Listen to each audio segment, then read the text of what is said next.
Alright, alright, alright. Here we are again. Johnny 2 streams. Against my better judgment.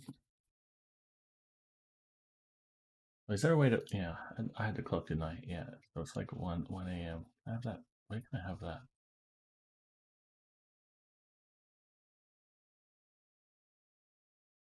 I'll put that there.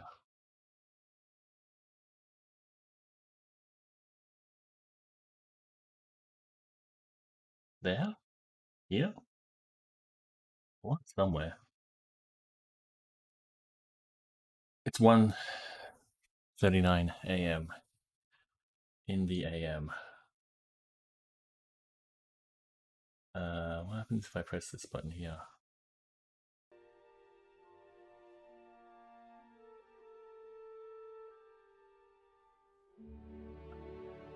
That's probably no good, right? It's CitizenCon time, fellas, ladies and gents and germs. Oh my god. I gotta... Ah, no, that's not good. That's not good. It's so messed up. Oh, it's a disaster. It's already a disaster.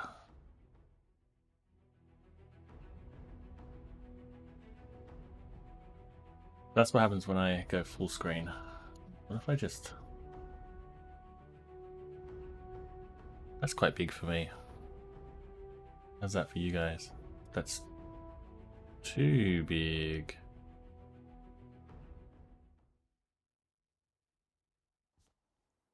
Ooh. Hello. Hello. This is the sound of my voice. Boy, what a good-looking voice. Hey, Dan, what does your voice look like? Particularly bad. This is my voice. My voice. I'm sat next to Corentin in the spaceship. What does your voice sound like, Corentin? Hello, this is how my voice sounds like. Ooh, I hope it sounds good. Wow. What a couple. Should I keep it like this? Voices. How's our voice look, Pete? F you, Pete. I'm not going to waste my one swear on Pete. Save it for later. All right. Probably for something Corentin says. Yeah, so it's late. Can you swear in French? In French? Yeah. Not you. Yeah. Can he swear in French? I can. Well, obviously you I can. honestly don't know. In 9 years, we never had that question. See. I mean, if I didn't know it was swearing, it would probably be okay. But we have a French community manager now, so you got to watch out for that. I'll stay quiet. He'd catch it. He'd catch it. I'd get a message. I get a message when I come back. I'm like, did you hear what Corentin said? And I'm like, no, it was in French. This is the friendly banter in the beginning. True.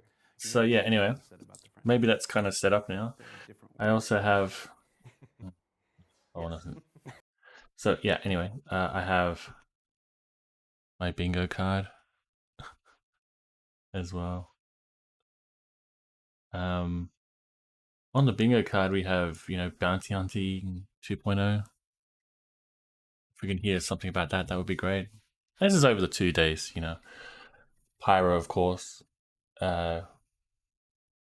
Global illumination or ray tracing update, that would be great. Control surfaces update, probably unlikely. Server meshing without PYRO. Server meshing delay. Some kind of HUD update, whether that's a spaceship HUD or a visor HUD. Entity graph update. PYRO tease. That one's definitely getting crossed off. Master modes. Some kind of update on master modes would be great. Replication layer update. We probably already... This is already outdated, I think, because we've already gotten that, I think. Nick's release date. That's unlikely. Squadron 42 release date. Quantum simulation update. I would very much like to hear about that. Vulcan update. Maelstrom update. EVA 2.0. I assume we'll hear about that. Any kind of new missions. That one's definitely getting crossed off. Maybe today. Maybe in the first 5 minutes. engineering gameplay update, ship armor update. That one's important, I think. FPS scanning, I really want. Audio resonance update. I can't read that. Something. Oh, Boyd's update. And server meshing without PYRO without server meshing, and a new star map. So definitely some of those are getting crossed off today. Which ones? I'm not sure.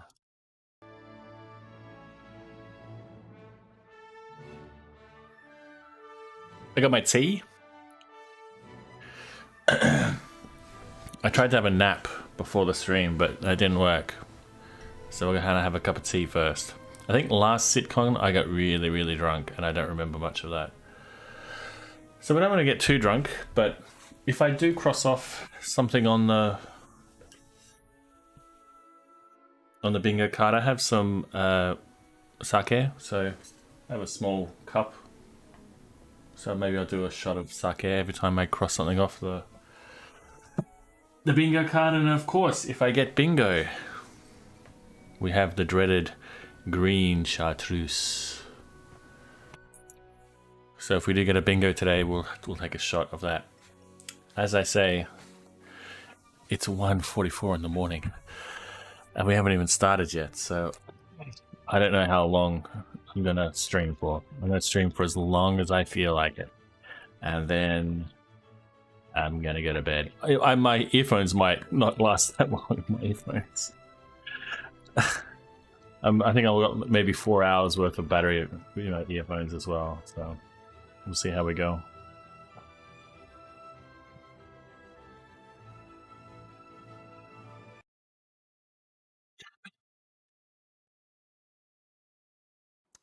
And that's all we have time for today. Thanks for watching.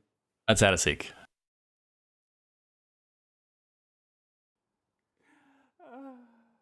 Blame somebody in the Twitch chat.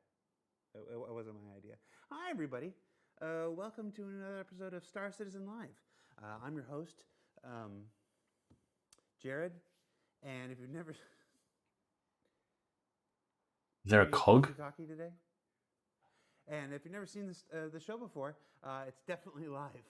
Because if it wasn't, they never would let me put this out.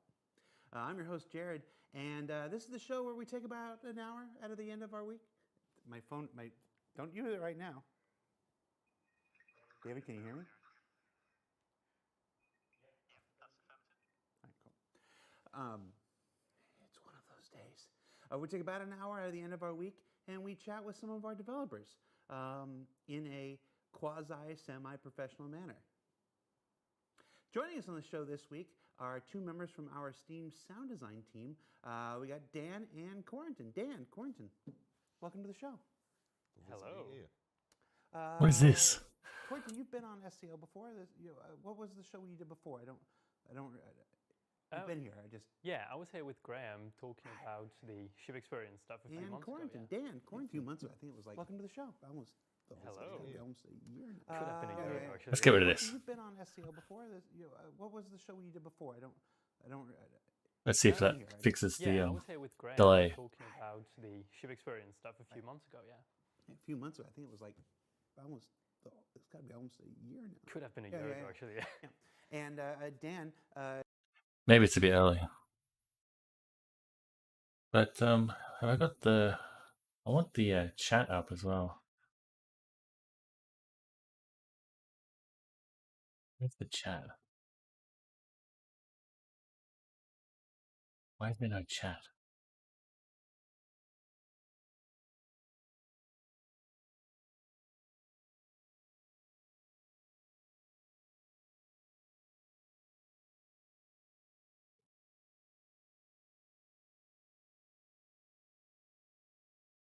I don't know what's going on. I assume this is some kind of test. This is not what we want. Still got 24 minutes. So yeah, this is the stream from last month.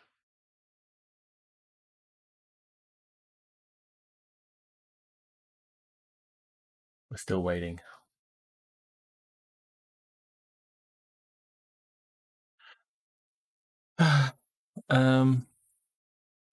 I know what we can do. We can play some music, some YouTube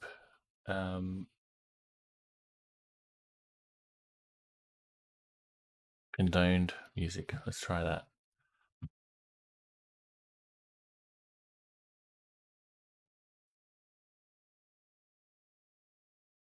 Panel audit? No, I don't want that.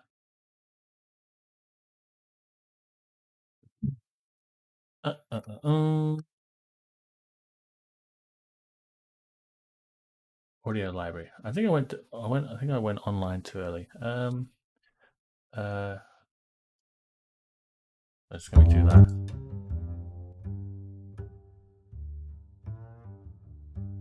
I think we want funky. Funky dance and electric. And duration.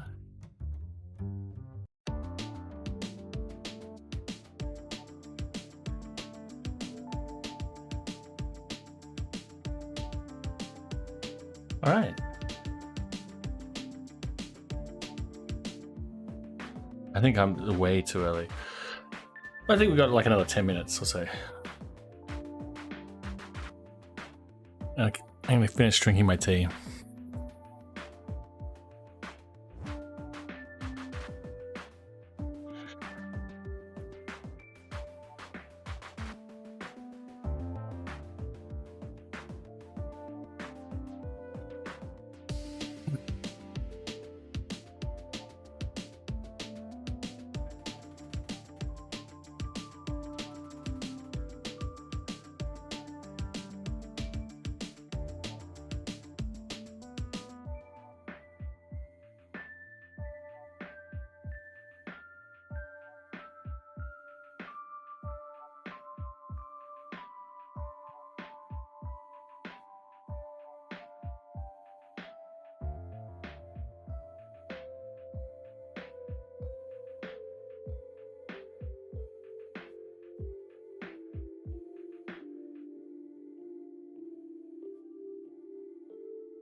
That would be hot.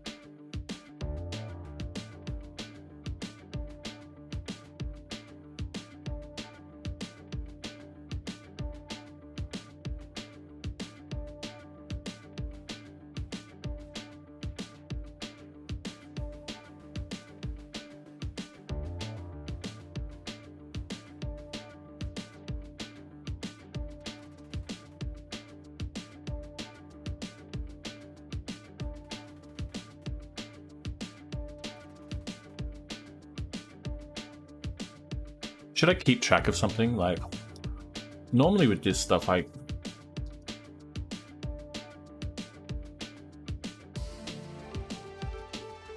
keep track of my fails, of course. We could.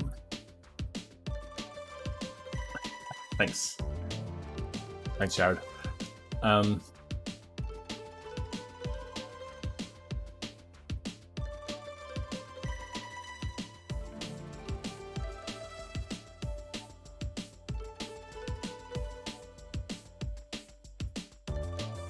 For example, I could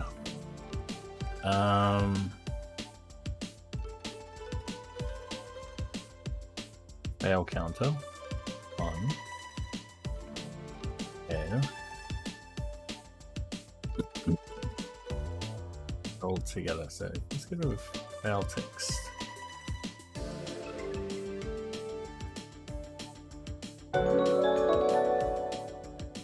Hey, someone's following me. Hey, thanks for the follow.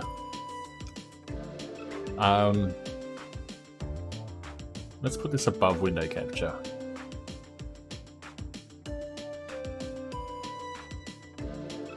Can I move this?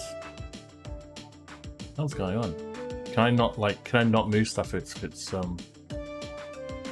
streaming? Evening, mate. How you doing? Excited about CitizenCon?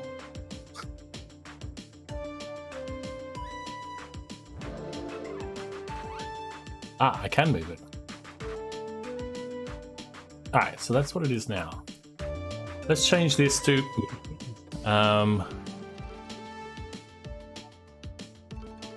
could. How many times are we going to hear the word could today, do you think? Could, may, or in the future. Any kind of variation of this phrase.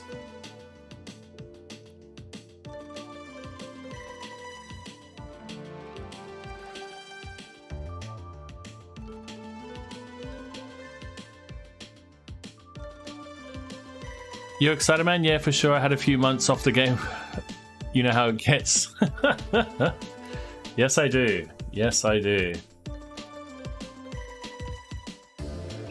The new, it's kind of loud. The new patch just dropped, and that's never a good time. Never a fun time to play Star Citizen just after a patch. So yeah, I've been giving it a bit of. I played a bit today, but I'm interested to see.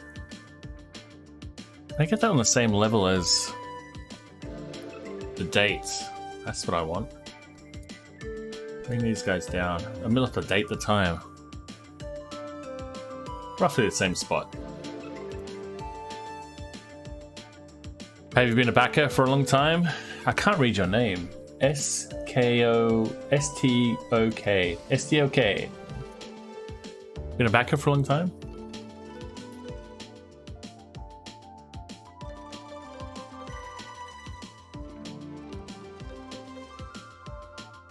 Maybe that's a good thing to keep a track of.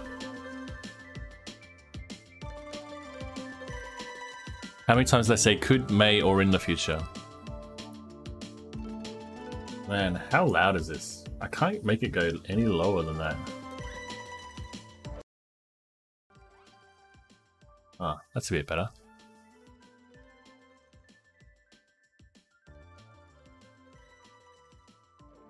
I'm not going to miss it by watching an old sitcom. Yeah. This game, man. This game's a real ball buster. No other game like it, but maybe that's a good thing.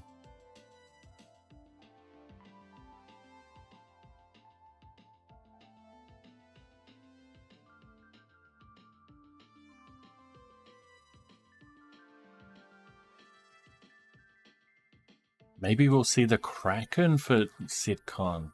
Oh, that would be amazing.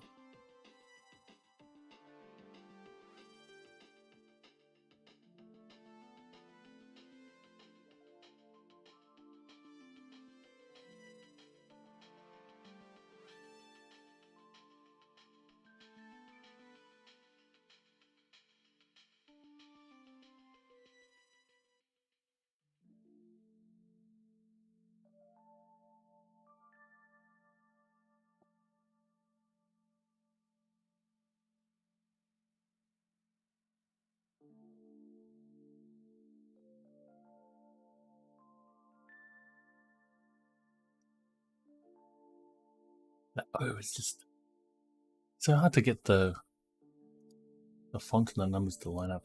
It's really annoying. Yeah, that's fine.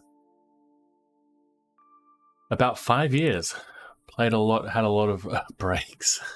Bought too many ships. Yeah, well, that's the great thing about Star Citizen. You never run out of ships, right? There's always a new ship to get.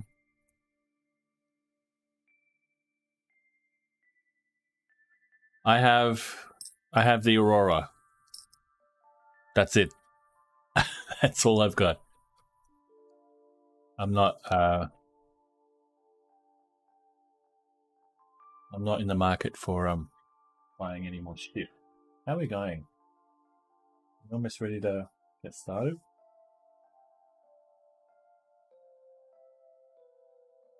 Let's try.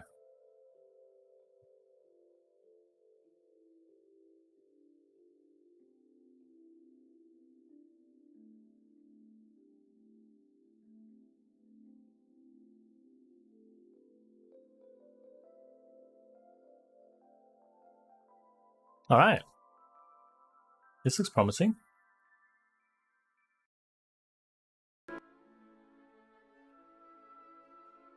We got a picture now. All right.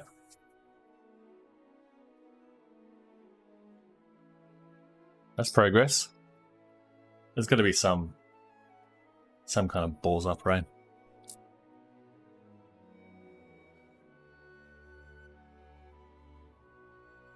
Here we go.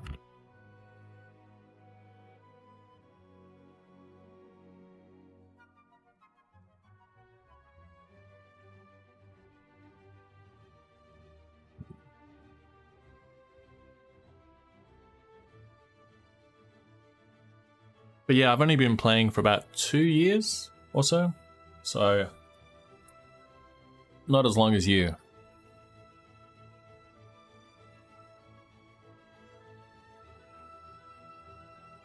I'm in Tokyo. So that's why it's 2 a.m. here. So I don't know how long I'm going to last for, to be honest. It's going to be a long night.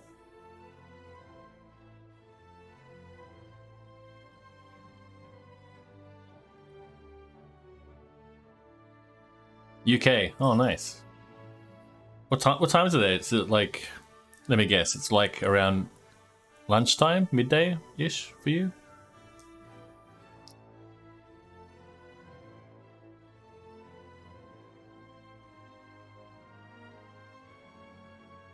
$6 p.m. Way off. Not even close.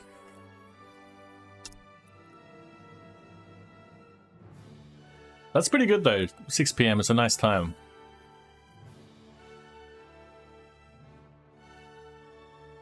You can start drinking beers at that hour. It's not outrageous. I'm worried if I have a beer, I'll fall asleep.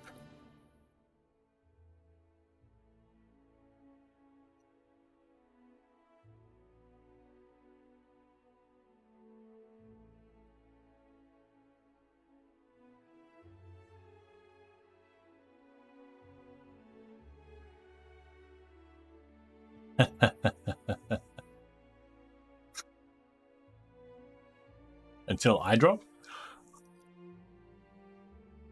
Yeah.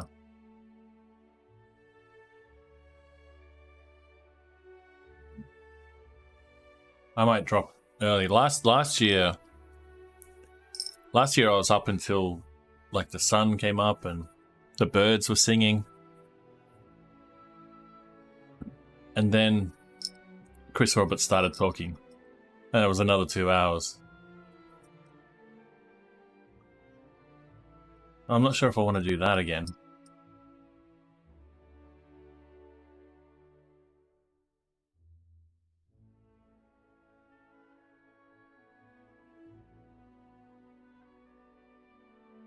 Yeah, they still haven't reworked the 600i.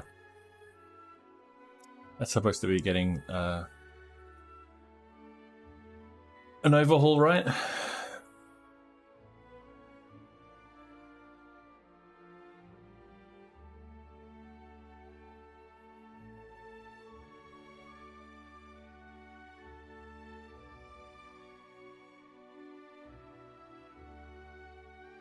Yeah, so if there's not if there's no big Pyro news,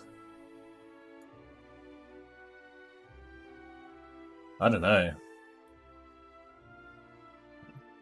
Because how many times, like 5 years ago, that was probably when, I don't know, 2019 is when they showed the jump gate, and that's why that's the theme of today's stream. It feels like some sort of ritual that we do every year. We'll just get together and a journey to 4.0.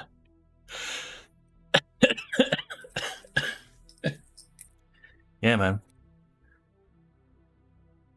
Any day now. Any day. Chris Roberts needs to have like a big red button. The big red button that he pushes on stage. And then boom, the gates open and we can all go into Pyro. I guess that's how you close CitizenCon.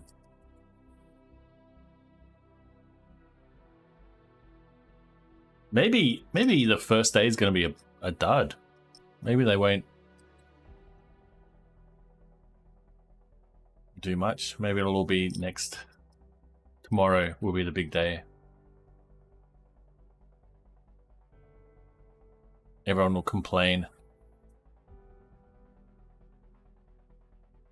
The first day sucked. They didn't announce anything.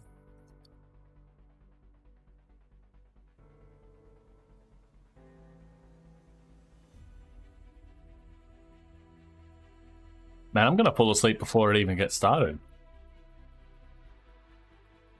I could be having a nap now.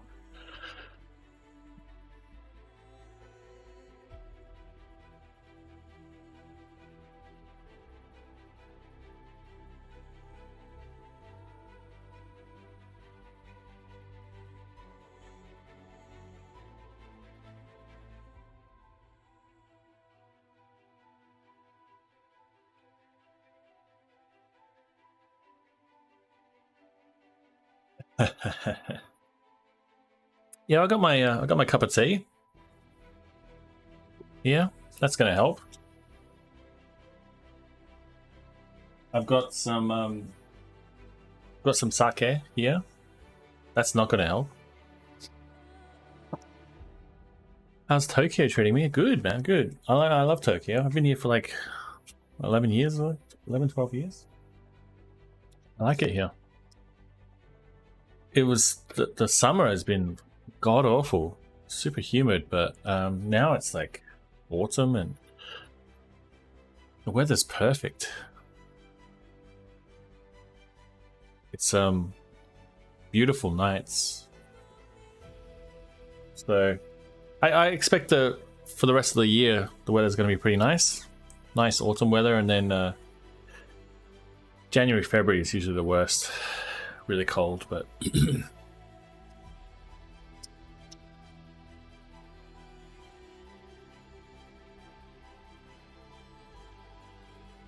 have you ever been to Tokyo? You should come visit Tokyo. It's a great place.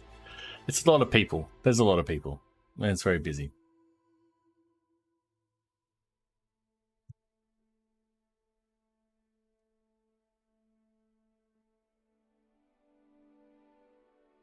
Do you think there's going to be like another hour of this? What's the bet there's another hour of this? Hello, everyone. Well, I lost that bet. Sound of my voice.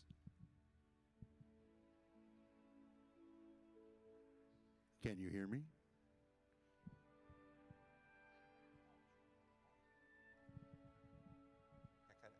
I should have chat up as well. I should have their chat. How do I do that? Technology.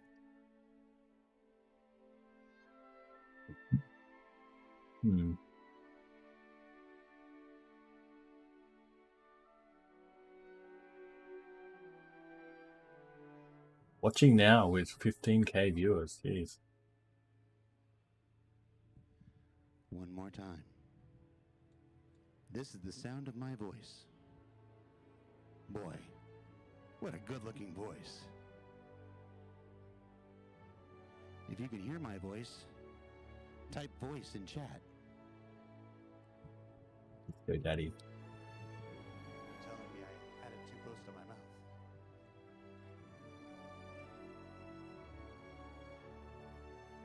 If I pop out the chat, is that going to fuck anything up? No. You tell me I can't do it like Run DMC, Anthony?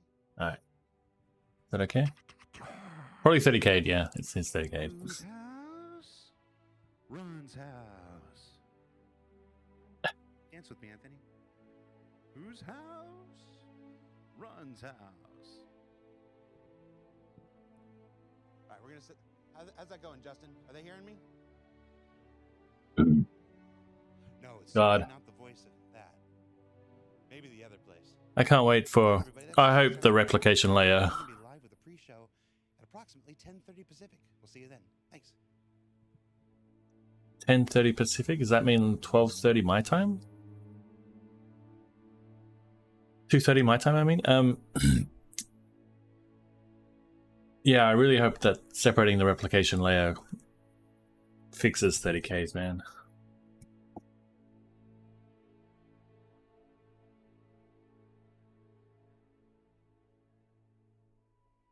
They're the bane of my existence, of course. They're a little bit less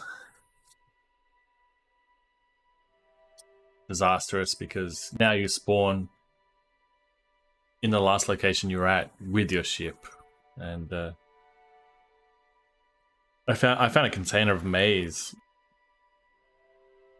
It was like a 32 SCU, and I immediately 30k'd and went to bed. But the next day I logged on, and sure enough, my ship was where I spawned, and I spawned it in, and the container was in my ship. So I was like, okay, well, it's annoying, but I didn't lose anything. Maybe some time, but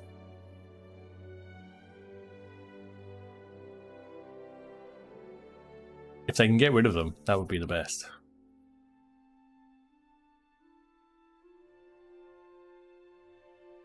Obviously.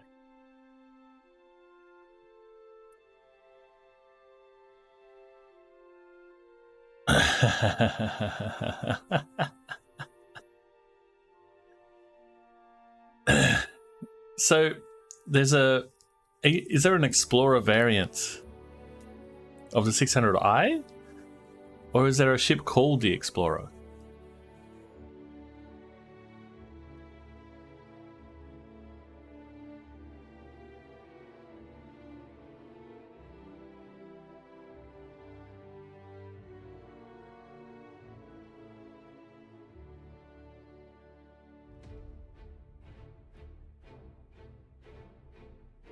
Two variants. Ah, that's annoying. I bet you that kind of shit happens all the time. But, you know, have you seen the A1?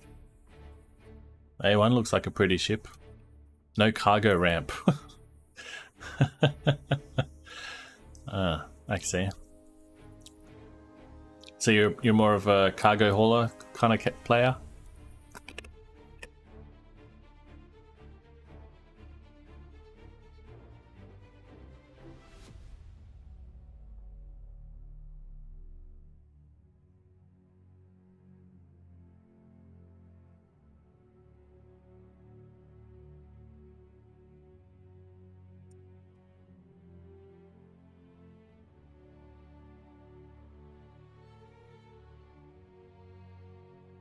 I just like to travel with style.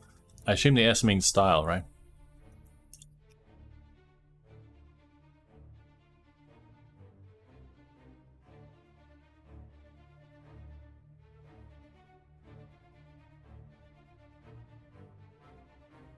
Hello, wifey. Sorry? Are you streaming? Yeah. Hang on, I'll be back for...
Alright, well. Looks like my wife is home. Did I miss anything? Did I miss CitizenCon?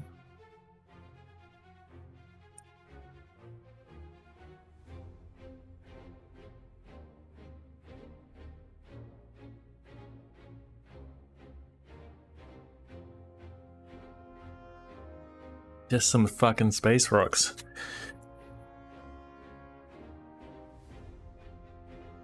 Ah, well, yeah. The beer has started.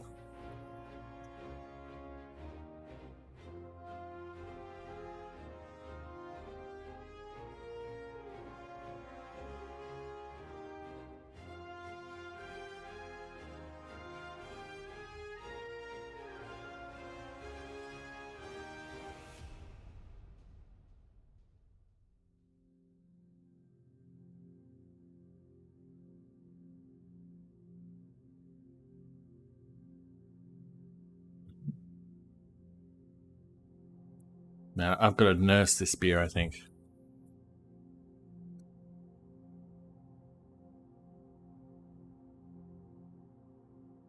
Also, my thing to do in game. Well,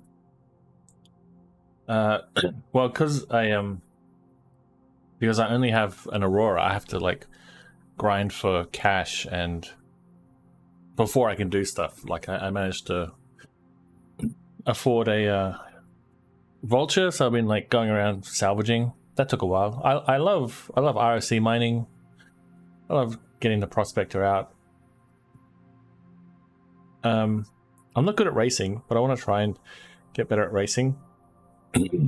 And I'm not a huge fan of like bounty hunting so much, but I do like PvP.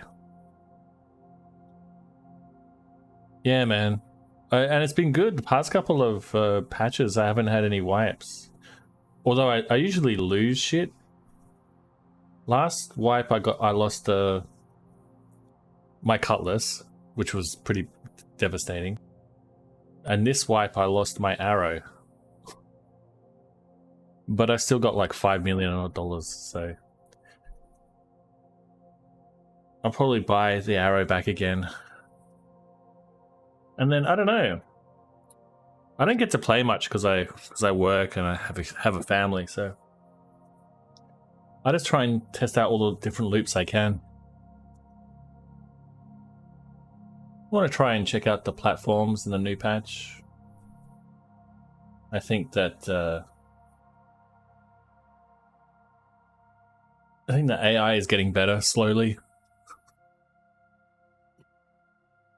So I want to check out some bunkers. I've been doing bunkers with my vulture. Because, you know, every time you go to a bunker, it's like there's blown up ships everywhere. So you get the mission, do a bit of salvage, do the bunker, loot, and then sell your salvage. That's the idea, but I haven't been able to get it to work for me. Yeah, hopefully I didn't put I have it like my little bingo card here. I don't think I put on my bingo card UGFs. But underground facilities, that I bet you they'll mention underground facilities. In this talk at some point.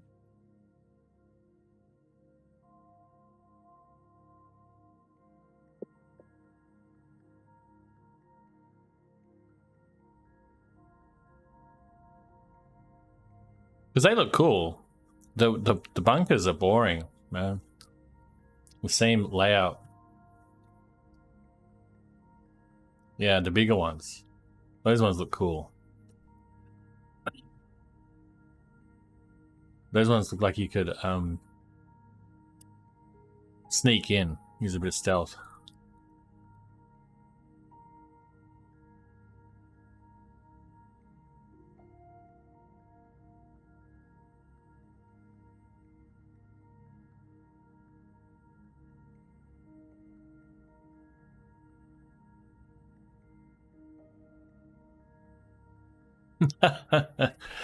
No worries, yeah.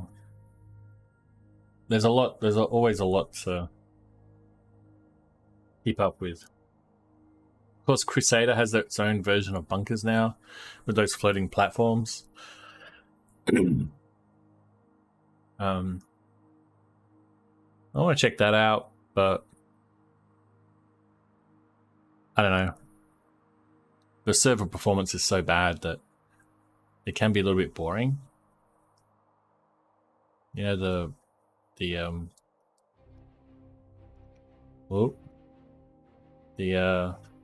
AI isn't very responsive, just doesn't move, and so it's just like not very challenging or interesting.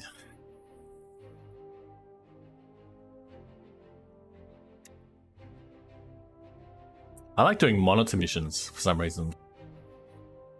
I like it. I like those kind of dogfights that we have.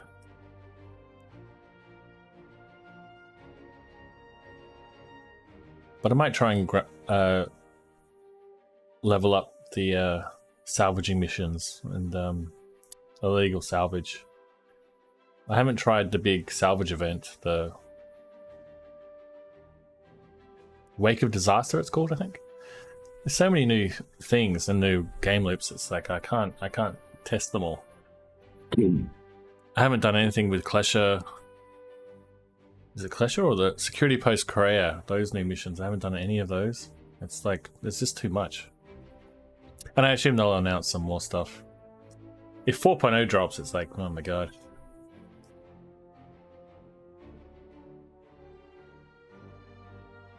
It's gonna take me a while to explore Pyro. But just in general, the game has to get better, you know? It has to just feel, not only fixing 30Ks, but just the feel of the game feels a bit glitchy, or I don't like interacting with things. I don't like picking stuff up or putting stuff down.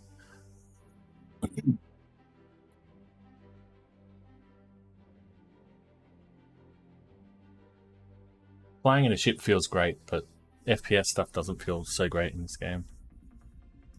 So I would like to see the basics improve more than just adding more missions or more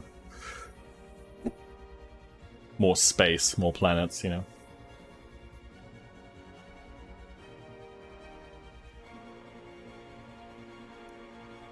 But you've been around for 5 years, so you know all about this.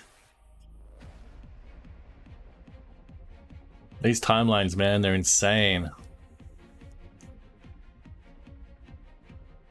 So is this music, man.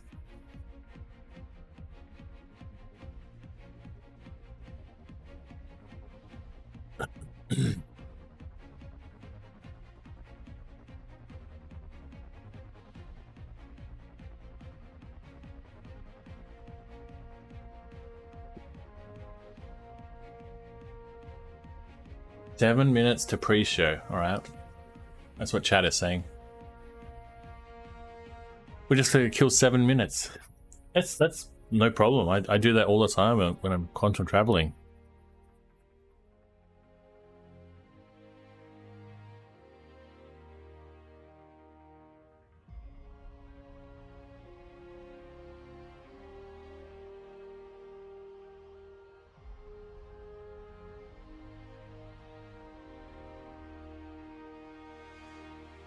Yeah, something you can leave and come back to. Yeah, for sure. Like, some people are not sure about Star Citizen, or like they get a refund or whatever. It's like, just chuck $50 towards it and forget about it. It's like a little nest egg. And you know, all the updates are free. It keeps on, it's always being updated, it's always being added to, always new ships, new things to do being added. It's always getting bigger. It's like, if it doesn't work this patch, then it'll work next patch, you know?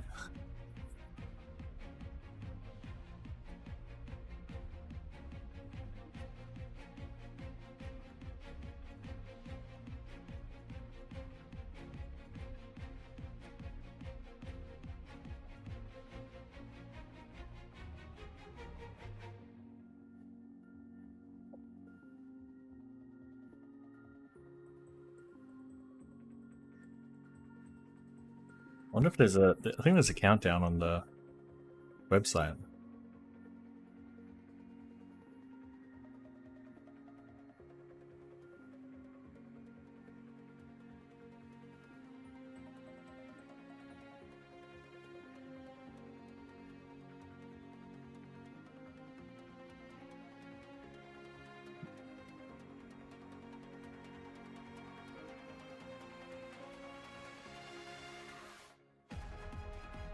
CitizenCon is live. Okay, so the countdown's finished.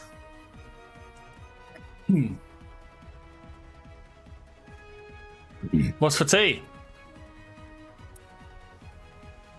I don't know what part of England you're from.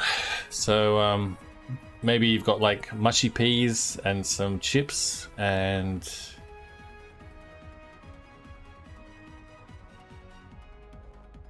a steak, maybe? How close am I?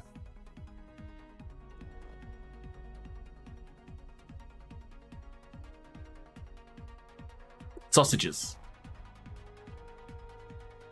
Maybe you eat sausages in the morning, so you don't want to have sausages in the evening.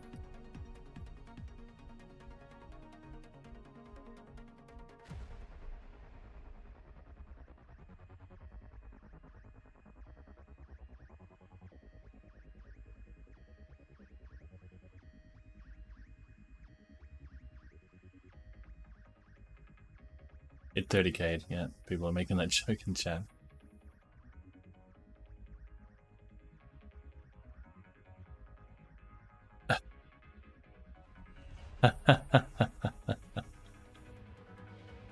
Really?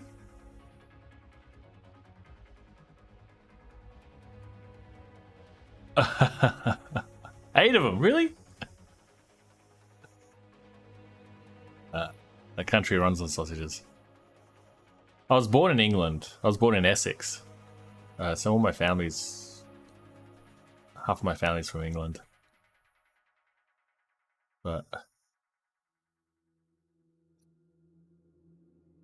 Cumberland. Yeah, I've been back to Essex a few times, and that place is pretty rough.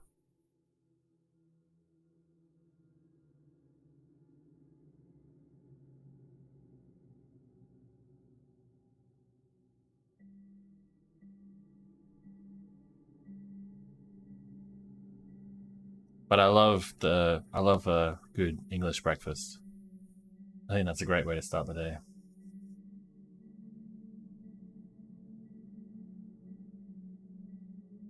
I think the last time we were there, we were just hitting up a bunch of B&Bs. So almost every breakfast was a traditional English breakfast.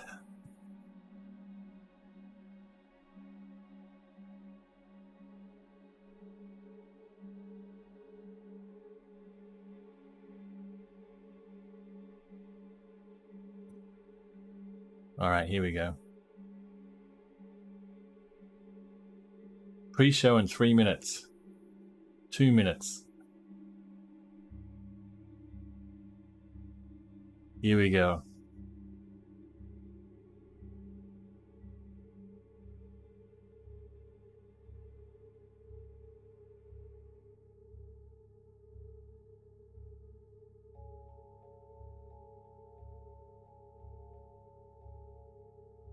The late Citizen show.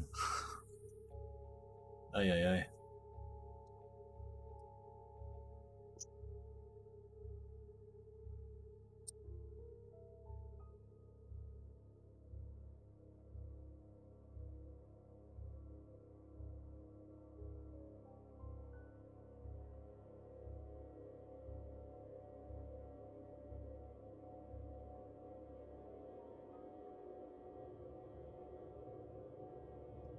Come on. 2:29.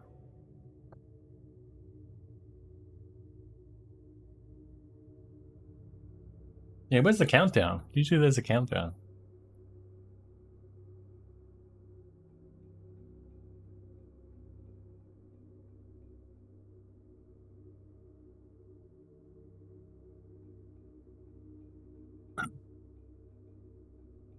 There's a countdown going on in chat though, which is useful.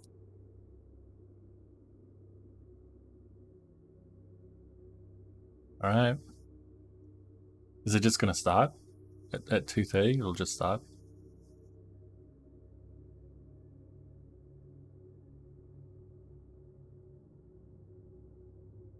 It's a beautiful day for a CitizenCon. I guess so. Hi, everybody.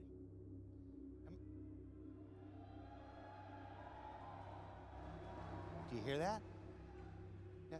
Let's try it again. Hi, everybody. Here we go. I don't think we got it. One more time. Hi, everybody. Honestly, that was too much. Welcome to CitizenCon 2953. I am Jared Huckabee, sometimes known as Disco Lando, sometimes known as Junior, or if you ask my mom, Mr. Dummyhead. Welcome to. Wait, we did not account for the peanut gallery behind me. We are backstage at CitizenCon 2953 in what we call Hall A. Hall A is where we're going to be exhibiting all of our presentations this year. We've got 2 days of presentations. Honestly, none of us quite know how the second day is going to go. Usually after we do the first day, we're all just kind of like for the next day over. So we're going to find out what day 2 is like. Day 2, I'm going to start right Is that here. loud It's enough? going to be like, hey, everybody. Welcome to CitizenCon Day 2. Let's go to the presentation.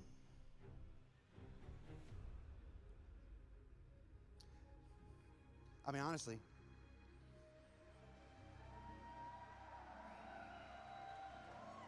I have no idea if you can hear the applause, but they're applauding my amazing performance right there.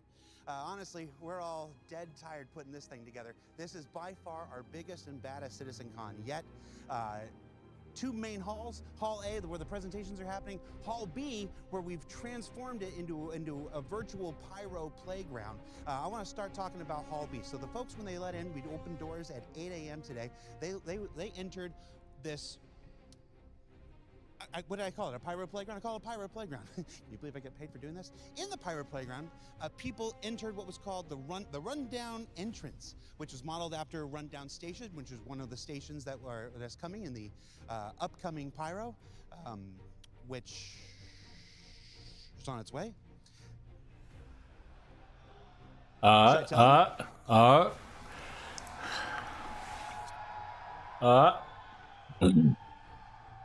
Here we go.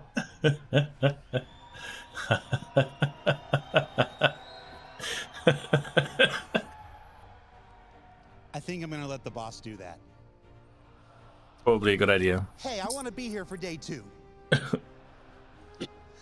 We've got the return of the Dragonfly from CitizenCon 2948.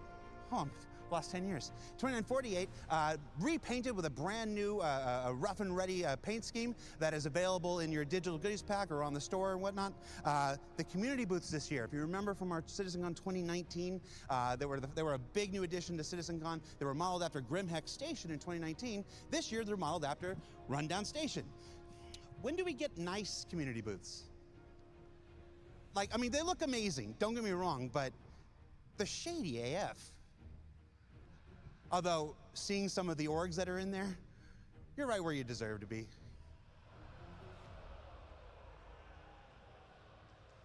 Ooh, saucy. Atlas Defense Industries, you know who you are. I was going to blame the card, but that's not on the card. We have our special guest this year, Atmo Esports, and their Fight and Flight Live. We're going to be cutting to them in just a few minutes with my buddy Dan Halbrecht. They are doing the finals of their yearly Fight or Flight. Oh, that was dangerous for a second. Fight or Flight contest over in Hall B, so you can check that out throughout the 2-day Flight event. or fuck? Then we've got the Content Creator Corner, where you can go and meet your favorite Star Citizen streamers and content creators, as well as Astropub. We've got... Now, that one was on the card. Talk about Salty Mike and... General Lounge. the General Lounge, where you can meet and greet with many of the CIG developers throughout the 2 days. There's a meet and greet schedule available. It's posted somewhere in the other area, so you can go and meet all your favorite developers and John Crew. Yes, I recycled the joke. Don't look at me. He knew it was coming. The VIP Lounge, where you can go and meet your developers if you know, are a little more important.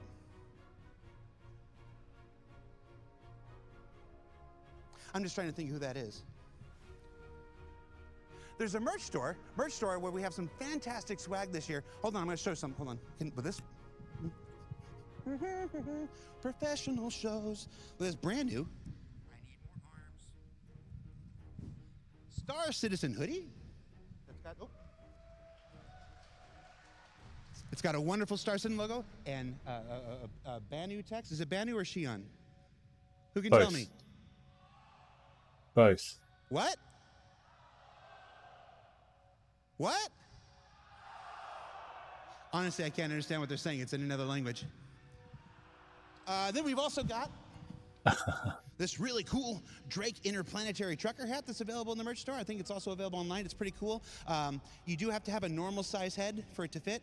Wow, that's me out. Someday they'll make a hat for me. And then the coup de grace. You saw it first on a Star Citizen Live back in 2019 when folks who watched said, what an incredible waste of time. Yeah. Designed live I'm watching. Yeah, me too. Star Citizen bobblehead. There you go. This guy. Is that in focus? He's no, magnificent. It's not in focus. And he comes in a really cool box with Clark Defense Industries. Jared is a gem. You can do that here. Here, Luke. Or Jake. Here. And of course, a secret area that was revealed recently on the web, a welcome to PYRO with a bunch of computers, roughly 150 computers. And what that's for, I'm also going to let the boss tell you because, again, I want to be here on day 2. 150 computers is an interesting number, right? 2 days of programs, 2 days of programming representing the best stuff that our developers have to offer. Now, it's been 4 years since we've done a CitizenCon, live and in person. So maybe you've joined since the last one, so you don't really know what to expect. I want to prep you for this here. Everything that you're about to see today, and when I say everything, I mean everything that goes up on that big screen that's behind me or there on your stream, was created by the developers. Not a single marketing artist. Every single one of these developers have worked tirelessly for the last 2 months putting together this content to present to you. They made their slides, they wrote their text, they created their videos, because that's what CitizenCon is. You know, we got ISC, we got SCL, you know, that's my stuff, I do my thing, you know, but CitizenCon is where we let the developers go on stage and talk directly to you and share their work directly for you. So every time they go on stage, I need a big round of applause, and when they go off the stage, I need a bigger round of applause because I told them they'd get it, and you're gonna make me look bad. So give me an example of that round of applause, everybody.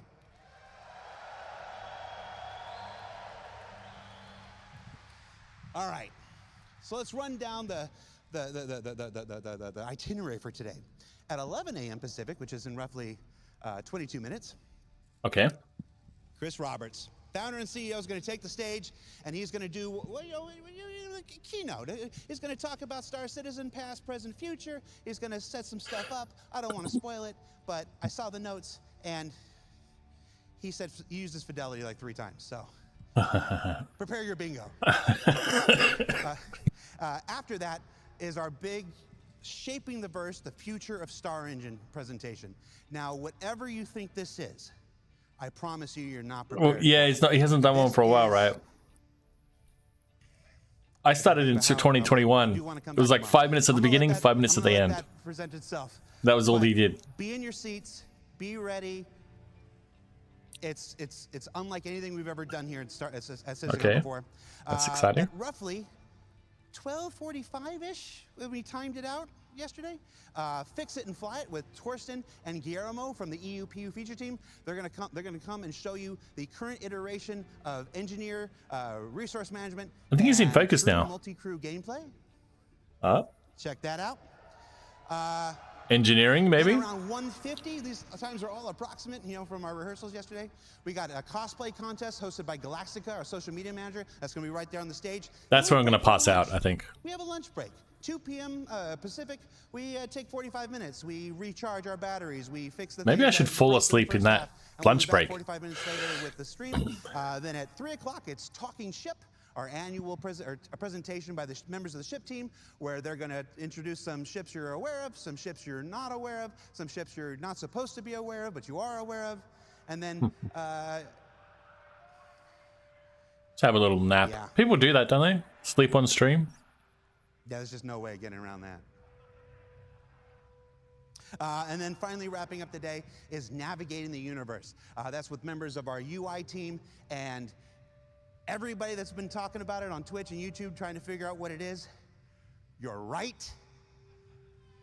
Be in your seats. It's effing awesome. So Star map, star map. Today. I'll go on the stage and I'll tell you all to come back on day 2, and then of course the Hall A for you people, or Hall B for people here in attendance, that'll stay open till about 7 p.m. So if you don't get a chance to see all the cool stuff in Hall B because you're glued to your seats in Hall A, you can do that for the next 2 hours after 5 p.m. So with that, I want to throw it to my compatriot over in Hall B, Dan Haubrecht. Dan, take it away. Welcome everyone to CitizenCon thank God. 2953. Let's give it up!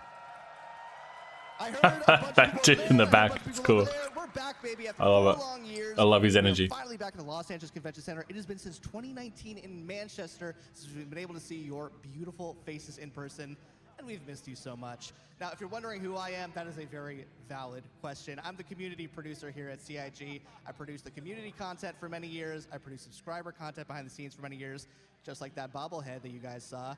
You're welcome. And I also produced the Yeah, me last- too, yeah. all the bricks from last year, the charity stream we did with Eve. So I've been producing content behind the years for a while. If you guys have enjoyed the things I've been producing, let me know on socials. Use hashtag CitizenCon2953. If you guys have hated the things I've done, let me know on socials. Tweet me at DiscoLando. Sorry, Jerry, you're just an easy target. Where am I right now? Well, I'm at the community booth section here at Hall B of CitizenCon 2953. Why is he just hanging out in the Everything is background? What are you decorated doing? to look like we are on PYRO. It is fantastic to see what an amazing job these booths have done to represent their orgs, their booths, their organizations, everything. It's so cool. We're going to be visiting a bunch of them throughout the weekend, so we're only going to focus on a few right now. Come follow me right this way. We're going to focus on one of the biggest community orgs in Star Atlas in the background. Test Squadron. Now, I believe these guys are one of the biggest orgs in all of, like, video games, basically. You guys are, like, one of the biggest single-player orgs for a single game, right? You guys are, like, one of the biggest orgs for, like, a single game? We're the largest organization for Star Citizen, as well as the Guinness Book World Records for the largest MMO guild. So they're kind of a Wow. big deal, is what we're saying. Okay. Here at the community booth section, they have a bunch of cool swag to give away. They focus on, you know, professional gameplay. They focus on casual gameplay, all sort of career paths and job opportunities. If you guys are interested in checking out what it's like to test out the verse, check out. Is he wearing right here on the a hospital community gown? section. We're gonna follow me this way now over to the United Space Confederation. In a world in which the man is out to get you, one org claims to maybe have your back. That's United Space Confederacy.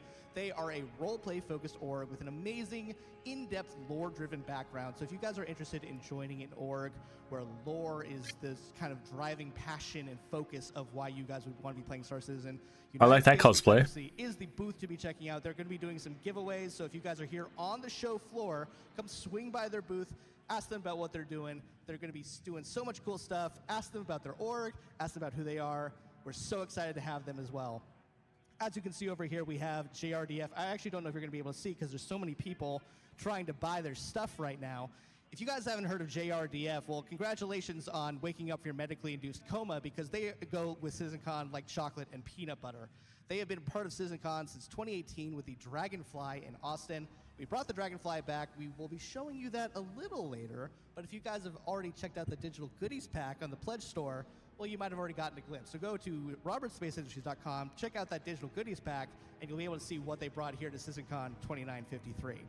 But in addition to making Dragonfly sucks. large-scale things, and by the way, they also made some amazing stuff for our community booths.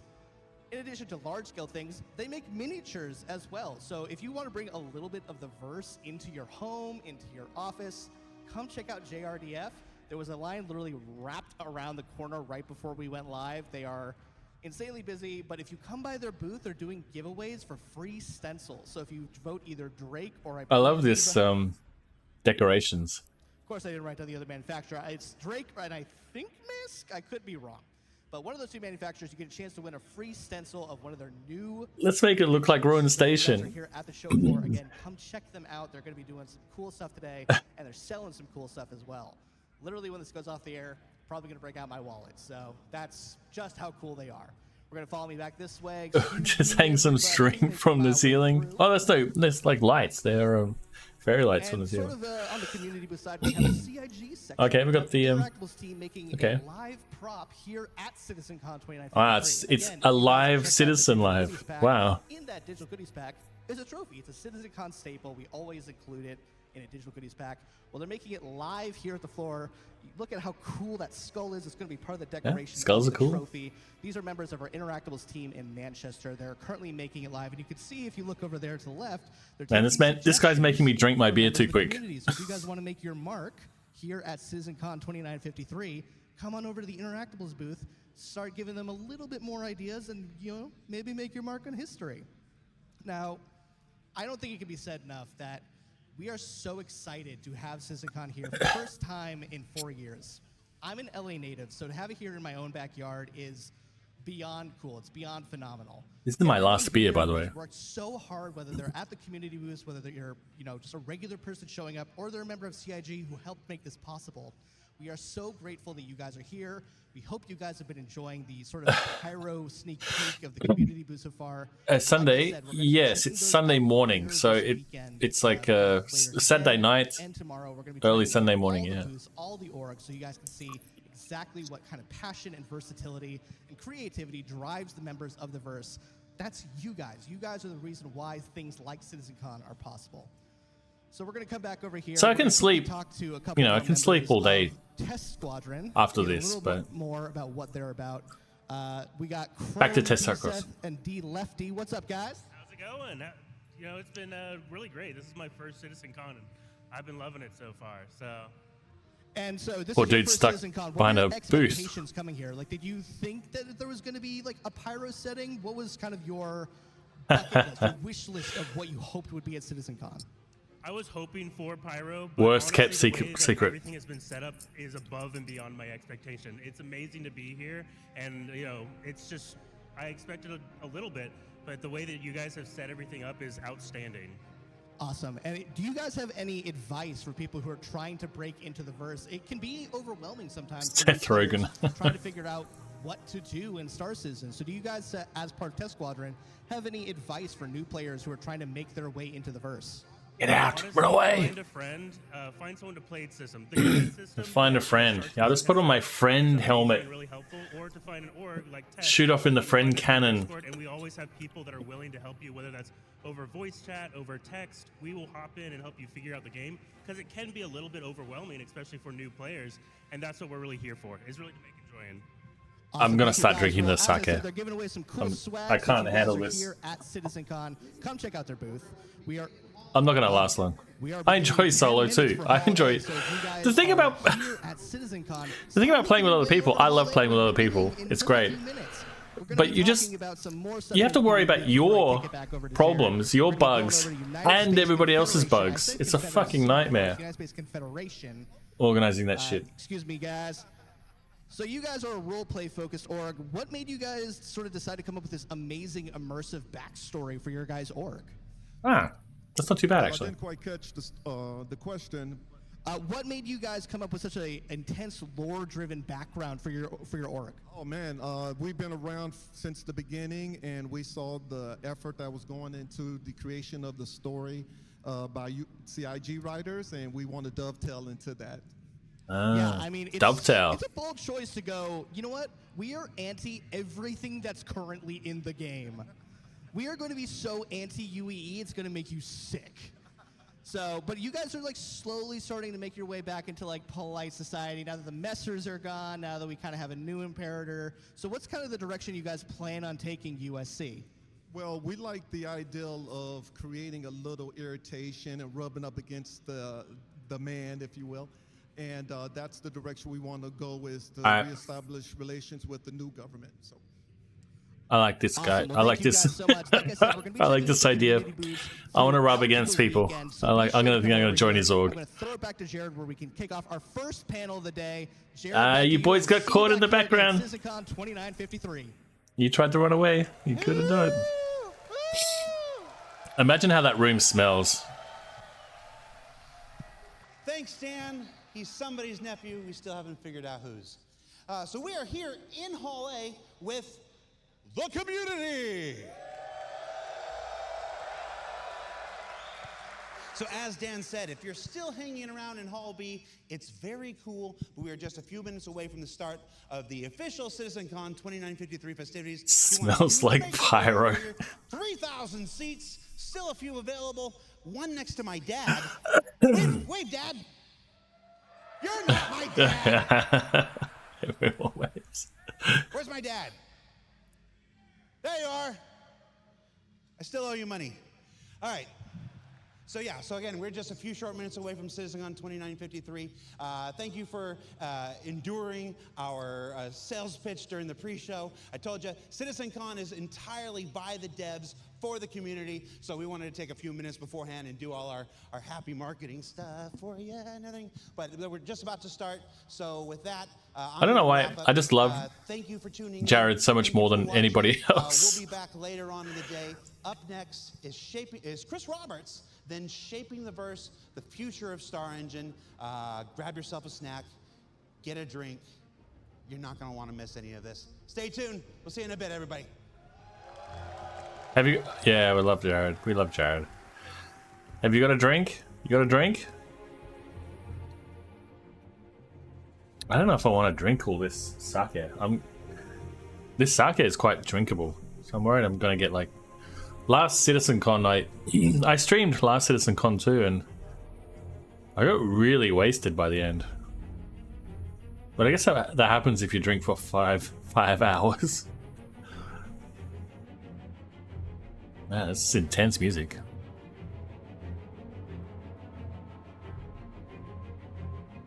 One of these men is the murderer.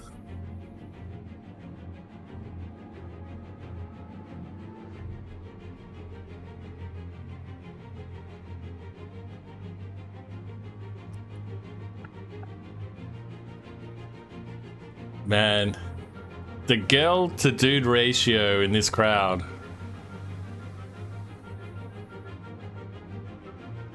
You're not meeting any ladies in this event. Well, maybe you are. Slim pickings.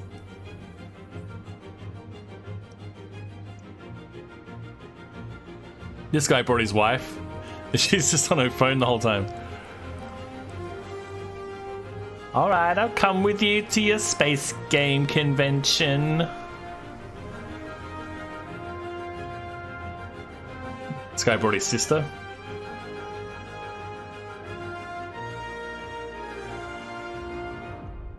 What is that guy wearing? Oh, yeah, okay. I like it. He's in the cosplay. Problem is Problem is I don't have... Oh, there's a kid. There's a young guy. It's the next generation. Sister, for fuck's sake.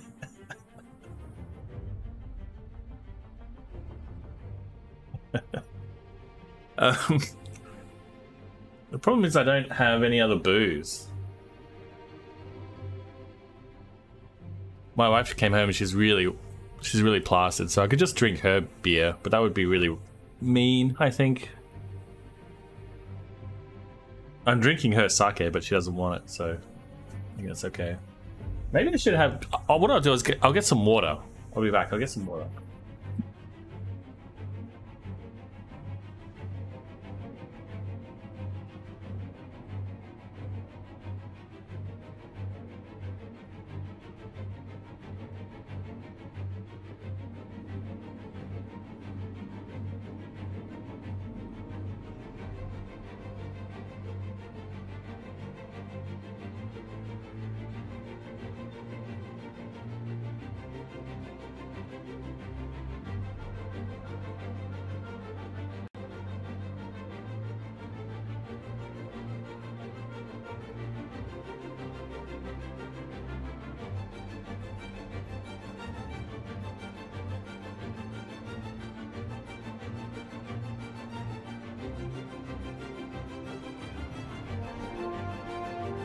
What did I miss? Now, I turned it up for Jared, but now it's just like this annoying music.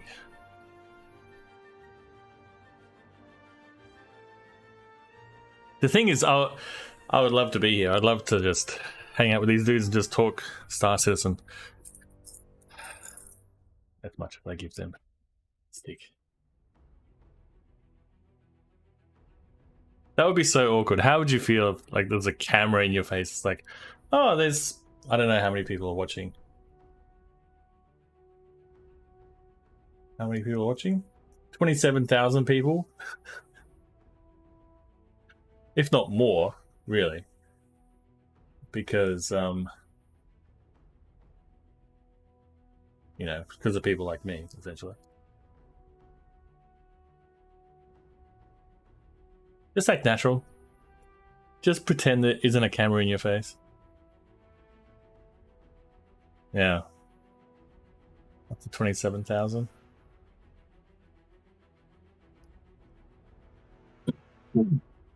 I'd expect it to get to like around 100,000 ish, but I also think that other people are watching other. I guess if you're restreaming this like I am, you are still watching the stream, right? So.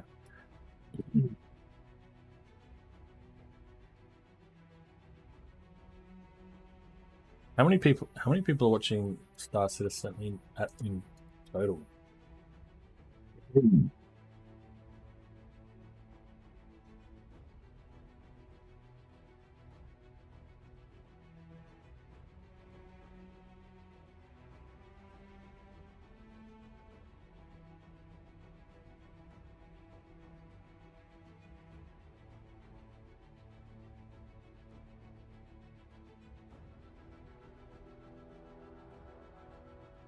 $46,800.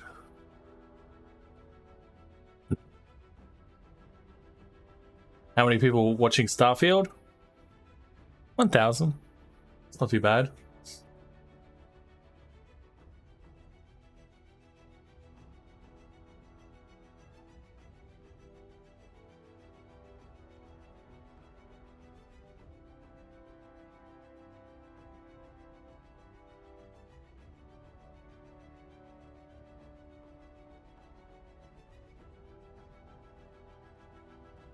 You bought it on PlayStation or PC? I assume PC, right?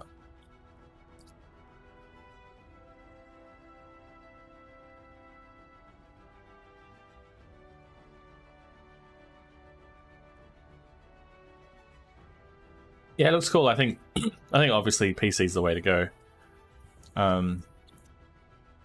Because of the mods and stuff. It fixes a few things, but I think there's a lot that Starfield gets right. Like, I really like a lot of the designs, a lot of the interiors of the ships, and oh, people are T-posing. Okay. I love the armor and stuff like that, but I'm not a huge single-player fan, to be honest.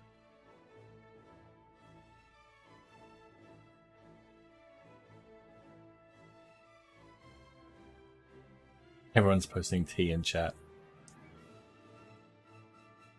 You knew people were going to do this.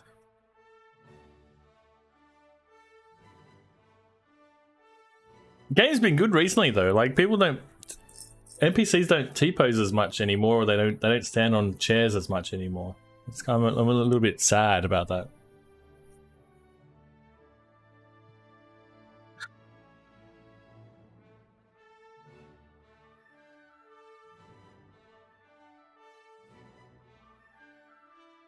If they can ever sort out their server issues, man, this game, it's going to play very differently.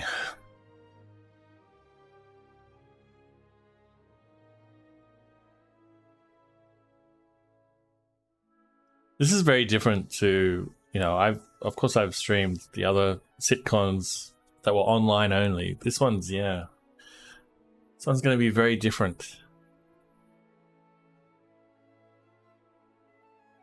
Those ones, you're essentially just streaming a pre-recorded video, right?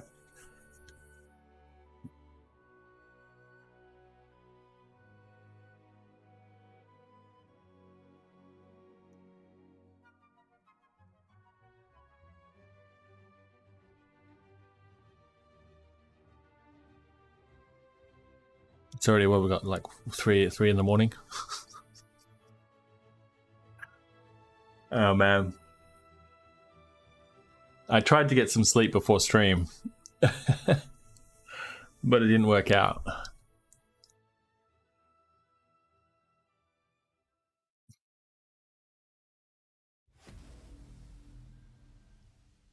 All right, what's happening? Let's get ready, guys. That looks cool.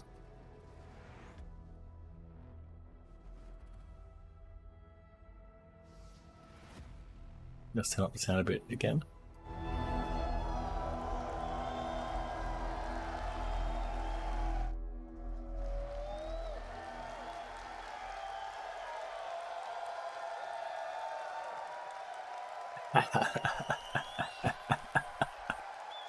There he is! There he is! Well, hello! CitizenCon 2953.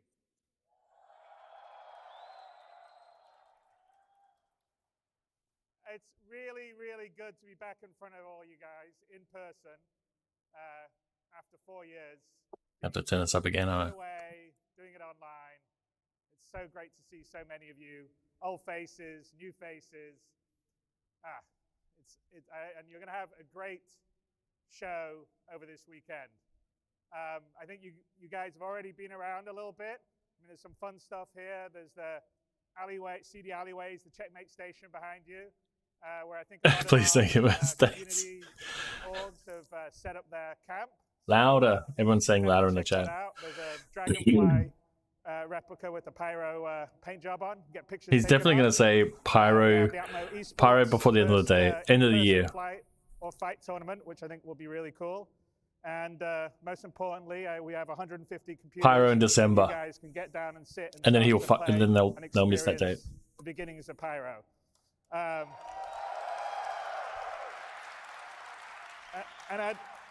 like everyone to know that the people that aren't here in person, we're going to be able to give select access to the Pyro Playground next week. So we'll have more details on that if you go to our website, robertspaceindustries.com, to find out how that works. Okay, that's interesting. This year is the most excited I've ever been at a CitizenCon. I think we're going to show some stuff that's going to blow your guys' minds. A lot of stuff we've been working on really hard, actually, for the last few years. Anyway, I can't wait to see what you guys think of it. And there's a lot of stuff that's been iterated on by Squadron 42. You guys will have probably noticed that the tasks have dried up on the task tracker. And you're going to sort of see the results of that over these next 2 days. So hopefully you like it. And a lot of what you're going to see is going to be coming into Star Citizen over the next 12 months. Even a few little things will come into 322 at the end of this year. I see one said we're quitting. Next year, a lot of what you'll be seeing will be coming in, and it's going to make a dramatically different experience. Coming next year. You heard it first. So I'm very, very excited on that. So to our opening He presentation. can't help himself. He can't help himself. I noticed there was a little concern occasionally in the community that they were afraid by the time Star Citizen finally becomes 1.0 releases, maybe our tech's going to be obsolete. But to paraphrase Mark Twain, or misquote Mark Twain, because I don't think he actually said this, the news of Star Citizen's obsolescence has been greatly exaggerated. We're always going to be evolving and improving, taking advantage of new technology, even long after Star Citizen is out of alpha and we're at 1.0 and below and beyond. Hello. Freudian. It's gone backwards now. It needs, oh, come back. There you go. Sorry. So we thought this CitizenCon would be a great. I kind of love how awkward he is. It's kind of endearing in a way. Years. This presentation will be from our core technology group, which is what we formed our graphics and our online tech, audio tech, engine tech under, and they're responsible for building the tech and our engine that runs both Star Citizen and Squadron. And we're going to give you basically a session talking about some of the new stuff that's coming into the engine in the near future. In the near future. There you go. Already started. We're going to run a little video here to remind ourselves just everything we have in Star Citizen and our tech does, because I think sometimes people don't realize everything that we can do all together. So let's run that video.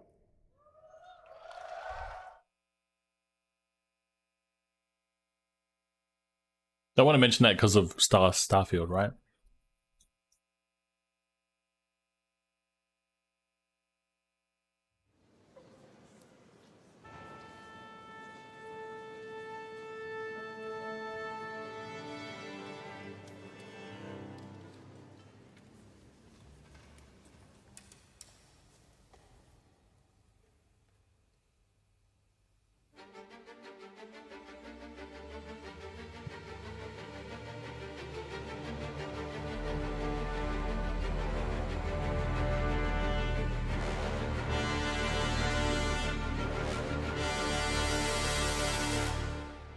The Infinity Stones.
Man, if they could just reduce the pop-in.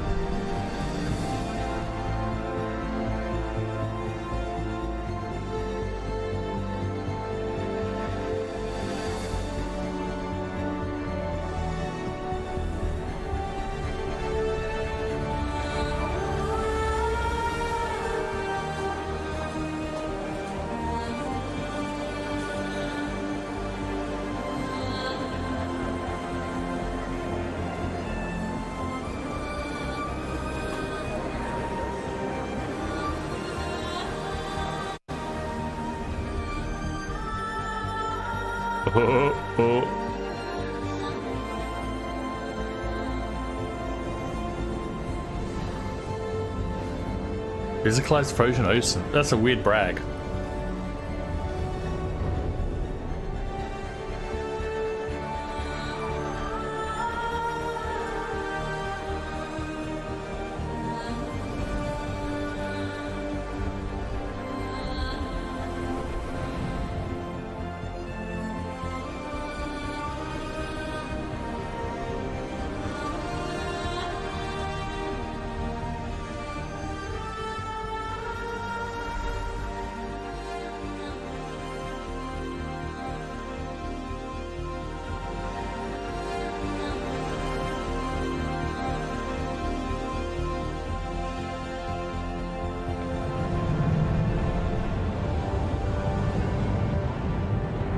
That juddering is realistic.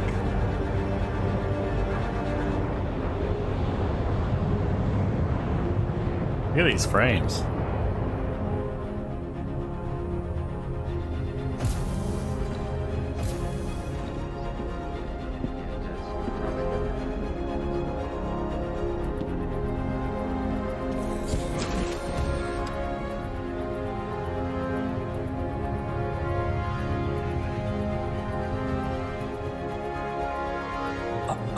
I don't like the shape of it.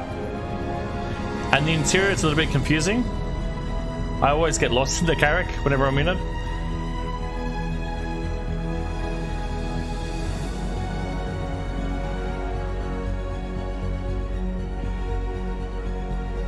Or I get stuck in the elevator, like you glitch through the elevator and get stuck in the elevator shaft.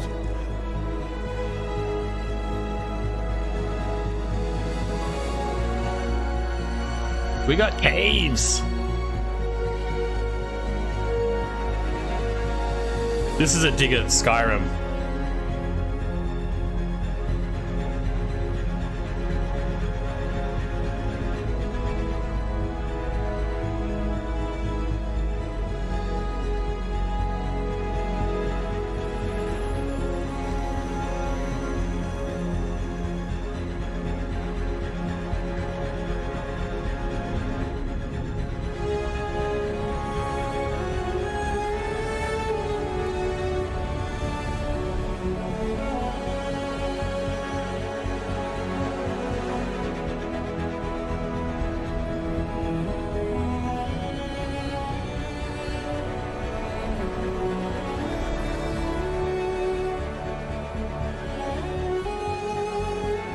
We got ground fog.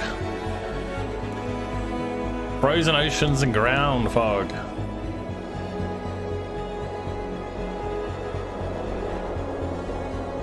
It does look nice, though. It's very nice.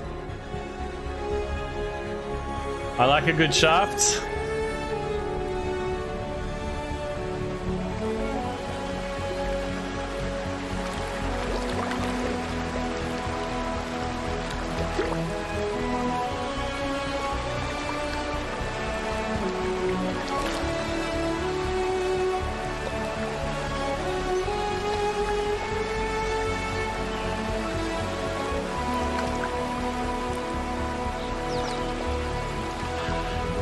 Undership lights. The A1's got some nice lights on that ship. Maybe you should trade your 600i for the A1.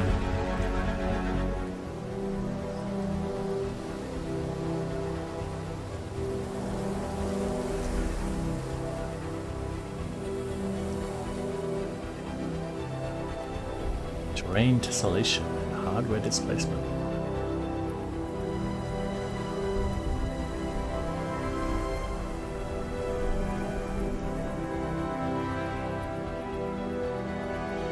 I mean, this is basically accurate, but you know, not exactly.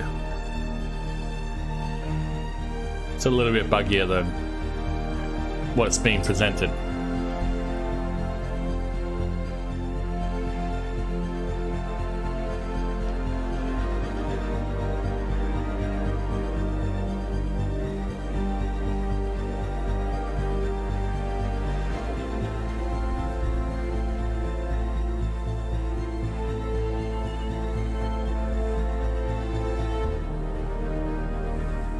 Boyd's. Boyd's.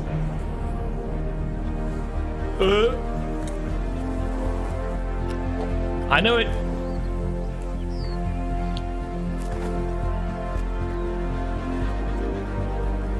Look at the tits on that thing.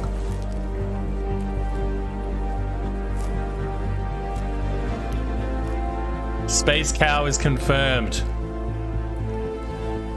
Farming? Base building, farming, space cows. Are you kidding? If I can't drink those from those tits, I'm deleting the game.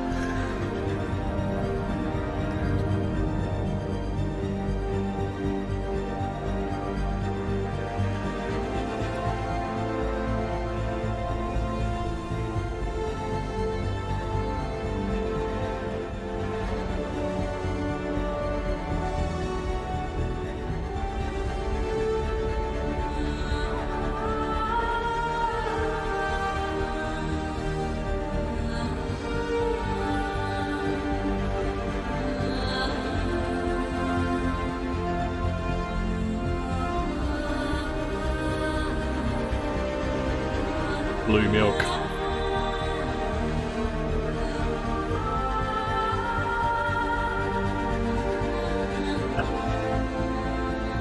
People are talking about the cow level in chat.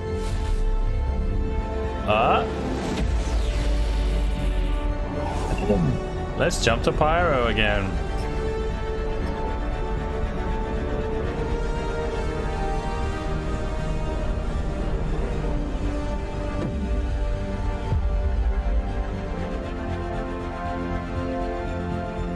Ah, wait, this is yellow.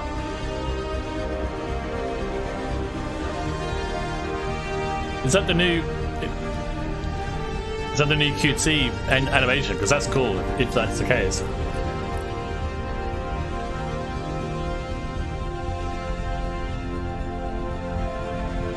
Are there space cows on the rock?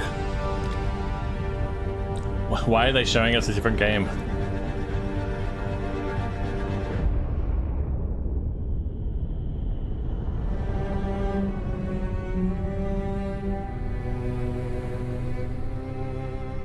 Space cows is going to be such a meme.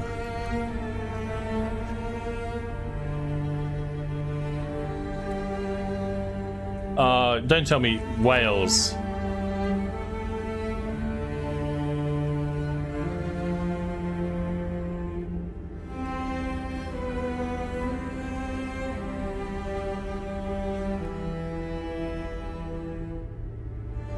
Because whales are the space cow of the air.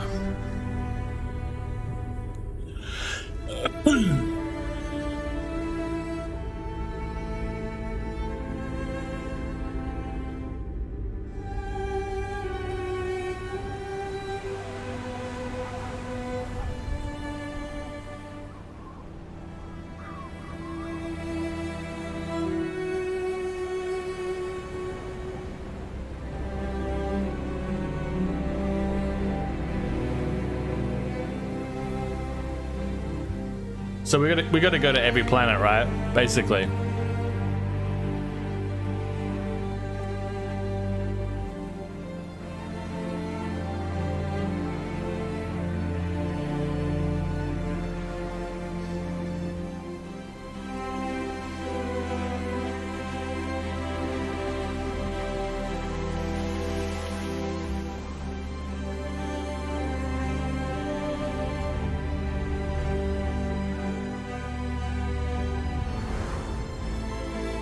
Come on. Come on, space whales, come on.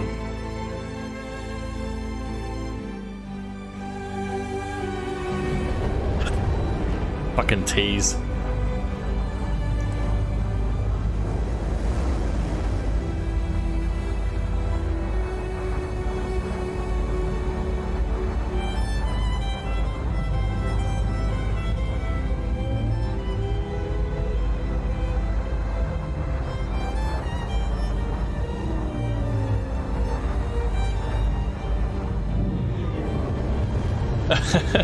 You didn't get sandworms, but you got space cows and fucking whales. You missed your star on it. Did you? Well, where did you park it last?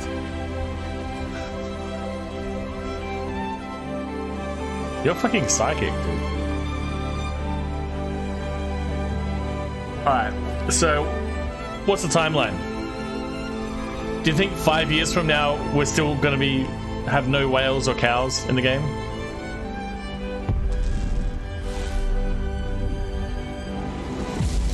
Upgraded. You can't downgrade? I like this. I definitely like this new animation. Alright, where are we going? Oh, we're going to jump point. Okay. So we're not going to all the planets, good. Because that would be fucking tedious.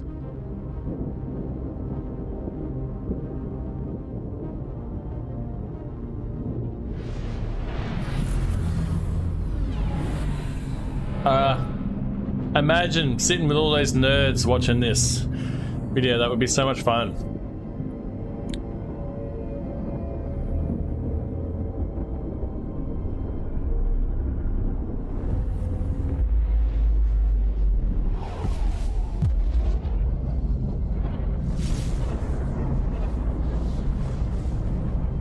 Light on the navigator.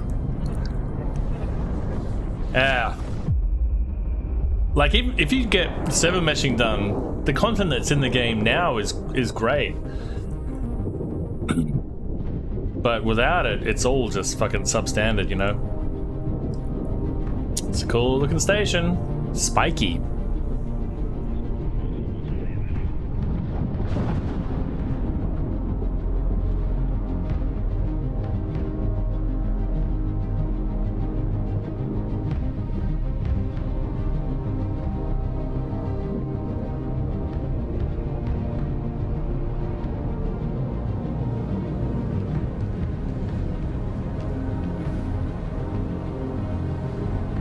The way he's going up the stairs looks very Star Citizen.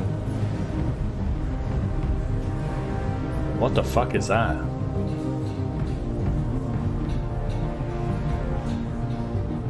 Ambient sounds, oh my god. Imagine that.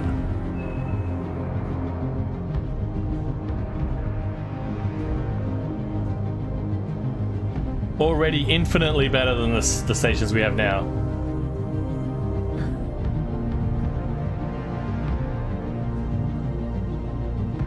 What does that mean?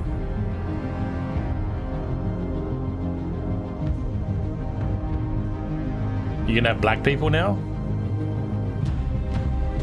Melanin-driven shader. That's such a weird way to say that.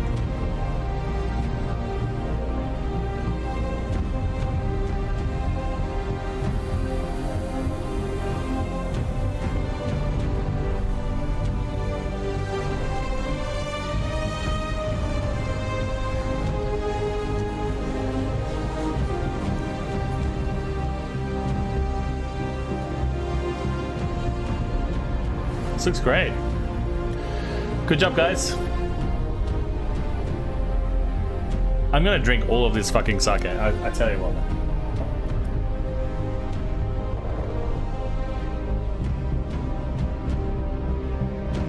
And did you see the goofy hairstyle, the pointy hairstyle, the Ace Ventura hairstyle? I hope they never get rid of that.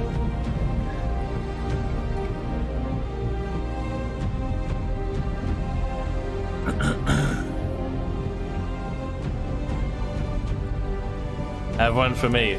Are you drinking? You gotta pour one out for the space gals.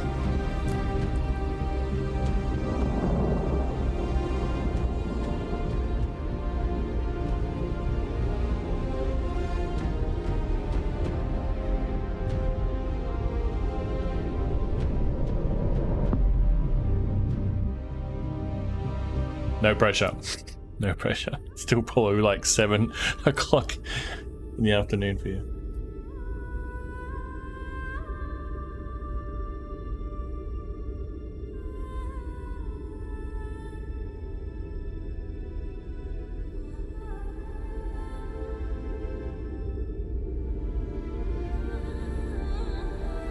More shafts. Nice.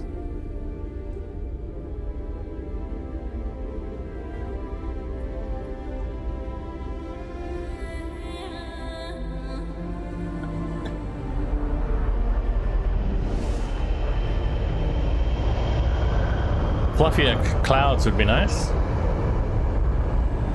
Alright, engineering. Come on, engineering gameplay, come on.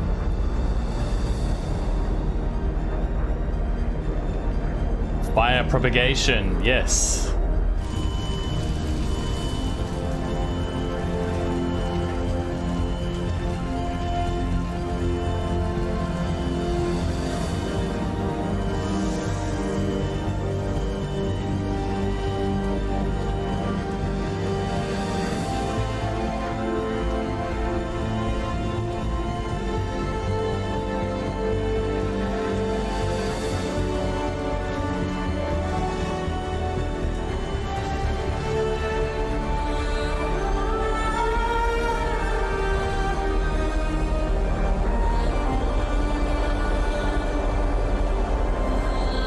Shit's on fire, bro.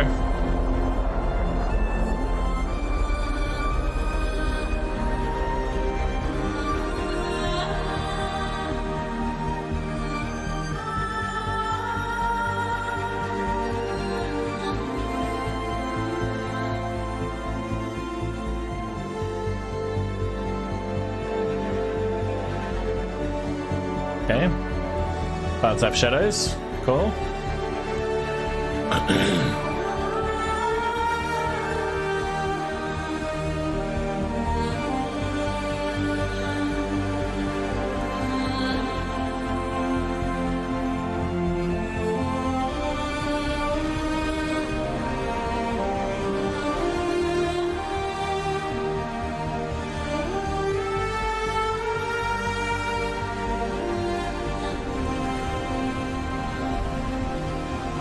We're gonna need a bigger GPU, says chat.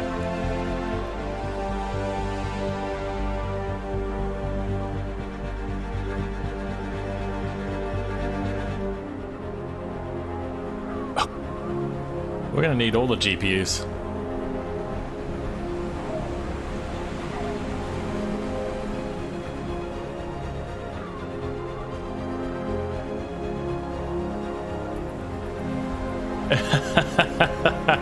You better start saving your pounds and pennies.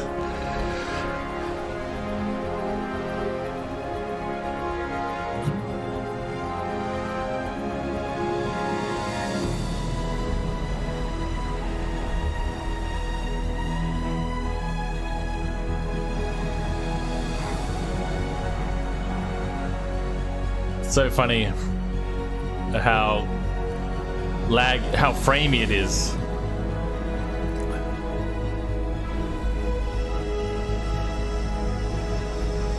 I got a 3060 Ti. I'm planning on sitting on that for a while, but frame gen with the 4000 series looks pretty attractive.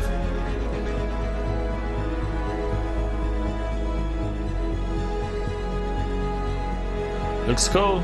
Looks cool.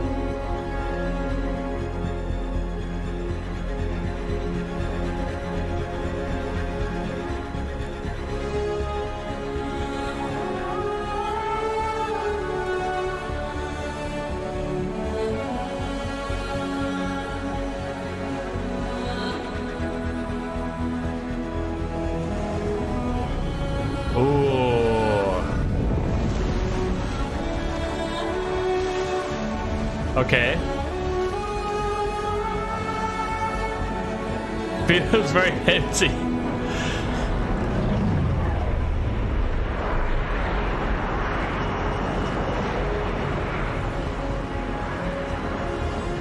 Like, Pyro's gonna be cool, but what are you gonna do? What are you gonna do in Pyro?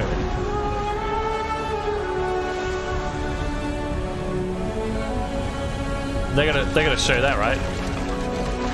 Hey! That's what I want to see.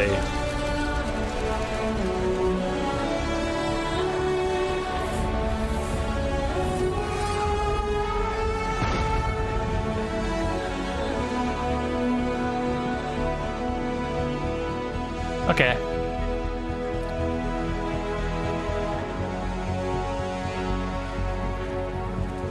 I still kind of feel like the water needs work, but...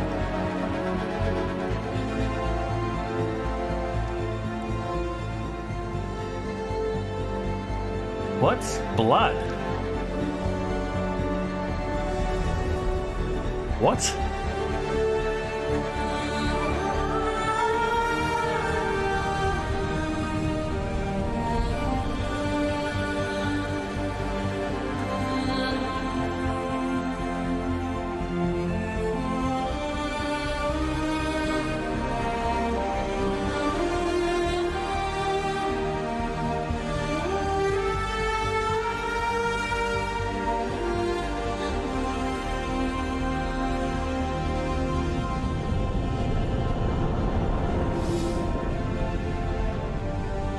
Okay, so it's an ad for Star Engine. Okay.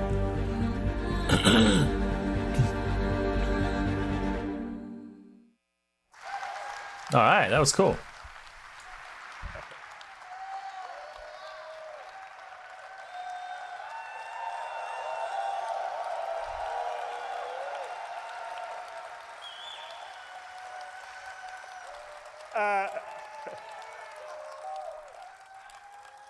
I think that sequence holds the record for the longest spline in the history of computer games. I think we're close to 1 billion kilometers traveled during that whole sequence. So hats off to the engine team and supported by our cinematic artists that put it together. I also need to call out Pedro Camacho's music, which is always beautiful and sets the scene so well. And it's pretty stunning to think that all I mean, hopefully from this video, and we're going to go into some of the new features later on in more detail, and you'll see actually better representations of some of the simulation that was happening there. But it's pretty amazing to think that all that happens inside the engine seamlessly without switching, loading screens, or anything else. It just, you can go from bringing that up. down up close to a blade of grass all the way out, looking at a whole planet, to moving to another star system. And that's actually one of the hardest things to do, especially when you do it at the scale we do online with that level of physical simulation, with hundreds of players, thousands of AI running around. It's hats off to our tech guys who are going to be coming up and talking about what they're doing.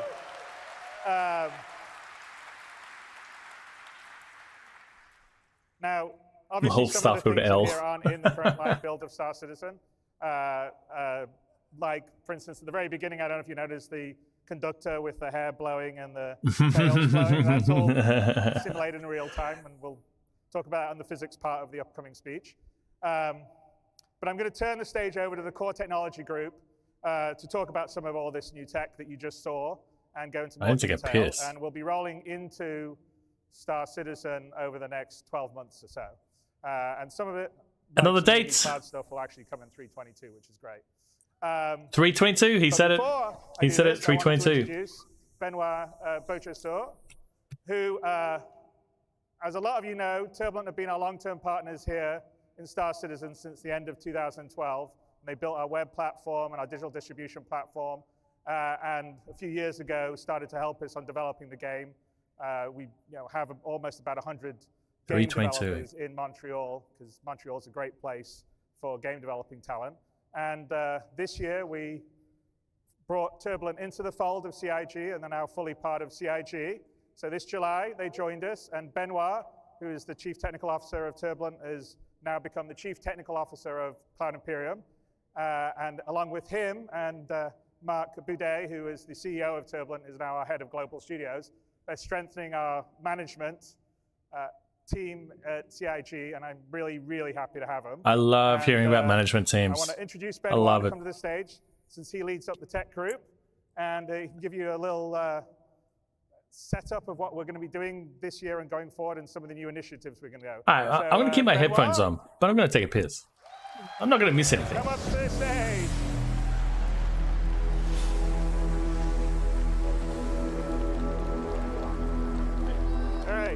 All right, let's do it. Here's the clicker, or did you take your own? Yeah, that's good. Thank you. All right. Bonjour. Bonjour, CitizenCon. We are so happy to be here. It's been so long to see you guys physically, and just being able to interact has been fantastic so far. We're super excited about all this. The video you just watched outlined a lot of features in the Star Engine. It's a reminder of what makes this game so special. It's a focus on fidelity. I said it. It's a focus on immersion. And it's a focus on seamlessness, being able to go everywhere, and you're just there. The accomplishments from the tech teams at CIG have been numerous in building all the technology that allow you to run the game and allow you to experience the same things that we see in our dev setups. And so what we're about to see today is a deep dive into all these features. But first, I wanted to touch really quickly on this last year. We have launched persistence, or added persistence. It's been a rocky road this year, and I want to thank you guys for keeping on playing, giving us a hand, giving us good bug reports. It's been fantastic for us to improve the stability of the game, so thank you so much. You guys deserve a hand of applause. Thank you so much.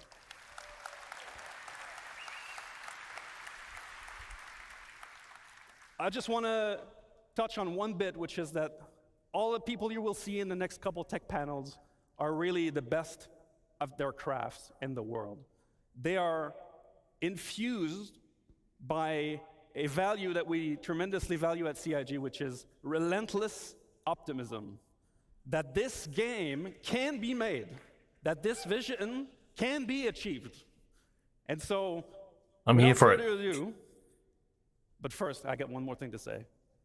So, in all of the different panels that you'll see, all the updates, everything that you'll see on screen, whether it's a HUD, an MFD, a ship UI, FPS weapons, everything, all of this is new. So as you watch the clips, you're going to see some differences. That's because this all comes from the freshest implementation that we have. We love open development. We love to show you guys the work in progress. And so that's exactly what we're going to look at today. And so without further ado, I'll leave you with Marco, who will show you all the cool and amazing features of our engine and the challenges that we face. Thank you so much, guys.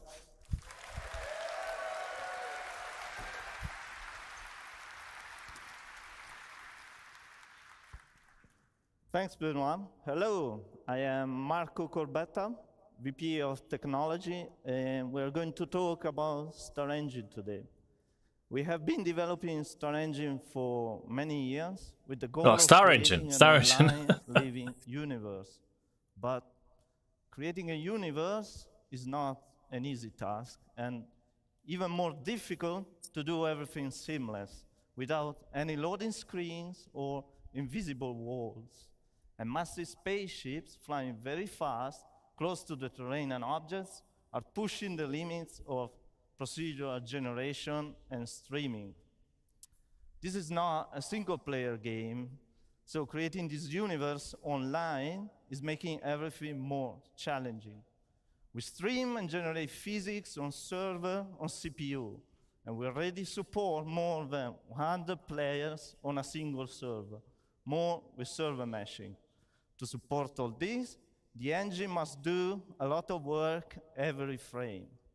So in a typical Star Engine frame update, we got up to 64 hardware threads, about 200 software ones, over 700,000 streamed in entities and millions of entities overall in the solar system, about 150,000 updates per frame. We have over 200 vehicles, spaceships, and ground ones, over 2 million physical objects, over 100,000 objects let's get comfortable. per frame when flying over the terrain. We have many unique locations, streaming on demand in a seamless, gigantic space. Also, we are supporting many new features that we are going to showcase today. I'm going to start in introducing the new and improved clouds and fog worked on by Custom Vendor in the R&D team. The first new feature is the light shafts. They are volumetric shadows from clouds cast into the atmosphere. They are truly volumetric and 3D, fully integrated. They are not just a post effect as it is usually done in games. With this, the atmosphere from an overcast sky gets darker, and this is important for planets and locations with bad weather. Another component is the new ground fog. It follows the terrain up to a specified elevation for different locations. It is also fully integrated into the atmosphere. It receives volumetric shadows from clouds and terrain. It reduces the light scatter into the view ray. And in this video, we are showing all the features combined together. In addition, we made many improvements to cloud shaping to allow for more variation and details. The shape noise blending, a vertical variation, has been improved a lot.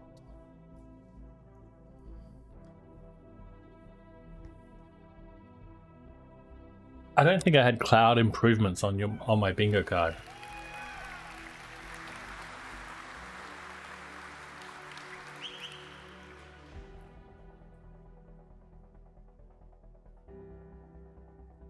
Also, we made improvements to short and long distance read, and the tiling is less visible. Okay.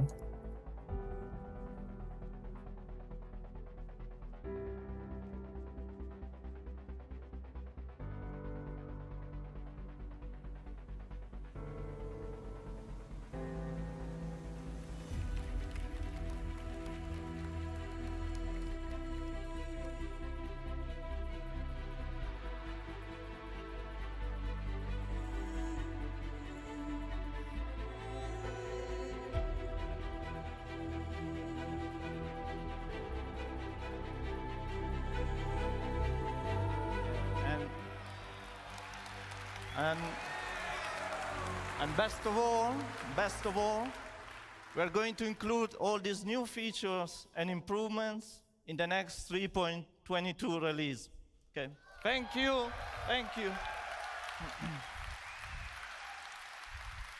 Yeah, they said it again, 3.22. All right, so clouds are going to get buffed in 3.22. Okay, great. We got it. Who we got next? Fire simulation. All right, here we go. Hi, everyone. I didn't... So I'm Mike Snowden. I'm the Director of Visual Effects. And I'm Ali Brown, the Director of Graphics and Procedural Tech. Love Ali. Thank you very much. Really happy to be here, really excited to show you. We're going to be showing Dynamic Fire in Star Engine. That's how you do it.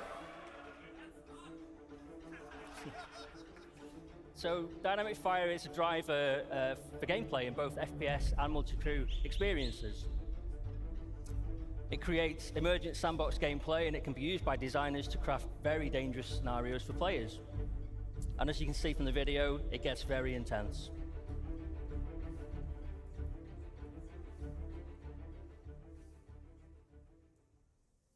Okay, so how do fires start in Star Engine?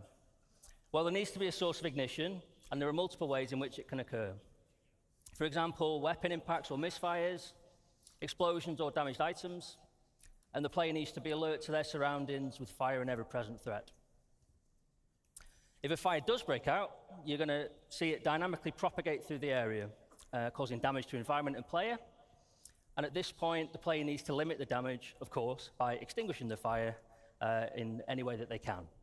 So when doing so, they're going to need to wear protective clothing to protect them from extreme heat. They're going to need to wear a closed helmet to protect them from smoke inhalation, poor oxygen levels. And there's actually multiple ways the fire can be extinguished, including the removal of heat, for example, using the fire extinguisher, which is my personal favorite. It's a lot of fun doing that. The removal of oxygen, for example, locking off the area, venting the oxygen, creating a vacuum. Or simply, the fire's burned so fiercely that it's done everything it needed to do. There's nothing left for it to destroy. And if you let it get this bad, it's probably time to consider repairing your ship. Yeah. Okay, so how do we achieve this from the technical perspective? Well, the first thing the artists and designers do is they mark up their scene to tell us what physical properties that each surface is made from, whether it's wood or metal. But not only on the surface, we have to describe what is behind the surface. You might see a metal panel on your spaceship, but has it got cladding or wiring behind it? It's important we know all this so we know how flammable it is. Then after this, we have to define all the physical properties that go with these surfaces. So, for example, what the mass is, the energy density, combustion temperature, fuel ratio. And we use all these physical properties and we sum them up in each voxel, which is a 1 by 1 meter cube. And then once we have these voxels, this forms the basis of our simulation. So then first thing we do is we look for sources of ignition and then we're off. So here's our debug mode that shows us what's going on in the simulation and is what we use to track it. And you can see these squares enlarging to show us where the fire is spreading. For each of these voxels, we're tracking the fire, the temperature, fuel remaining, the amount of smoke. And the fire is propagating via convection and radiation, which are both accurately simulated. And it's consuming the gases and producing the knock-on products as well as it goes. And because we're using a proper simulation, like Mike mentioned, when you vent a room, not only are you removing the oxygen and putting the fire out, but if the temperature remains the same, if oxygen is reintroduced, the fire will reignite and it will continue burning, just like it would in real life.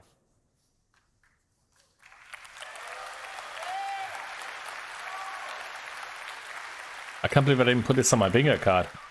So what's next for this? So our focus has been on interiors, in particular spaceships, but all interior spaces really, and this voxel grid really helps us solve that problem. Our next focus is going to be on planets.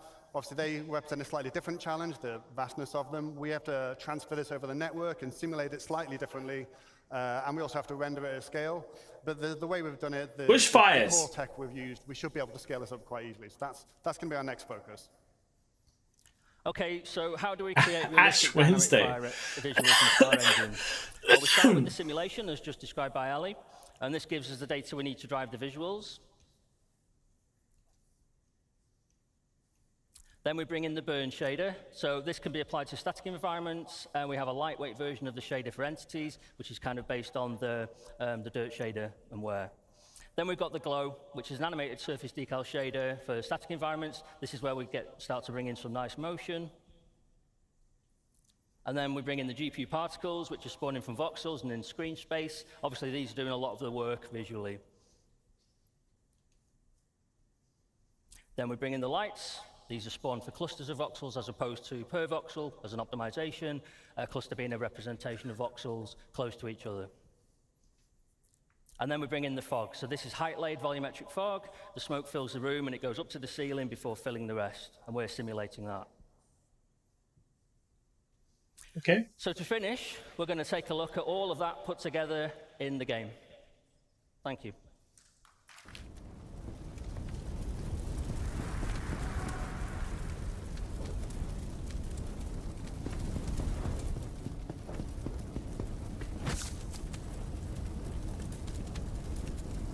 New med pen. Is it like a challenge to see how many picos you can see? Aka Strak? Hello, Aka Strak. Nice to see you. Welcome to CitizenCon.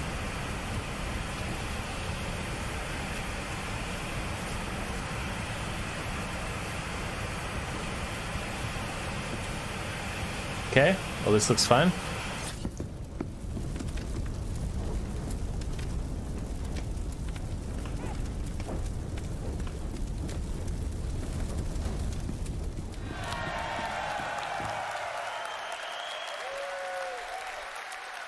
Thanks very much, everyone. Thank you. Thanks a lot. Bye.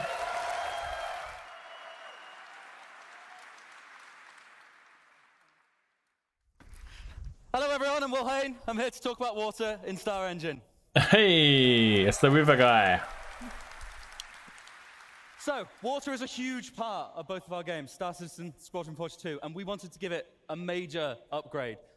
We were going to set 3 ideas that we wanted to impart on our water. We want it to look as good as possible, obviously. We want it to look realistic. We want it to be beautiful. We want it to be in motion constantly. It should always be moving and always be reacting to everything around it, whether that be players or objects or vehicles. And we wanted this to work on the whole scales of all of Star Citizen, all the way down from footprints in puddles to enormous ships crashing into the ocean. I'm going to talk about our updates to the water rendering first. And then we'll move on to that other stuff I discussed. So first of all, the water shaders, particularly the ocean and the river ones, were in dire need of a major upgrade. They were currently using a technique called deferred shading, which is really fast and fantastic for opaque objects, but does not translate well for transparent ones, which of course water is. So the first step that we made was to transition to forward shading. That allowed us to introduce more physically based techniques, such as proper lighting, reflection, and refraction. It allowed us to integrate the atmosphere properly into our water lighting setup. And it also meant that we could get more fun techniques, such as wave crest backlight scattering, as adding better foam rendering, which includes halftone blending, surface haze, and much more detailed bubbles on the individual bits of foam. Okay. I've got some examples of that here. In this particular screenshot, you can see the icebergs in the near frame. You can see we're refracting the iceberg underneath. It's correctly refracted. In the mid frame, you can see that the iceberg is reflected back onto the water. That is now accurate. We weren't doing that properly before. Here you can see our accurate water lighting from this really beautiful screenshot of the Gladius over the water. I love this one. So this is the objects under the water being correctly lit, which is new. And then we are applying the lighting changes from the specular highlights on the surface, and also considering the lighting from the suspended particles in the water, depending on how deep and dense the water is, which gives us this really beautiful effect. I didn't have this on my screenshot just looks good. bingo What he's card doing either. is demonstrating that the atmosphere and the water are sorting properly. This looks like everything is normal, but it's challenging to implement with forward-rendered water and proper ray march clouds like we have in game. Seems good. Props to Alan, who worked Good job. on all of this. I don't know what's going on, but it seems good. And here we can see the wavecraft light scattering. Okay. See how the sun is coming across the back of those waves. It's lighting up the suspended particles in them. It just looks gorgeous. Here we have the multi-layered foam. It looks like an improvement for sure, From a distance, we have both surface foam and subsurface foam rendering correctly, looking really, really nice. I've just got a video here before and after. First of all, this is our lakes on Stanton 4. Next we have water volumes on Horizon. There you go. This last demo, this is a Clio on the Stanton system. This is what it currently looks like in game, and I think you'll agree, pretty dramatic difference. Okay, fine. So the next bit that I want to talk to you, that me and the team at Planet Tech and Graphics have been working on, Yeah. is of course water Something surface more dynamic, simulation. I think. It still seems like a texture. So we had a few aims for this. We wanted it to be multi-input. We want physics to influence this. We want our MFX system to influence this.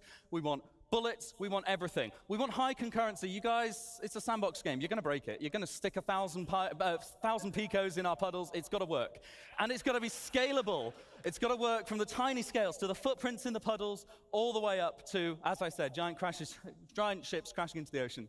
So the technique that we chose for this is a form of surface wave propagation. It's GPU-based, it's highly realistic at a low cost, and it can be scaled for waves of different amplitudes. So we can have all of that. Waves, here we go. Adjusting a few constants. Here we go, A Strack. demonstration here. Got some waves coming. Walking through the puddle. As you can see, as he steps, you get a bigger ripple. But even as he's stepping, the toe is being dragged through the water and moving the water accurately. This All is right, not they're not very big waves. Not big waves. And then this next demo, we're going to fire some bullets. This Okay. is allowed, this one. That's good. Yeah. I mean, better than Starfield, Right, but the still. one more thing that we had to look at. So it's all well and good, this working on a puddle, but Star Citizen is not made of puddles. It's made of oceanic planets. It's made All of right, everything. here we need go. to make this multi-scale. So we wanted the water near and far, not just being a square around the camera. We wanted lots and lots at once. The solution we picked was a multi-region water sim. Now, this was really, really tricky to get right, but I really think we have now. Which basically means that we can dynamically allocate all of the simulation regions depending on what is colliding where and what resolution we need at what parts of the screen. We can optimize this very heavily to make sure that you get what you want to see at the right time. We still need to get that information onto the water, though, and that's a bit trickier. So what we devised is yet another set of regions. Now, the regions are slightly different. The simulation regions need to happen wherever something is contacting the water, and that needs to happen regardless as to whether you can see it, because there's a collision going on there, I look away, and then I look back. If it stops going and has to restart, that looks bad. Whereas the water, we only need to know the total result when it's actually in view. So we have these new regions which cover all water in view. And the beauty of this is that we can use this for multi-input and multi-output systems. Anything can influence our water, whether it be the simulation, whether it be weather, whether it be VFX. And then anything Weather can be is important. affected by water now. So the water rendering reads from this. But then we can also spawn VFX particles from wave crests. We can add screen space effects. We can have a line across your visor. We don't have this yet, but it's accurate to the displaced water in front of you. We've got this technology now, so we can use it to influence any of our work going forward. And here's a really good video of some of it in action. I'll just let that play. This is the debug mode. Essentially, we're moving a sphere of basically mass through the water. And as you see, if we pan out a bit, we make our sphere a bit bigger, we get a much different result from the sim. Sure. Spawning the foam properly, it looks really nice. Exactly right. Like, this is all reacting to objects at the moment, which looks great. But what we want to see is it reacting to weather, to reacting to air and air pressure. When there is a hit inside the box.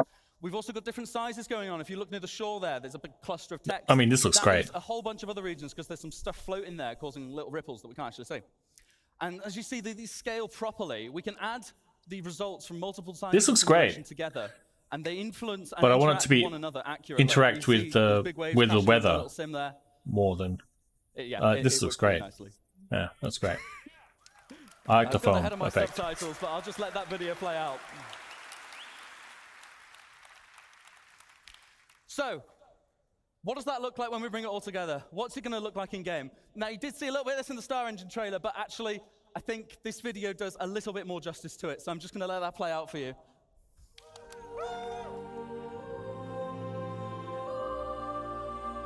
I really like the foam. I like that. That's cool.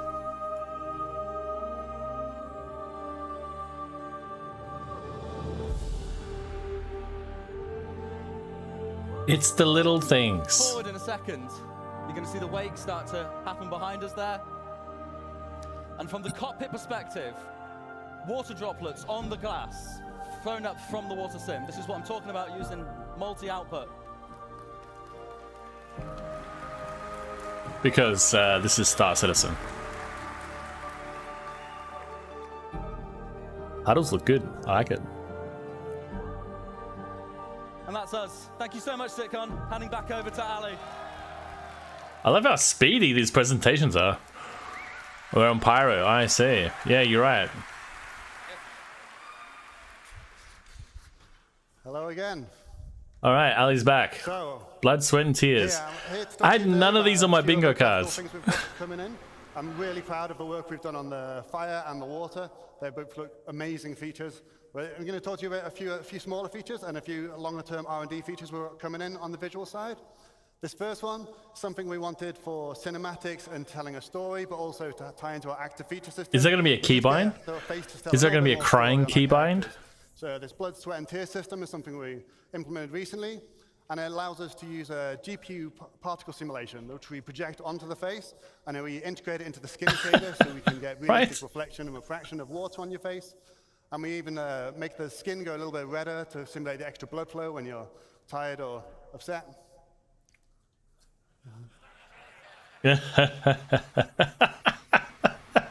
So none of this is a pre-canned animation. It's completely dynamic. We have complete control over. He said cinematics, but frame every single tear if we want to, and we can even simulate blood like here. maybe they use it in Squadron 42? Actor in Star Citizen, yeah. So the next thing I want to talk about is our scope shader. Design came to me telling me that they really wanted to up the game with our rifle scopes. They weren't quite good enough. They didn't really feel realistic for them, and they thought it was a real core part of the first-person shooter experience. So to give you an idea of what we used to do, we have these used to use these type of fake scope meshes, which you see here, which is where we type of slice the scope in half so you can see through it. And sometimes we put these big black planes around them to obscure your vision. And we put a bit of glass on the front of it, but there was nothing really to tell you that it was a lens. So we've worked on a new scope shader, which is now going to be on all of our scopes moving forward. Oh, nice. Quick show of what that looks like in game. So on the first scope here, we're going to see it's got a infinite projected red dot scope sight. We've got lens distortions. You can see the little reflection. Oh yeah, light on it. Oh yeah, oh yeah. You can see it works. Nice. You don't have to be actually holding the rifle for it to work. Nice. We've got PKs again. Emulation of eye relief on the scope. So Yeah, that's great. Distortions, chromatic aberration. I didn't have this on my bingo card either. Support for digital displays like this one, which has light amplification and has support for EMPs. You know, if you get an EMP, you're going to have the display's going to get distorted. Way better. But when? It's going to have a much better, more realistic. 322, I guess. The scopes in the game, and I think I've kind of mentioned before, but it's not a fake effect. It applies to our scopes no matter. So what's the bet that Pyro comes in 322 as well? The scope and see the same thing. It's fully integrated into it, so it's really quite proud of that.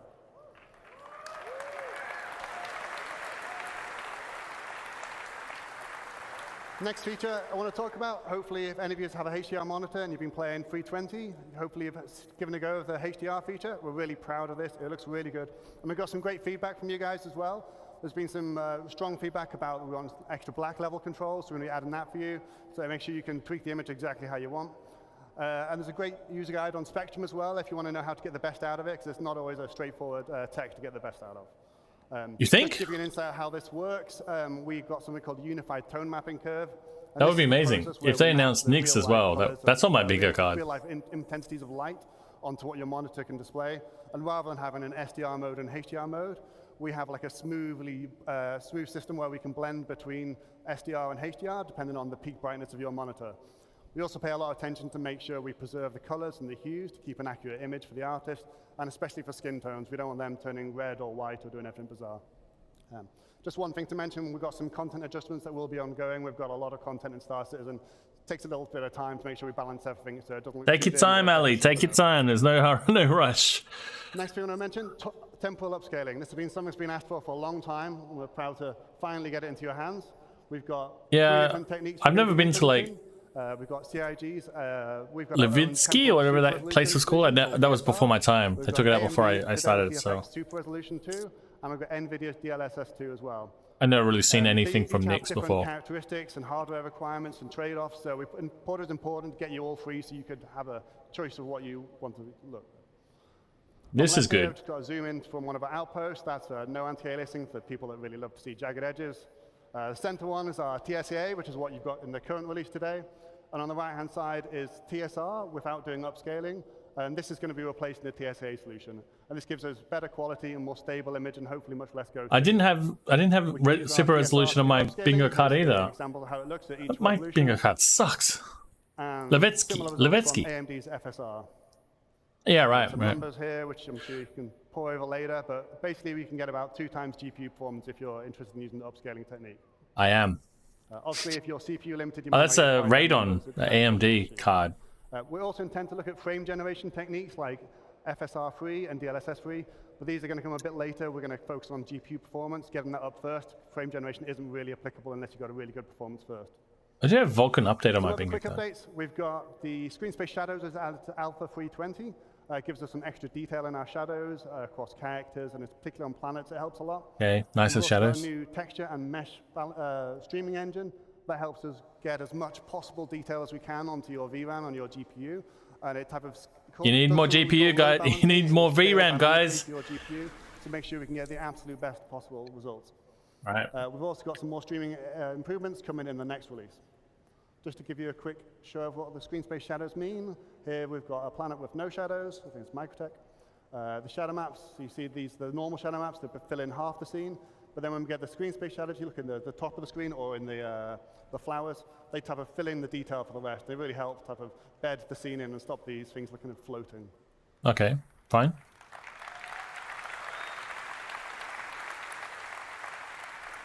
Yeah, everyone says that Levetsky was really cool, but yeah, I never had a chance. What's happening next with planets?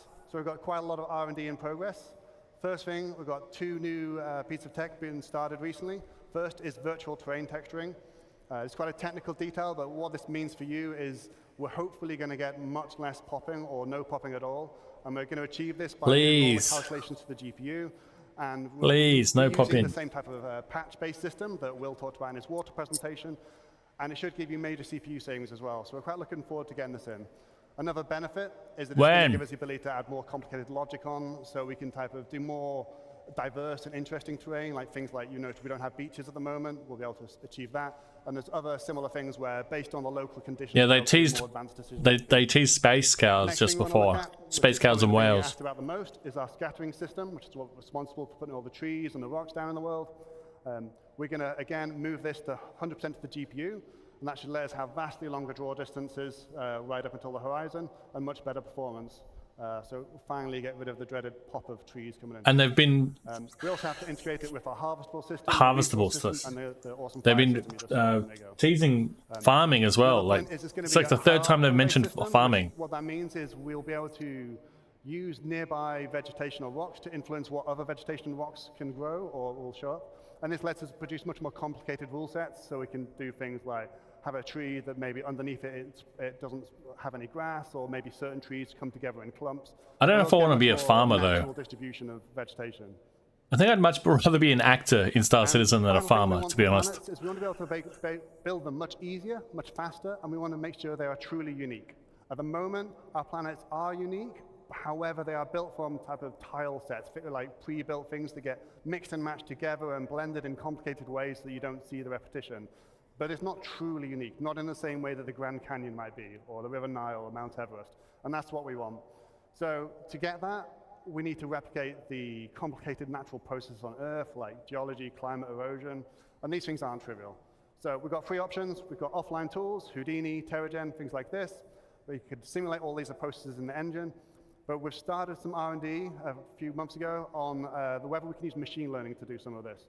So just to give you a quick idea of how that would work. Machine learning. If you just start with some random input here, it's just like some noise. We run it through a temporary simulation, so we can type of get a more reasonable approximation of simulation at different altitudes and latitudes on Earth. And then what we do is like Westeros. Categorize all this into different biomes. So based on the temperature and moisture, you'd find out what is a desert, what is a forest. And this part is crucial. So this is the input for our machine learning algorithm. We could come up with this image any other way. You could hand paint it as an artist, or we could just randomize the noise to get a different set of images. And then what we do is we take the large data sets we already have from Earth, from Mars, and from the Moon, and we train it on exactly the same distribution, so biomes, so forests, grasslands, and things like this. That's cool. And by training it on exactly the type of data we get in reality, we can take this and then push just that, and then we can get these lovely height maps out of it that tell us a really realistic distribution. You can see here, this is the height map, so the black areas are low. You can see all the little rivers and There's not a lot valleys, of points of this has interest. zero art input. Natural points of interest in Star Citizen, like a Grand Canyon. It's early So maybe days. this could lead to This that. is based on something called a custom diffusion neural network. It's, like I said, it's pre-trained on Earth data, and it's been built up in patches so that it just doesn't become too expensive to build.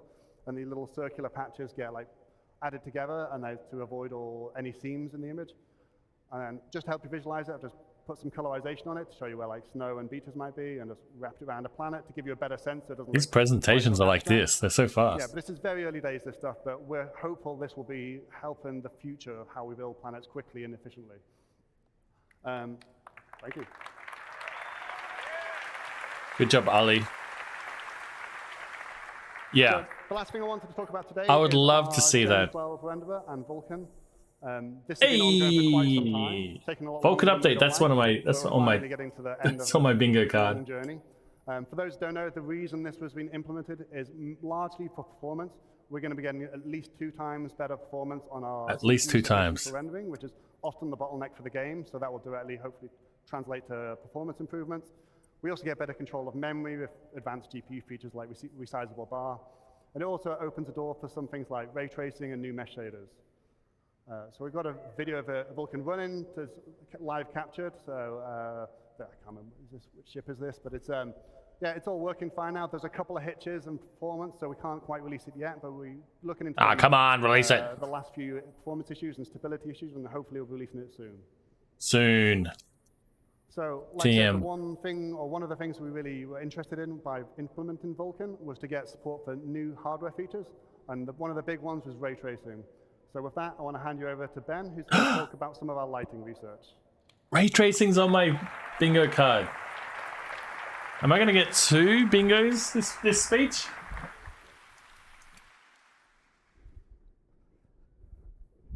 This guy. Hi, I'm Ben Parry, and this is Global Illumination. All right, GI and RT. That's what I want to hear.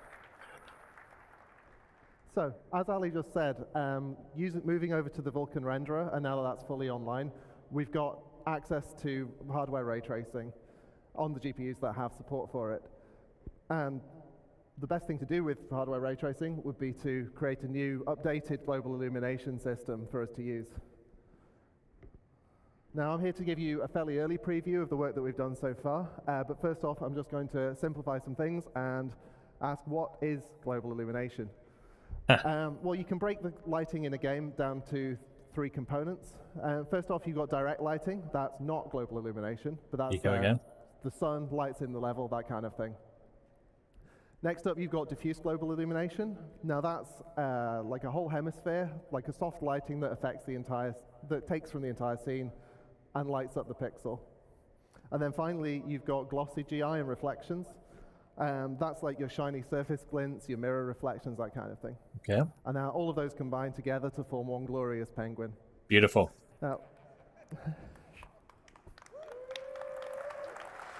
Now do that for an entire solar system and put it in the game next patch. Now for the rest of this presentation, we're specifically talking about this guy, the diffuse penguin.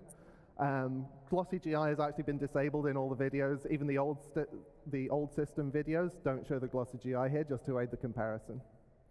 First off, we've got a video from Chris Campbell, who's going to make us look cool. Looks great. That's the current QMAT lighting.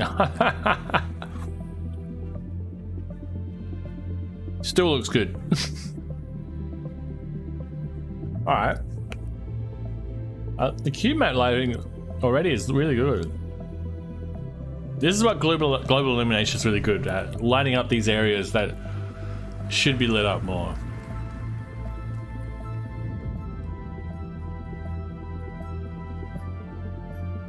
That's much better, right? I love this. But it's just a little bit better. I love the reds bouncing off the boxes on the ceiling, you know?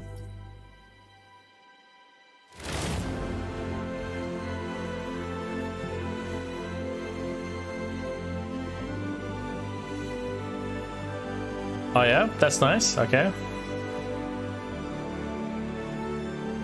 current queue map is great.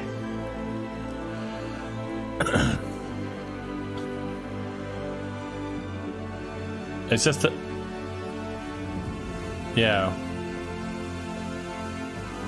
Global illumination really sells the scene, I think, a little bit more. It is quite impressive, right?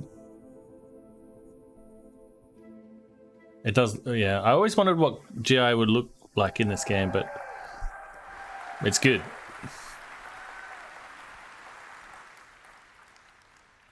So next up, the boring or That's such a fucking tease. tease. That is such a fucking tease. How does the tech work? I'm just going to dig into that just a little bit.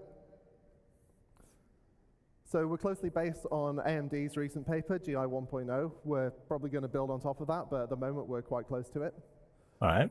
We ray trace against a simplified world so that we get like smoother lighting for the, since it's a diffuse scene, we want a sort of diffuse, smooth signal. All right. This also means that we get more rays per millisecond, which is always good. And we do generate a lot of probes. So the new system is generating, well, for comparison, the old probe was about 1 probe per room.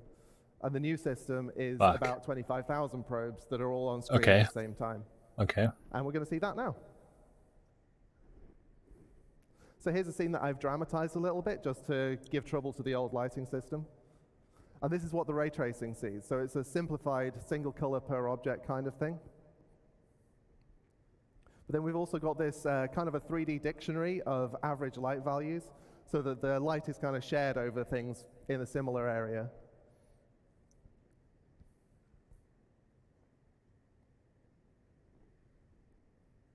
Man, I love these sitcoms. They're so interesting. So going back to the scene, this is the old system. So you'd render a single image from the center of the room, blur it, and then slap it onto the entire scene. Now, as you can see, like, the middle of the scene is about the right lighting, but everything else has got the middle of the scene's lighting. Like these red lights at the sides, they're basically drowned out by the table bounce that somehow made it across the room to them. Okay. So we want to replace that system with 25,000 probes, each one of them only providing light to a small area around themselves. And then we interpolate that to provide like a smooth bounce. And you can see already in the distance, like the red light is really bouncing up there. And then we add a screen space occlusion pass just to tidy up the edges on things. And there is the final composite.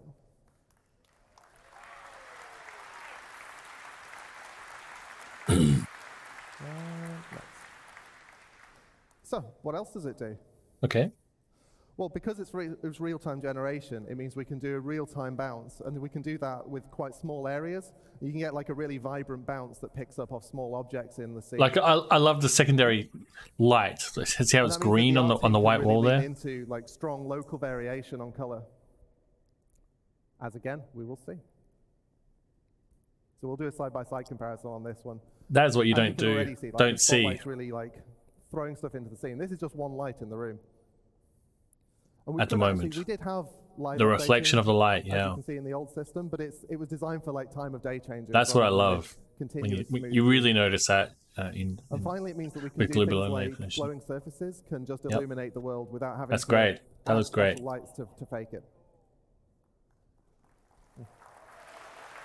Star Citizen problems. Here we go.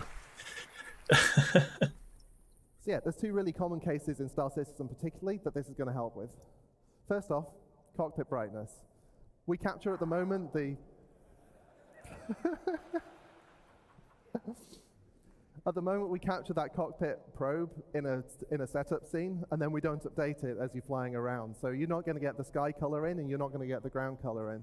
Then we've got the opposite problem that I don't have a picture for this, but cargo bays, sometimes they're light, you land somewhere dark, you open up the doors, and now you've just got this weird little light room with nothing spilling out of it. So again, let's have a video. Okay. Looks nice. Oh yeah, so this is the old system. The sun's working, but you can see there's no sky, there's no ground lighting. By the way, I've turned off a lot of the cockpit lights so that you can see this. Okay. And then in the new one, you can already see the skylight is kind of helping a little. But then as you turn over, you get all the That's ground great. lighting. That's great. I love reflections. Like that stuff really floats my boat. Yeah, there's more. And yes, there's more. See, one of the concerns we had was that we didn't want to create a two-tier system. If people have got hardware ray tracing and it's working for them, that's great. But you can't really have the art team optimizing or scene for one type of lighting and then having to optimize it for another type of lighting and having to trade off decisions about the two of them. So what we've been experimenting with is trying to create a new low bar that's higher than the old low bar, as well as creating a new high bar. Okay. And the idea for this is basically to take that single room environment probe system that we have been using, update it so that we can do live relighting on that, and then to sort of slot that in where the ray tracing would be while still keeping all of the other stuff, like the 25,000 probes and all that kind of stuff. Yeah. Can look at the old system and we kind of Frankenstein them together. So I'll show you what we've got so far for this. So this is just the old one and the new one so that you can see the problems. Like, just, it's overly lit, let's be honest.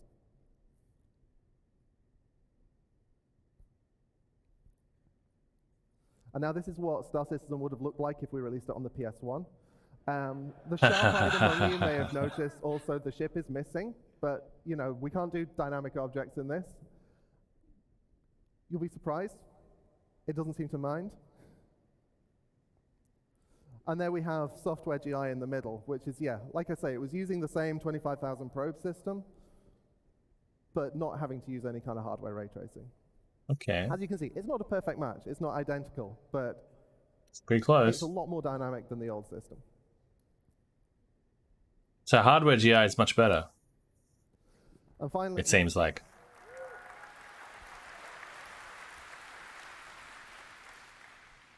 And finally, I'm just going to show you a to-do list here. I don't have pictures because it's stuff we've not done. Glossy reflections. Obviously, we want to complete the picture, and for that, we need to handle glossy reflections. That's self-explanatory, really. I don't know what to say about that. Secondly, you've only seen it on opaque surfaces so far. The next step is to extend this so that it can support glass and water and all the other transparent things in the game.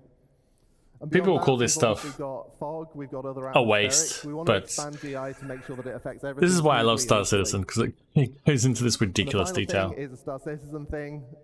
We've got giant scenes, we've got a ridiculous scale on some things, and we've got plans to make sure that this GI extends to handle that full scale. Anyway, that's all I've got to tell you now. I've been Ben Parry. Next up, we've got StarClock with Chris Rain. Alright, let's have a quick check. Did that update? That did update. Alright. We got two. Two on our bingo. Hello, everyone. We're doing quite well. Hello. Hi. I am Chris Rain, and I would like to show you not one, not two, but 3 new physics of our physics engine. And I would like to start off by introducing StarCloth, our new character cloth simulation with a short video.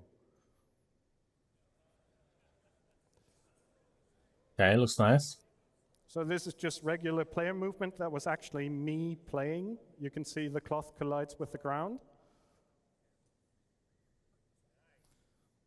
The level of detail in this game is ridiculous. See multiple layers of cloth that do not interpenetrate. Cloth gets influenced from wind and has accurate collisions with the. It's gonna blow up his skirt. Come on, blow up his skirt. I want to see. I want to see what he's got underneath there. Come on, Marilyn Monroe me.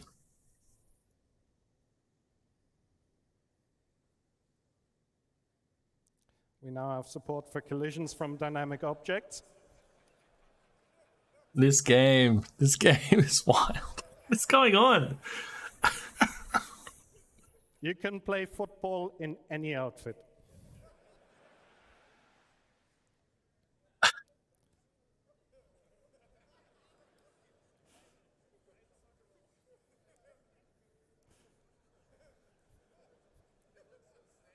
This is like the Taj Mahal of computer games. The full range of motion a human can make, from fast movement He's got to grey hair. extreme poses. Oh.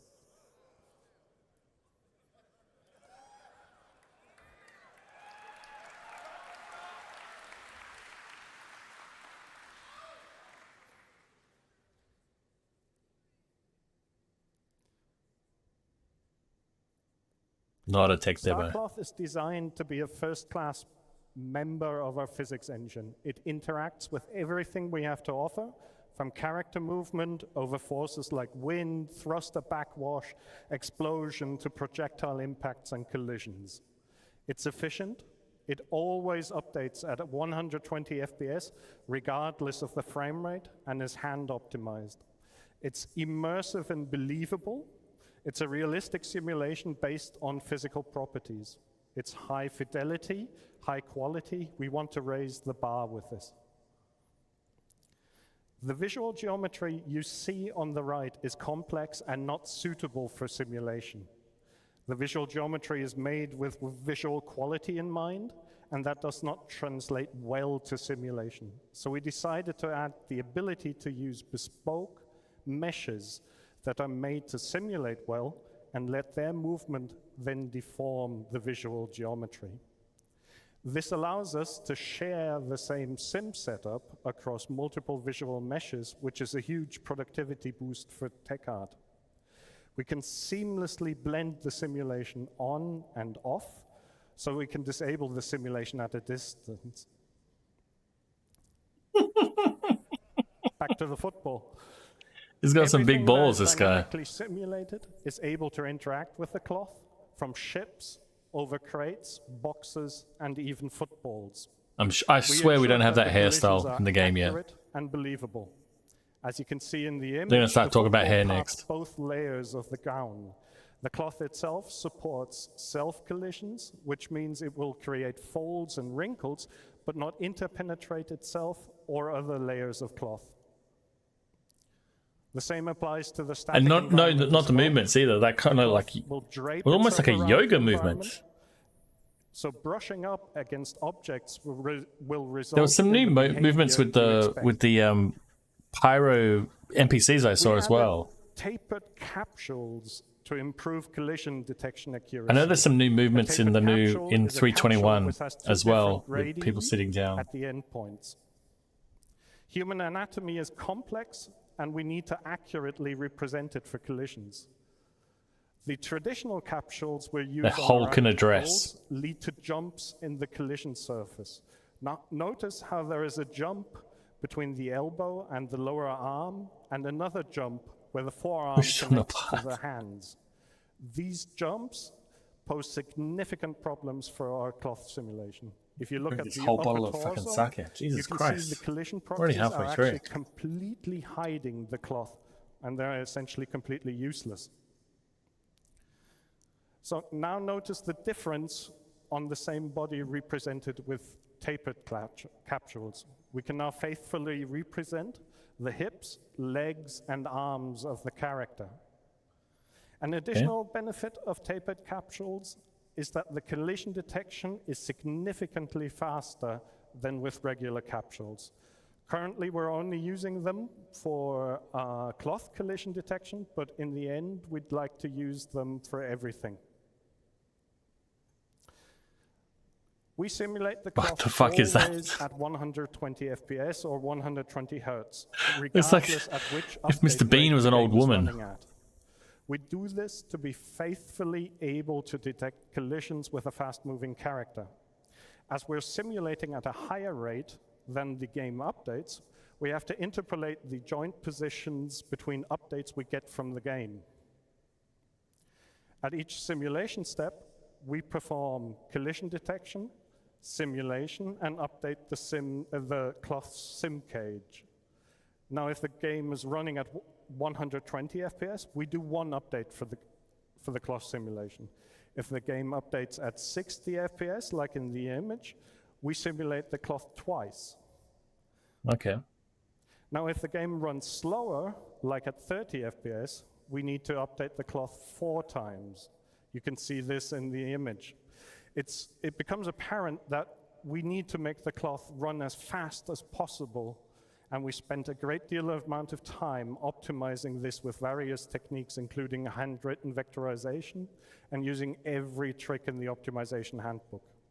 The Good job, effort pays guys. off because we can faithfully capture very complex movement and fast-moving characters, even at low frame rates, without any clipping or tunneling. And this is coming in 3.22.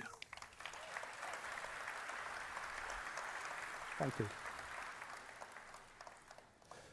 One area that poses a significant challenge for character cloth is when multiple pieces of garments layer on top of each other, like a tight-fitting jacket that lies on top of the pants, as you can see in the image above. This is a very difficult region to simulate properly because you don't have much space and the simulation collisions have to be absolutely accurate. This, what I'm going to show you, is a very subtle effect, but once you notice it, you cannot stop noticing it.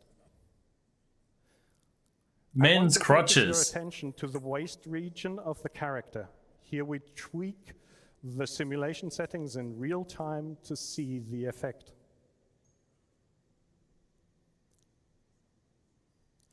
Here you see a rendering with a high fidelity cloth disabled. Yeah. And here the same scene with it enabled. Yeah, cloth looks better. Face looks a bit weird still. Hair looks good. Cloth looks good. Face is still not great. To be continued, tomorrow much more can be seen about Star Cloth in the character advancement panel. Be sure. I had none of this on my bingo card. Star Cloth. So next up, Star Hair. Star Hair? Okay, I should have guessed that this was going to be a thing. Currently, we have the ability to simulate the effect of moving hair with joints that are essentially simulated pendulums. The hair is skinned to these joints, and when these joints move due to the pendulum simulation, the hair moves with it. This leads to a fast and believable movement of hair. However, the quality is directly correlated to the quality of the skinning, which is tedious for tech art to achieve for some complex hairstyles. Further, apart from gravity, the pendulum joints do not react to external forces like collisions or wind or explosions. So we asked ourselves, can we somehow improve upon this? And I'd like to show you some early prototype results of our research. This is an image of the raw geometry you saw in the previous image. You can see many strands of hair, and we thought to ourselves, maybe we can simulate all of these strands. This is a single strand isolated from the rest. As these are simple triangle meshes, we initially thought we could simply use our cloth simulation and simulate such a strand like a sheet of cloth. That didn't work out at all. It turns out hair does not behave like clothing. Also, the sheer number of strands and their individual triangles and vertices are simply too much to simulate efficiently, even for our highly optimized cloth engine. We realized then that our artists are actually using splines to create these strands. And a spline is a smooth curve or line through space. You could see that in yellow. And we thought maybe we can just simulate these. They're much simpler. So, and hair simulations need to be able to maintain the original hairstyle. You cannot have the hair simulation change the visual appearance of a character. One of the reasons why using the cloth simulation for hair did not work out at all is that the cloth only simulates vertices and they have no concept of orientation. So you do not know how the next segment has bent in relation to your current segment. In other words, you cannot easily simulate twist with vertices alone. For splines, however, that is very easy to do. So all of this together allows us to simulate the strands according to the theory of Cosserat rods. A Cosserat rod allows you to model the behavior of slender one-dimensional rods, exactly what our splines are, and simulate bend, twist, stretch, and shear, exactly what we need. you believe it's 4:30 in the morning, and I'm not asleep listening to this? Intersect with the head, the ears, the cheeks, the jaw region. The video I'm about to show you is some very early prototype footage of how such a simulation actually looks like.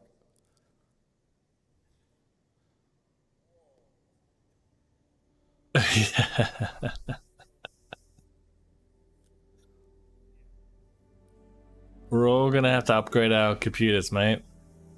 So this is a test of various head movements to see this CitizenCon is sponsored by AMD. Hair simulation is one of the hardest things to simulate, especially in a real-time context, and very tricky to get right. We're actually simulating all the hair strands. You're not using a soccer ball this time?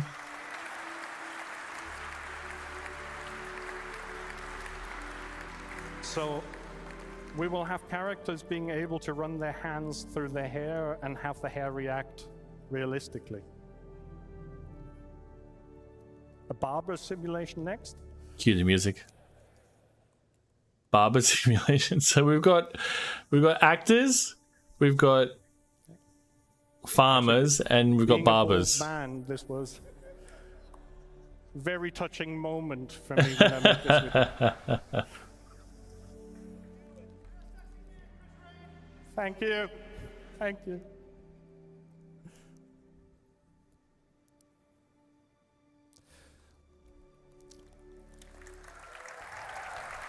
I mean, even in the prototype stage, it looks good. Just the face looks weird. I don't know why the face looks so weird. Next, I would like to introduce Maelstrom. It's not on the bingo. Not on the bingo. Destruction system. Oh, what did he say? And I would like to do that with a video that I believe speaks for Maelstrom? itself.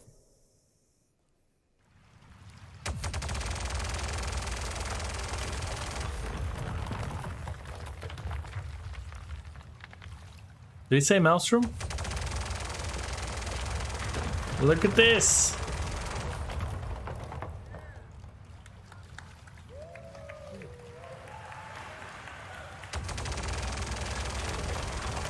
I love it. I love it. Let's fuck shit up.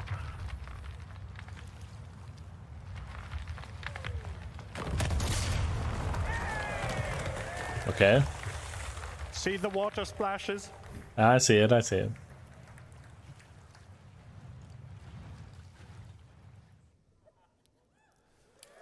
Maelstrom. All right, here we go. That's in my bingo. That's on my bingo card. We want players' intuitive prediction of the effect a weapon or a collision has to actually happen in the engine or in the game.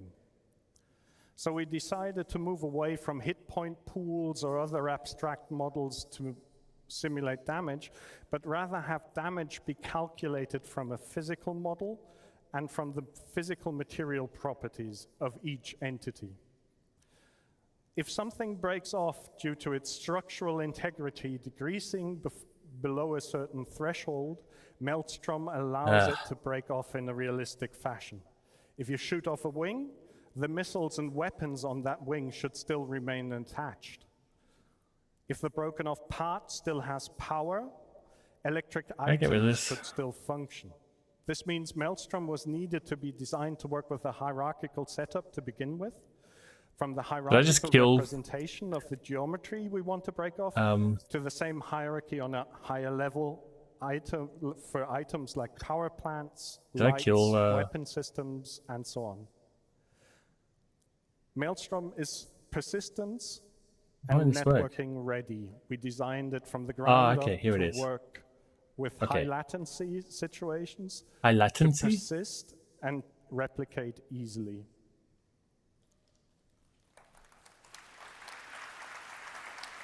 Sorry, I was screwing around with OBS. I didn't hear that. To achieve all this, we gave each physical geometry instance an identifier to be able to uniquely identify it within the universe. So your Gladius wing is your Gladius wing. Okay. We added physical material and damage properties that can now be replicated across the network. One of them, and that's the most important one, we call integrity. And this determines how much structural or internal integrity a physical geometry has. Integrity is modified from dissipating, or rather absorbing, energy from kinetic impacts or energy weapons, and also in the future from absorbing energy from external factors like extreme temperature or fire, as you've seen before. We also track which physical part or geometry belongs to which visual geometry and which high-level entity. So if the structural or internal integrity I have to steal my wife's collapses, beer. I'm getting too drunk we drinking know this which sake. visual geometry is affected and which item might be affected as well. So a power plant will cease to emit power or implode, explode. Engineering. A weapon will cease to fire, and so on. To make things break apart, we create what we call breakable clusters. A breakable cluster is a set Which will help with salvage. physical geometry, the visual geometry, and the entities on top that can break off. Between breakable clusters, we create abstract cantilever beams to be able to model stress and strain. I'll go into more detail in that in a bit. Breakable clusters are hierarchical. They mirror the hierarchy of all attached entities involved. They also embed the hierarchy of all animated joints. That's And crazy. they also embed the hierarchy of all physical geometries. That's wild. Essentially, we nuts. present a ground truth of the entire hierarchy necessary to perform all our goals for Maelstrom. This image is showing a breakable cluster graph of the Gladius. I'd like to show one more video of Maelstrom before we continue.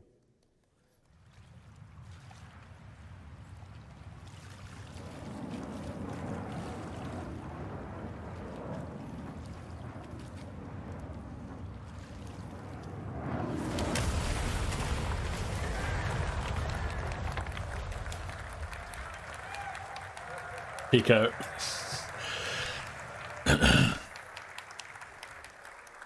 Wow, that's impressive.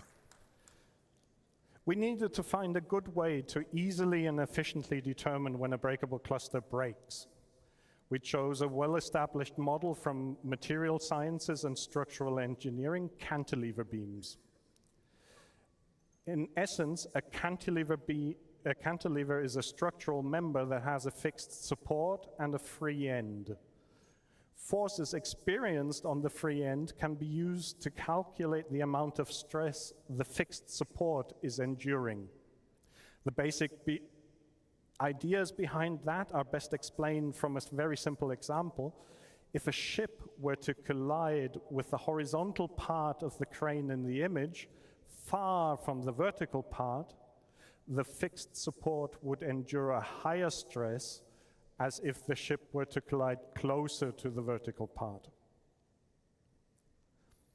But not only does the point of impact determine how much stress the cantilever beam experiences, also how large the surface area is connecting the cantilever and the fixed support has a large influence on when a cantilever beam will break.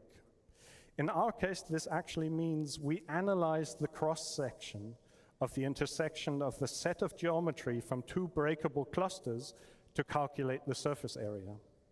A wing attached to the body has a rather large connecting surface area compared to the surface area calculated for the stabilizers connected to the body. We then project forces from impacts and explosions onto these cantilever beams and calculate the stress the beams experience. Over time, this stress turns into strain, and if we reach a certain threshold, the beam snaps. The result, simple, efficient, and deterministic breakability. But this is not just about ships and buildings that you saw in the videos before, We want Maelstrom to be a systemic system that we can use on all types of entities. So here's some video of some test footage of AI shooting each other behind breakable cover and Maelstrom barrels.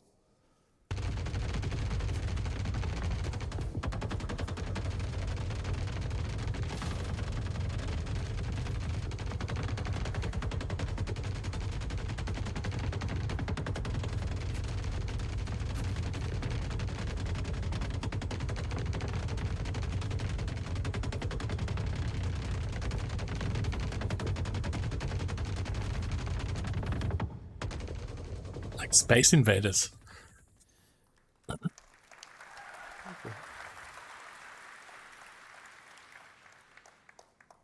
Physical material properties influence damage and breaking and have a direct influence to how things break and fracture.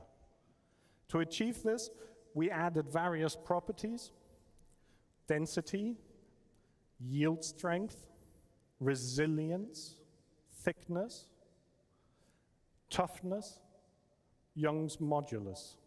And this is more or less what I wanted to talk about Maelstrom, but I don't want to leave without showing one more video of what carnage Maelstrom can create.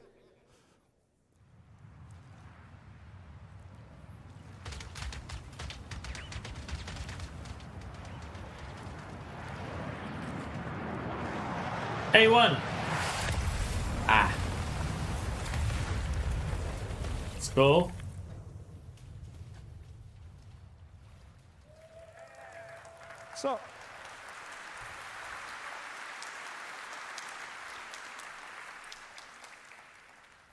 So thank you very much. And with that, I'd like to hand over to Benoit. All right, fist break. Great, thank you. All right. I am not this person, but I'm filling in with him. So far, I mean, you guys think this is gonna change your game up to now? All these new features? Hell yeah. Okay, so we've seen updates from fire, water, we've just seen force, we've seen sun and light. So the next thing that's left to build a ludicrous space game is audio. And so I'll leave you with Graham, who's gonna show you some of the new audio enhancements we bring to Star Engine to make it even more realistic than it is now. Hi CitizenCon, Graham here. Good to see you. Recently in the audio team, we've been looking at how we can create a greater psychological connection and emotional impact within our games through the use of improved audio technology. Audio can play a crucial role in the immersion of the player. And with that in mind, the audio code and technical sound design teams have been audio looking resonance? at all of our tech from the ground up. Audio resonance is For on example, my when you're under threat, bingo you card. should feel a real sense of danger. When you're armed, you should feel the dangerous power that you hold within your hands. Earlier this year, we showed you our resonance tech, which Right. allows us to bring the action much closer to the player, even when they're deep in the bowels of a ship and far away from where all the hits and the explosions are happening. But that's just one part of a much larger push to create come a better, on! more immersive audio experience. With that in mind, let's take a look at some of the tech we've been working on. First, let's listen to some of our weapon sounds in action.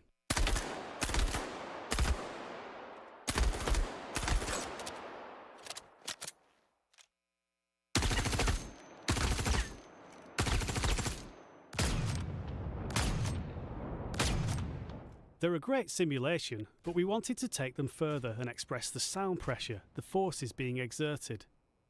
Our new in-house audio effects, particularly the multiband compressor, tuned by our sound designers, give us this result.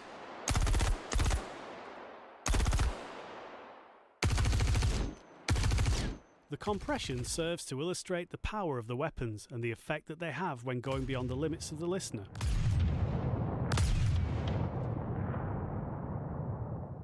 Let's show you the same audio effects applied to the ship weapons, taking us from this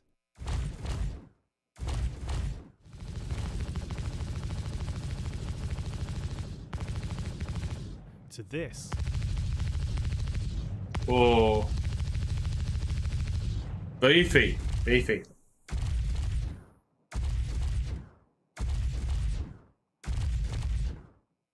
But it's not just about feeling powerful. Changes in audio can create a sense of danger, of being out on your own and under threat. Here's an example of ship combat.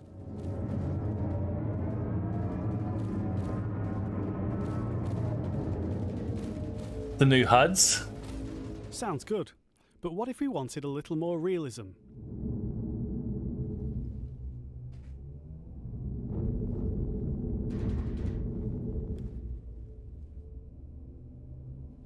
Is he flying? Is that a Gladius?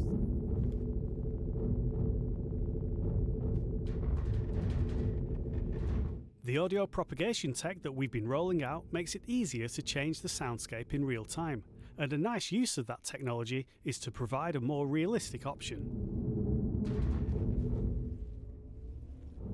Here, your own weapons resonate through the hull of the ship. Only what's in the pressurized cockpit is heard clearly, and the threat level feels higher due to the isolating lack of enemy weapon and ship audio. Look at that UI. It's like almost Making completely these gone. changes creates space in the audio, both spectrally and temporally, making impacts seem bigger, more damaging, more of a problem for the player. This realistic mode isn't limited to the flight experience, it's applied appropriately to the game as a whole. Here's an FPS battle in a depressurized area.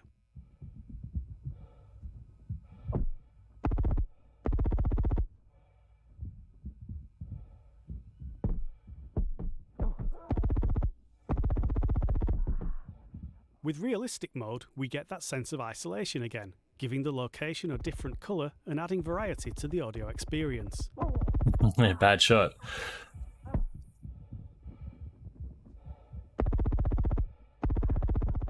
Player breathing and foley are exaggerated, and other sounds are transmitted through physical contact.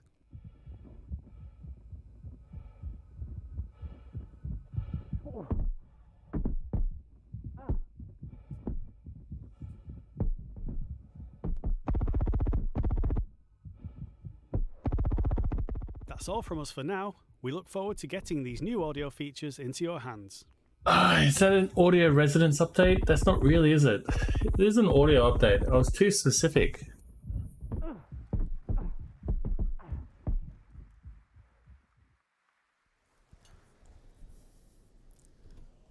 All right. All right. This is what we want to see. We want to see this guy. Persistent entity streaming, replication layer, and beyond. All right, let's do it. My name is Paul Reindl. I'm Director for Online Technology. And I'm going to show you a little I don't have a PES update, but I do have a replication layer update. And the replication layer. All right, here we go. I thought about what's the best way to show you something about that tech. And I thought about putting some technical drawings on the slides, or maybe show video like we did 2 years ago. But really, the best way to show you how persistent entity streaming works is to give you a live demonstration. And that's what I'm going to do. All right. What could possibly go wrong?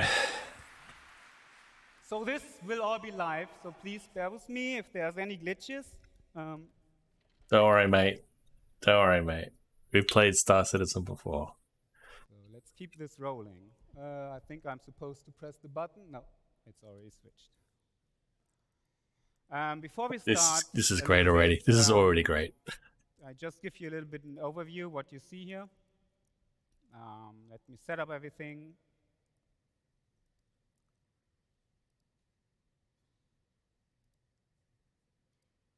Here we go.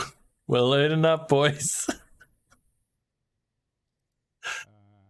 On this left side, you will see my client window.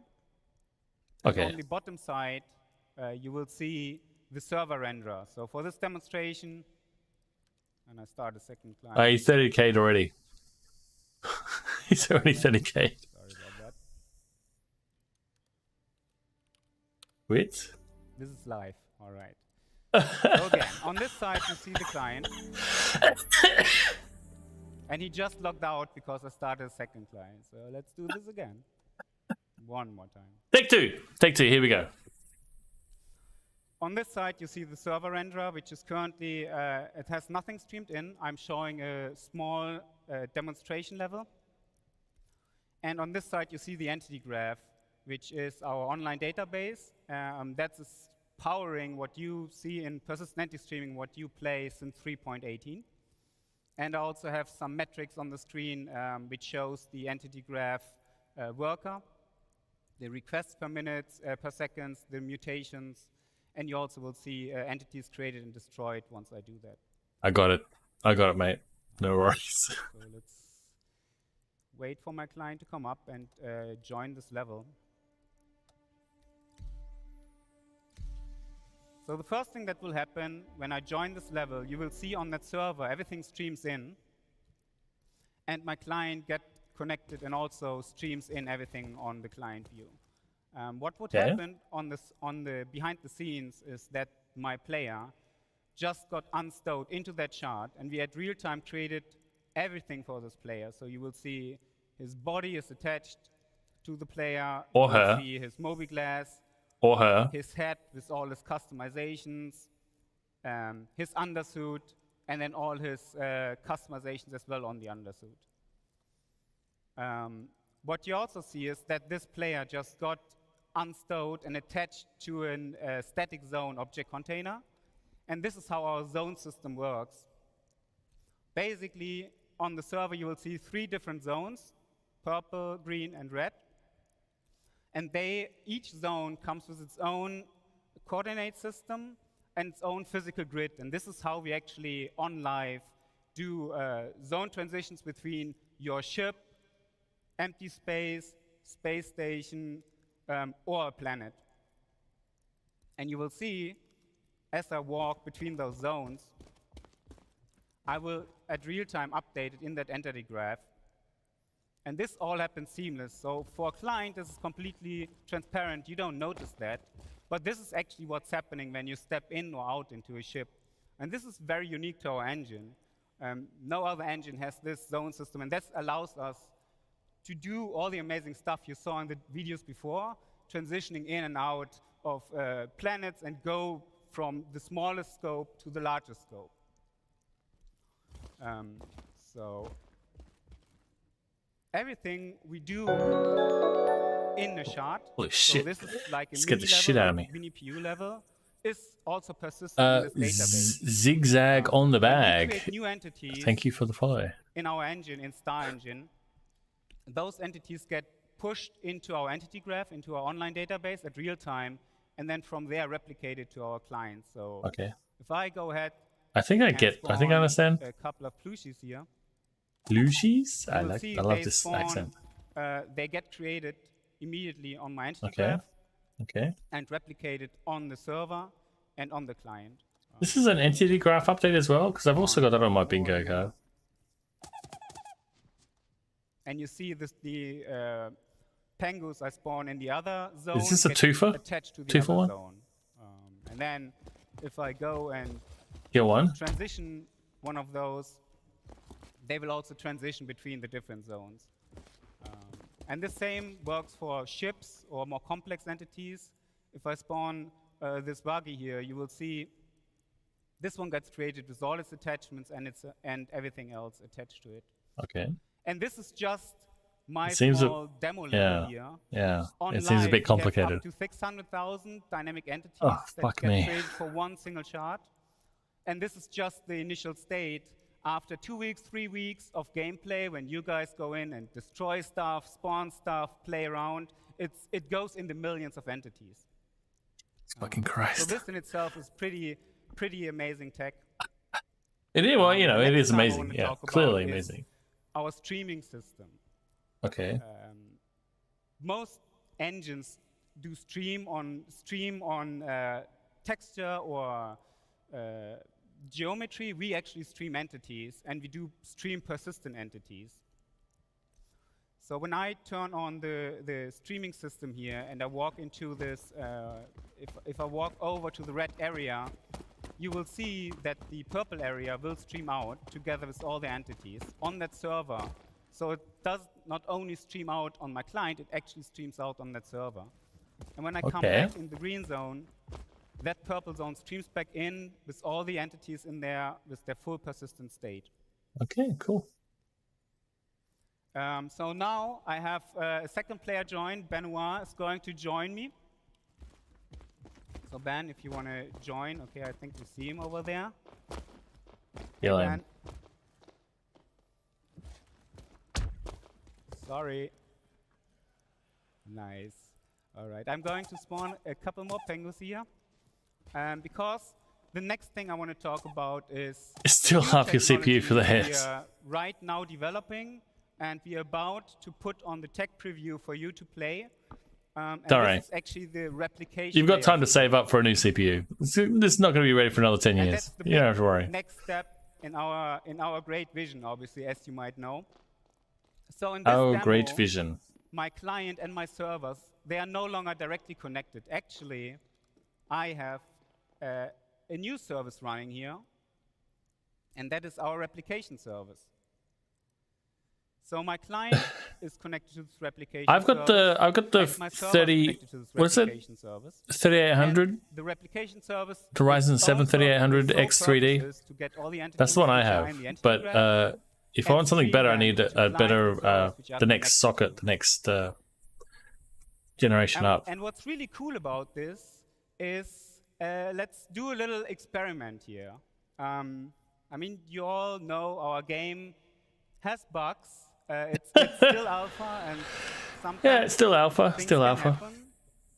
So let's see what's happening when I kill my server here. Oh, 30k. We're going to 30k. Here we go, boys. The console. Here we go. So let's just shut it down. And yes, this is where you would usually see a 30k or something. You can see Benoit kind of froze there for a bit. And the buggy does a bit weird stuff. I can shoot those pingus, but the world is really in a frozen state right now. You saying But I didn't Pingu disconnect and not because I'm Pico? connected to the replication layer and not to the server anymore. In the meantime, I'm just starting a new server. Let's be a bit patient for it. Well, I'm Come back patient. online I'm in a patient. second. I play Star Citizen. I'm very, very patient. And as you can see, now that Ooh. the server came back, it restored the state.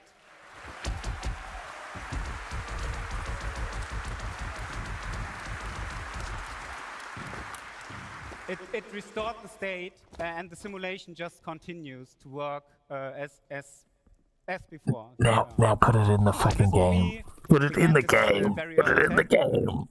But this is a great benefit of what we have with our replication layer split. But there's one more thing. But there's more.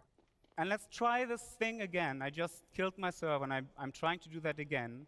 But this time, we're doing something different. So let's first go in here. This is my development tool. I can talk about it in a second. So let's stop that server again. Oh. Okay. So this is the bit where you get murdered in any FPS encounter.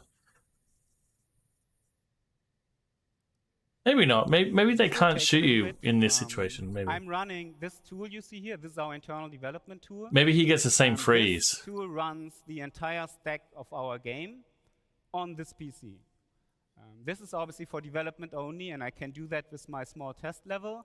But this really helps online devs and all people who work on the incredible, complicated tech we hear to be able to develop our game. And because I run everything on this PC, it's a bit slow. So let's wait and see what's happening here.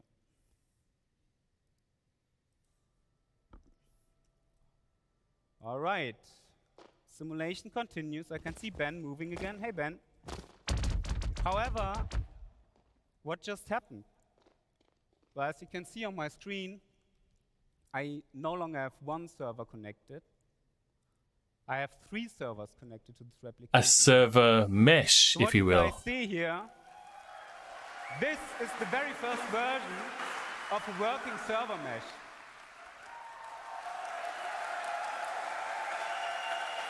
It works! I don't have that on my bingo, so This is definitely replication layer update. All right. So now I'm And going to explain a little bit how this magic entity works, graph update? because it is truly magic. Truly magic. Each server, when it came up and the replication layer realized there are 3 servers, we assigned different zones to those servers. And we said, okay, server 1, you are the authority over the purple area. Server 2, you are the authority over the green area.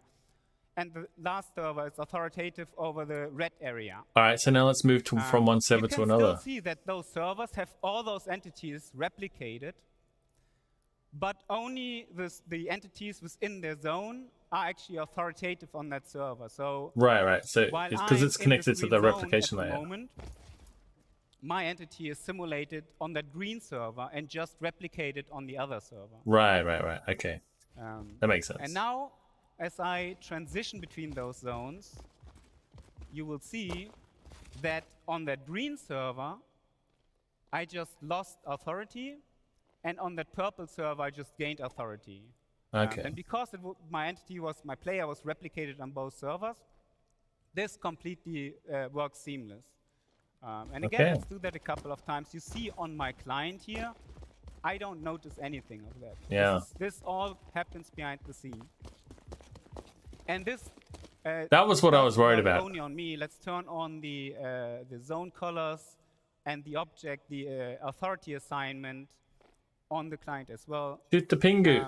You can see that even entities, as they transition into the other zone, seamlessly transition to that zone. Okay, that's very good. That's very good. Obviously, this is great. And not only that, I can also interact with entities Put it in the game. on the other side. So when's it coming into the game? Green zone, for example, and I shoot this, I can still shoot that purple entity. Interesting, because it's being replicated. And I can also just go ahead and destroy that buggy which sits on that other zone. There you go. Always fun to blow stuff up, right? I mean, this would. I mean. All right. So there's more to this. The first thing I will do, let's spawn a fresh buggy. I just destroyed my old one. When I go into this buggy, I will become part of the aggregate. And that means that now my buggy and myself will transition authority together. And this is how we make sure that my player, while he's driving this buggy, is always authoritative on the same server. So you can see, as I drive around with this buggy between the zones, I will switch between the different servers. Great. That's great. All right. But there's more to this. So but there's more. When I turned on the streaming earlier, the same streaming mechanics work here as well. Like, obviously, in this example right now, you can see all those servers, they have all those entities replicated. And it's a little bit wasteful because you have 3 servers, all need to replicate all those entities. And that's where streaming come into play. I can turn on streaming here, and you will see that suddenly my purple server no longer has the red area streamed in. And the red server no longer has the purple area streamed in. So let's see what's happened when I drive my buggy backwards into that red, into the red zone. What happens on that purple server? And I just disappear. So right now, on this server, there's only Benoit replicated. And Benoit, if you come to me over in the red area, you will see that now on this server, there's no client at all. And in theory, we could now completely stream out the entire area on that server, or stream in a new area. I guess that's good for optimization. And you will also see, as I drive back into the green area, I will magically reappear on that purple server. And this obviously works on the other side as well. Let's get a couple more player join. I have a couple more QA in the back, so you can just see the whole thing running at live. Running in live with a bit more things going on. Everyone's still trying to load in. Did that guy 30k? Get out of this buggy.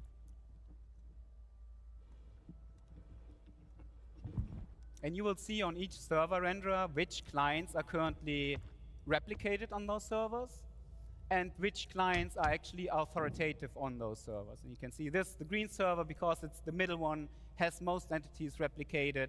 And then you can see this purple one at the moment only has one client replicated. Yeah. Oh, here comes the frames. So yes, this is pretty much it.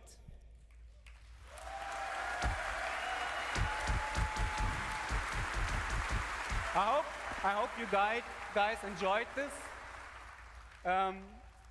It has been a long time to come to this point, and I just can't put in words how much tech and work we had to put into this. Big shout outs to the network team, big shout outs to the online services team, big shout outs to Chris to let us doing this.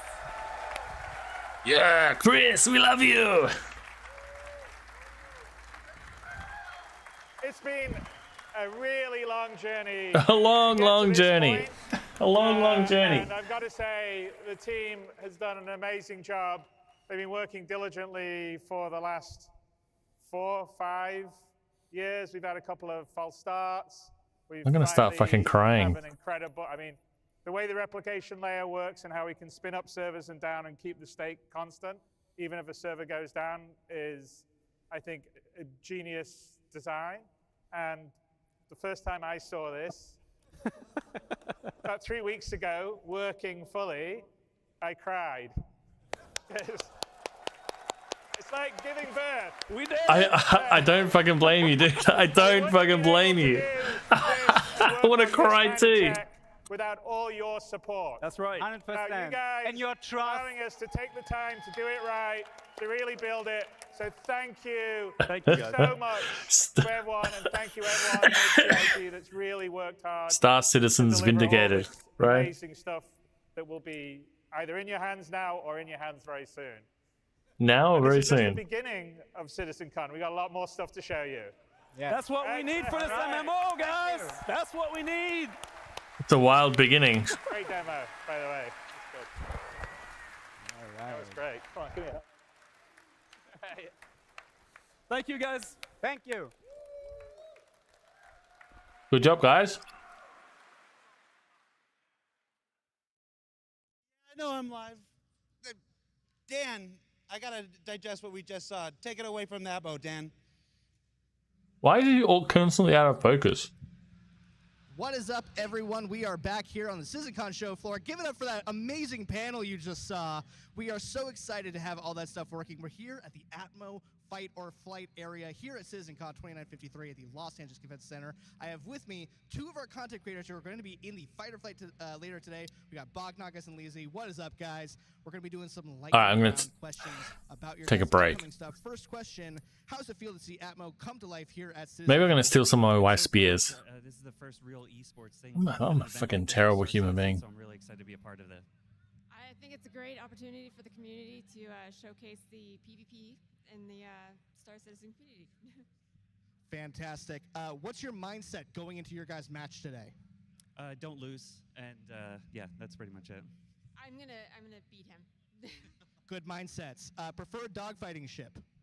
The Arrow. Definitely the Ghost, Hornet Ghost. All right. Advice to people learning dogfighting in Star Citizen? Nose to the grindstone, go hard at it. Yeah, don't be afraid. Just jump into Arena Commander and just put in the hours. It's a lot of fun, worth it. All right. Where can people follow you guys? Twitch and Twitter, LazyB_. Yeah, same thing. Twitch, Bognagas. All right. And, you know, a lot of tension, a lot of animosity. Say something nice about your opponent. He's got a great mustache. I'm going to feel really bad blowing him up. All right, guys. Well, that is it for Atmo Fight or Flight. The matches are going to be starting soon. I'm going to cut it back to Jared and the CitizenCon main stage. We'll see you guys back here on the floor soon. See you guys then.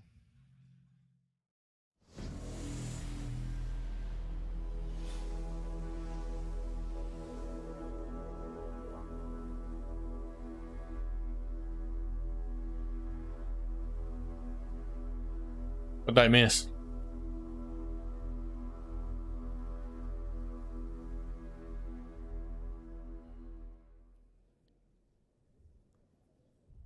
I don't know if I should drink this. It looks really fancy. Hello. I'm Thorsten Leimann, lead systems designer for the EU Ichigo team, beer. and, What the hell does that even mean? Welcome to this little presentation of our most ambitious feature that we are working on for quite a while already. Strawberry beer? We already talked about it several times, but this time it will be a little bit different. I can drink it now and tell her that she drank it while she was drunk. Here's a little disclaimer. Everything that you are about to see in this presentation was done by the EUPU team. So, well, all right. So this is my and the VGPU team. So what you will see here is mainly placeholder art that was either done by Guillermo, Bastien, or me, so members of our team, and it's. This is my bingo card at the moment. This presentation. So what you will notice here is also that. So I'm doing quite well here, but I don't think I'm going to get a server meshing delay. I think I'm going to be blocked there. So we are still iterating. But let's start with the actual presentation. Yeah. Those that follow us for quite some time probably know about the resource network already, but let's do a brief recap. We will be talking here about our technology, that is resource network, and the engineering gameplay that can be called a child of the resource network. The engineering task will allow you to manage your ships, outposts, and possibly other things. Engineering gameplay, that's on the bingo card. Talk about the technology first. So welcome on stage, Guillermo.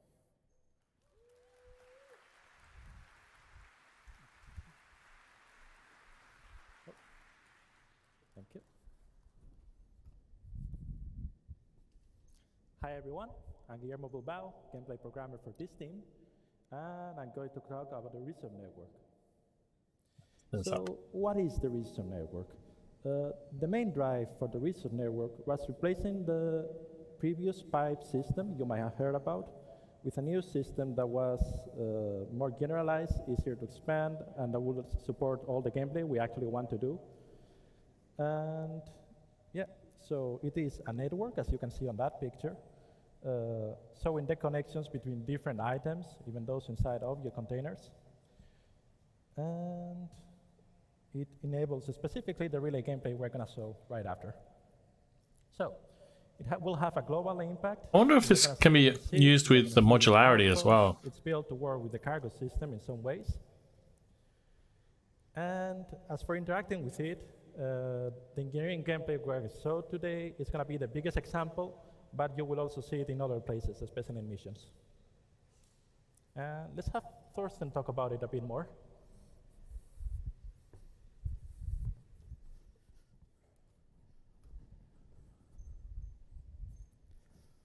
So hello again.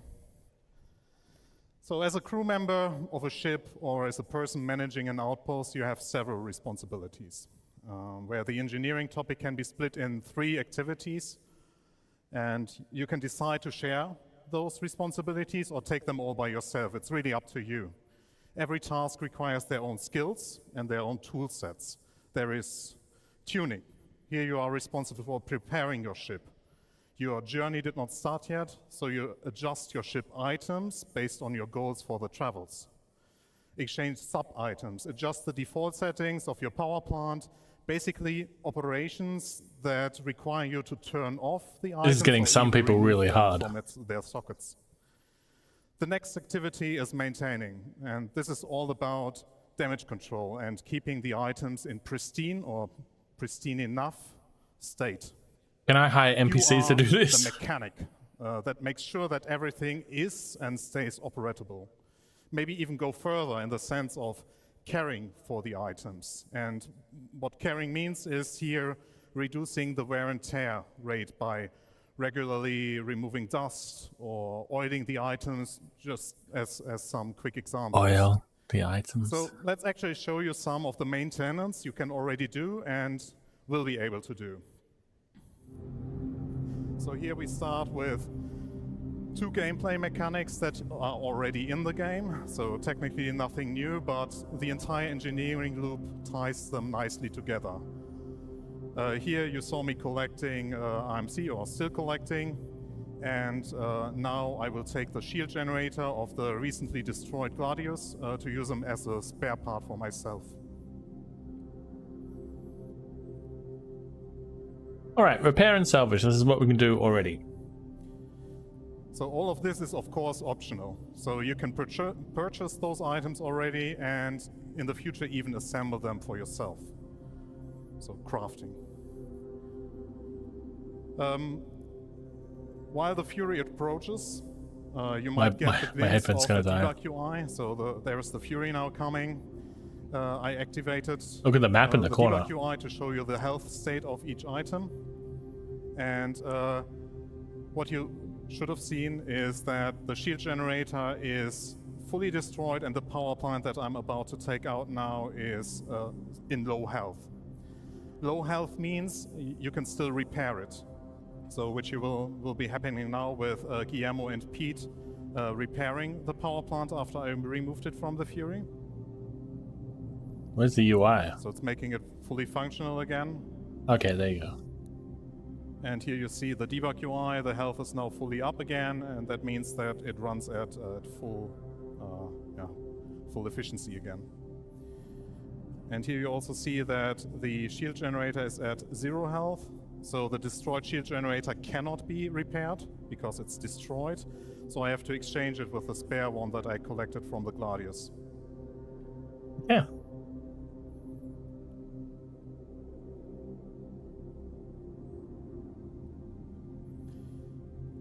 So with all those repairs being done, the Fury is operatable again and it can go its way. I'm gonna go charge my headphones. Hang on.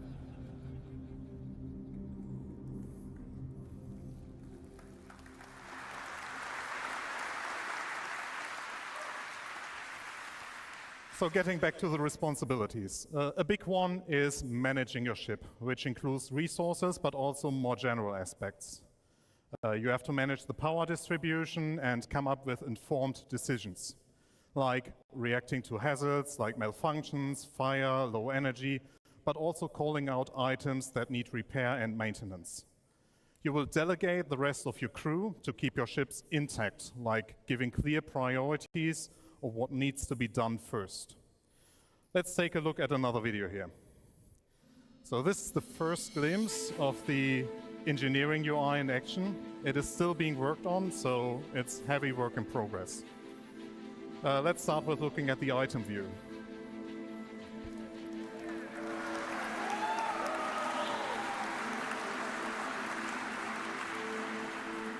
So you can see the full setup of the network with the relays, the green dots connecting to each other, and the relays connecting to the items. Color and shape below the icons should help you identify the different item types, like power plants, weapons, also helping differentiate between consumer, producer, and Looks nice. converters. You can tell the current state of the item, that means the amount of energy it produces, consumes, or has stowed, the health state it is in, the current wear and tear on the item, and the current state it runs in, like charging or being in an idle state. You can directly interact with these items, turn them on and off, and in the future even switch their states. If you hover over a relay, that I will be hopefully doing soon, you will also see that the amount of fuses that are still active and because a relay consists of several fuses, basically they're their own set of lives. And here you see all the details. Like you can click on the items to see a 3D render of the power plant here, the quantum drive, sorry. And here's the relay overlay. Here Pete shoots a relay to show the UI updates on the screen. So once this relay got shot at, you will see the update here on the UI that suddenly the entire right-hand side of your ship lost power connection. Okay, that's good. And what you might have not picked up on the screen is that actually the power plant here that I'm now focusing on is on low health. So I'm commanding Simon to repair the power plant to get it fully operational again.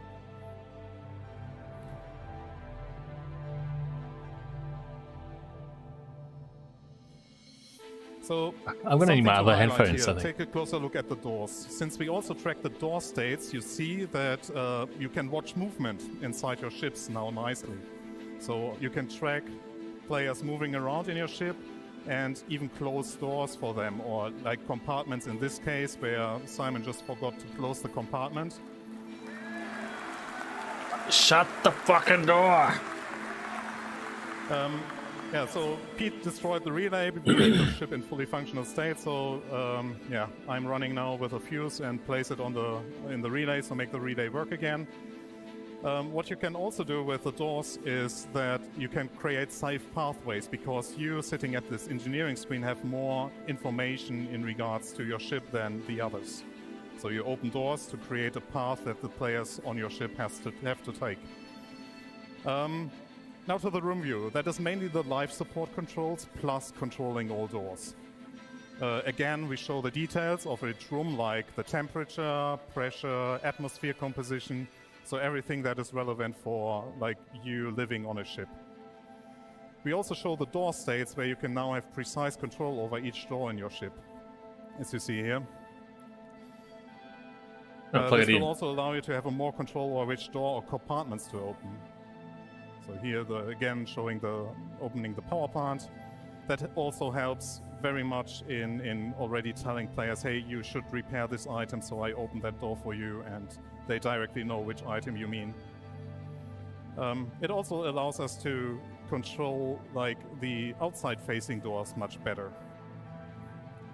So you can directly open, if you just want to open the left side ramp, or the front-facing ramp, or the back-facing ramp.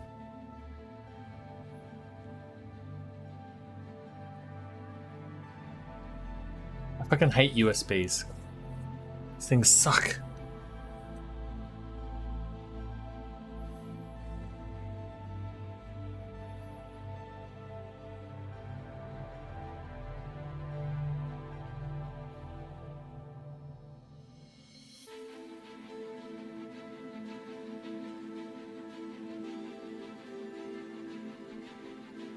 Still trying to plug a USB in. Oh, wait, I got it.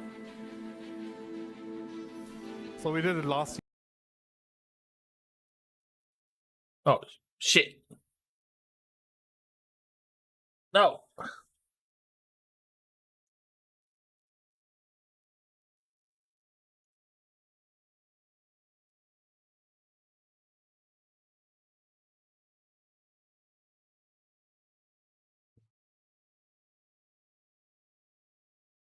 That's not what I meant to do.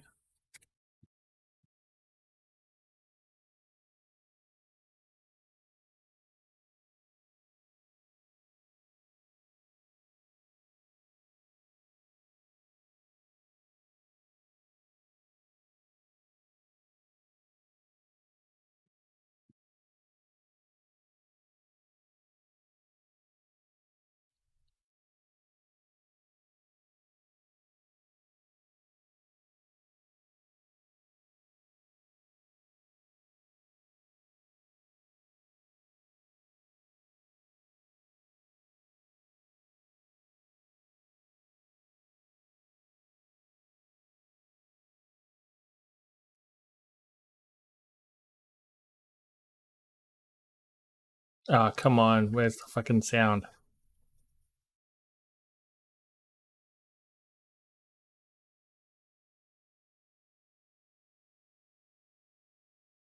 Behave like they do now. For big ships, we will focus on item groups. Those require energy. Does that work? But your ships will not provide enough energy to have all components run at 100% all the time. Instead, you have to decide what you want to have permanently powered by your power plant. So managing decisions will have an impact now. You could decide, as in this example, to shut down your thrusters to turn on the weapons. Isn't the best choice, since you will not be able to maneuver, so might not help when you are attacked. You would be able to shoot though.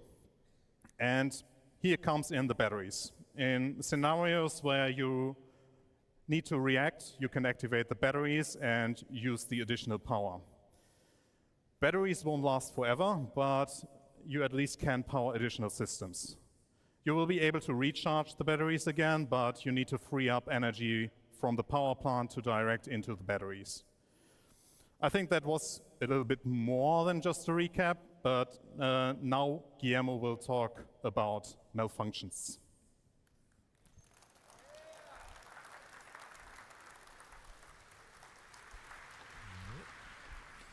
So I will talk about malfunctions real quick and get you guys to the next video since we're a bit behind schedule.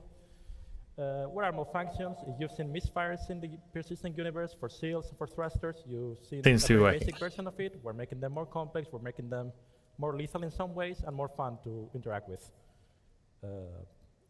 Also, some of the new malfunctions will include fire, spreading misfires that represent electrical surges going through the ship, or signature burst, which increases your signature and makes you show up on enemy sensors more easily. What are they talking about? As for how you will counter them, you've seen suffocating people with life support. You will also be able to suffocate the fire with life support, which is probably more useful. You will be repairing them, not necessarily only with a repair beam, but also replacing parts or some bespoke behavior per misfire. And if all else fails, just turn it off and on. That's better. And here's a video of the fire in action. You've seen in other videos the fire. This is a small fire. You can just put it out with a fire extinguisher. Pretty simple. It just works. All right, we're back. Here's a bit Small of the hiccup. of the fire. It might be that you cannot only put it out on your own.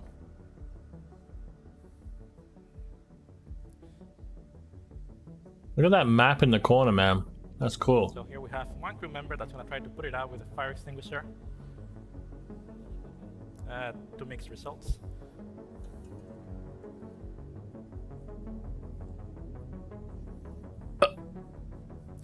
And here we have the option of using the life support system to also set up before and just venting the area.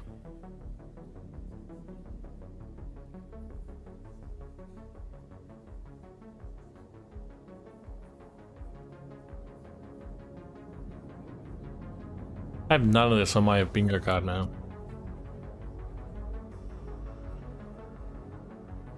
And now you can see that the fire, once we get to that compartment, has been successfully put out. Great.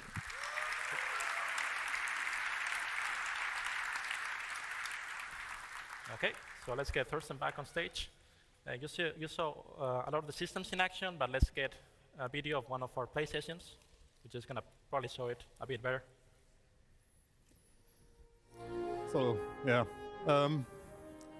I have to excuse myself already because I was leading this group of players being attacked by the Gladius, and I did a poor job, but more to that in that video. Yeah, Guillermo, I wanted to talk about... So for this demo, we have modified the damage system slightly to represent impact penetration at a very basic level. So you are going to see that the quantum drive is going to be hit by the Gladius attacking the ship. So, yeah, being attacked by a Gladius for an A2 isn't like a big challenge, but in this setup we were not like fully staffed. That means we had our engineers running around and yeah, no one being seated in the turrets. So, yeah, our goal was basically to flee the Gladius, and yeah, with the Gladius actually shooting the quantum drive and damaging it, I thought, hey, it's a good idea to tell Pete and Simon to repair the quantum drive as a priority. As you can see, I somehow missed that the habitation room caught fire. I tried to... That happens. Yeah, well, prevent further damage to it, but yeah, I failed. Yeah, so that was causing a bit to the panic, so I even got distracted in this moment. So we managed to have the quantum drive survive, but here I notice, oh, actually the power plant also starts to take damage, and at this moment I'm also telling Pete and Simon to switch their attention to the power plant, because if we lose the power plant, it's also like almost impossible to flee. So here I realized, oh my god, we are going down fast, and I think at this point now, yeah, I opened the compartment to make it access faster, but that was already too late, so the power plant died. Okay. And yeah, so the backup is to activate the batteries, which I did here. So Simon and Pete still tried their very best to fix it, but yeah, didn't manage to. The attack moved to the forward side, targeting the batteries, because the player who was attacking us actually knew the ship layout.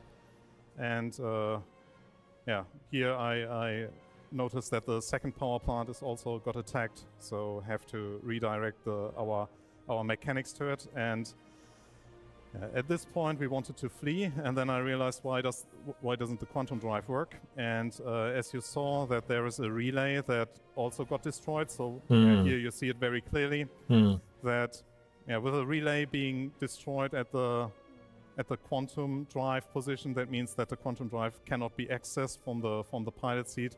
That means that I also had to get that repaired.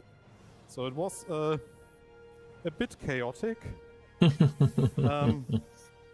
Everything was also happening a bit too fast.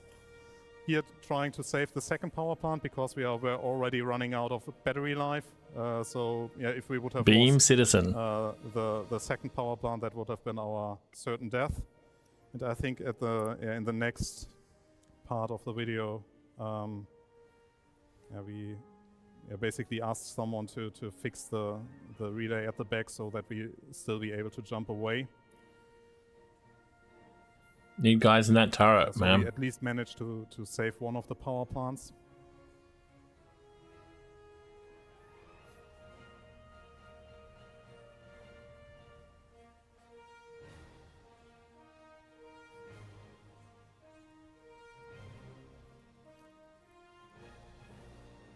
Yeah, that's now, I think it was Pete running there and fixing the fuse. And the next step was the pilot trying to push the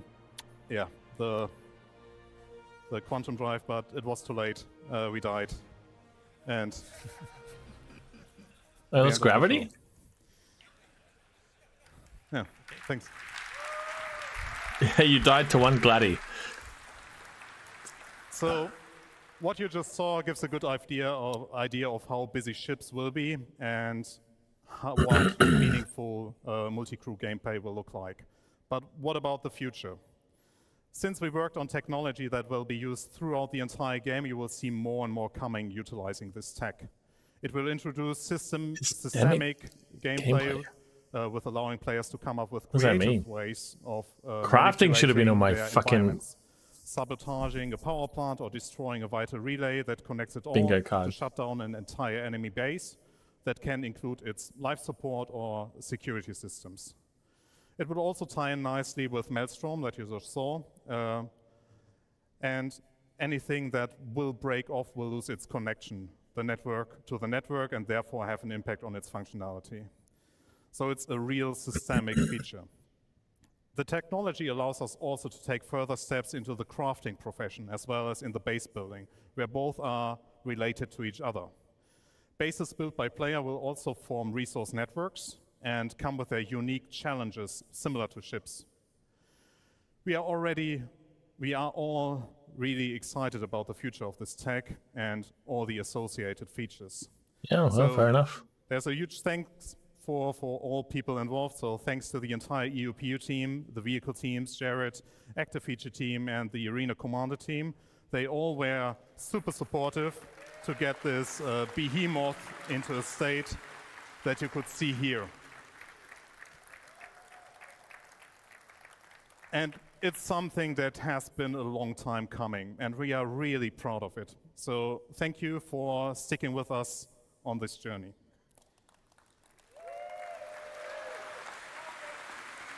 Wait, there's one more thing. There's more! So we really want to get your hands, we really want you to get your hands on this, because we already had a lot of fun with it. I hope all of you have heard of the experimental mode in the Arena Commander. Yes. So we want to bring you what you saw here as an experimental mode before we put everything into the PU. That's what it's for. Let's go. And this will be soon. Soon. Coming soon. Coming soon.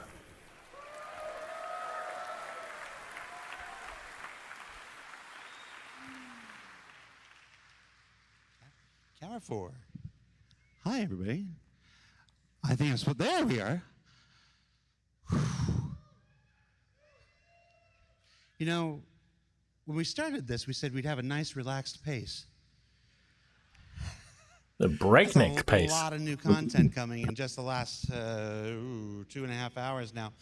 We are going to slow things down. We're going to take a little fun break here. We're going to do a cosplay contest, because why the heck not? And then we're going to take our lunch. So all you restreamers during the lunch, you can have a time to open your mouth and talk to your communities, because I can imagine you over the last 2.5 hours just trying to get a word in edgewise. Edgewise. So let's go to the cosplay contest, hosted by Galactica, our social media manager, with special judges, Kat, Forrest, and... All right, let's turn this down. So now we can, I guess, go to my bingo card. I just want to have a quick look at the bingo card. Because I've got some tough... To the Citizen 29 some tough paths here, I think. Powered by Toby Gaming. I'm Galactica, social media manager for Star Citizen. So like I'm not sure about like the entity graph here, like. And on stage with me, I have Kat Reeves. She's our creative director. Like we saw the update to the HUDs, but they didn't talk about that specifically, right? We saw some creatures, they didn't talk about that specifically. They talked about audio, but not audio resonance. What's her title these days? Server meshing delay. See, I've got replication layer and Maelstrom lined up here. FPS canning, I might get that. Audio is audio resonance update. You would mark that, because it was an I don't like the chat box in this mode. I didn't see anybody look to the left. Everybody look to the left. And now to the right. All right. Yep. Now, wouldn't that be IMO. awesome if you could do that in game? And That's better. That's better, right? All right. So let's say audio resonance update. They did talk about audio, so we can give that up.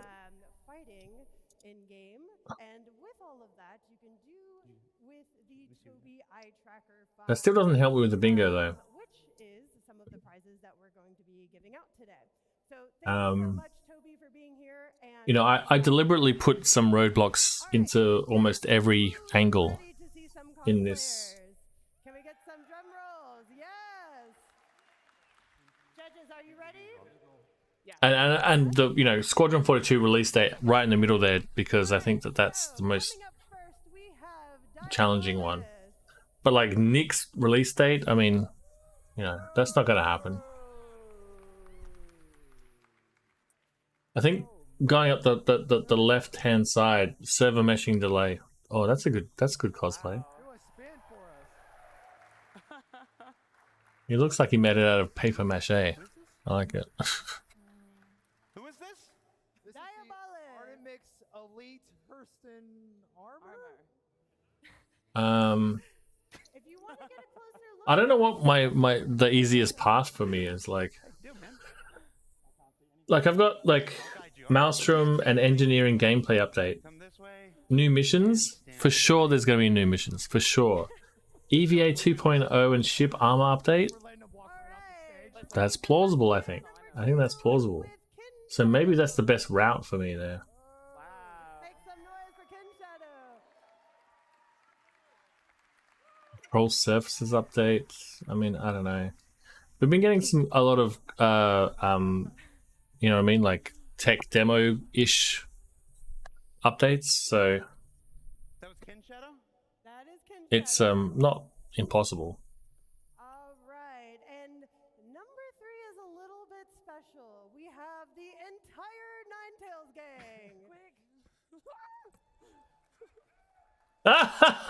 Look at this guy. I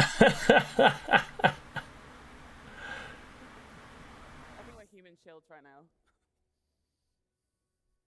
All right, I think Jumptown might be. All right, well that's kind of tough doing the ties, right?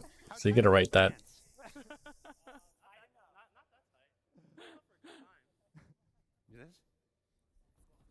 Squat test confirmed. Okay. Next. All right, next is Hein. Are they? No. I thought that their beanies were glowing.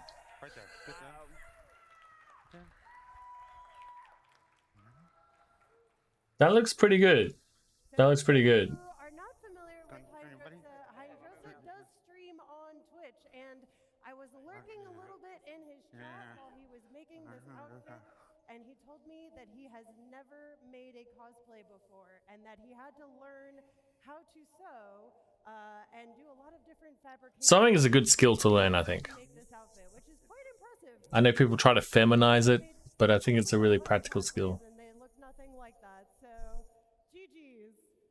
All right, up next, we have Lito as Jimmy. Lito, okay.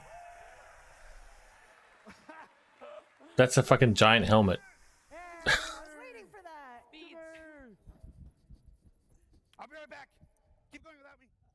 Jesus Christ, I need to be drunk. Where is Jax? Have you seen him? Have you seen Jax? No.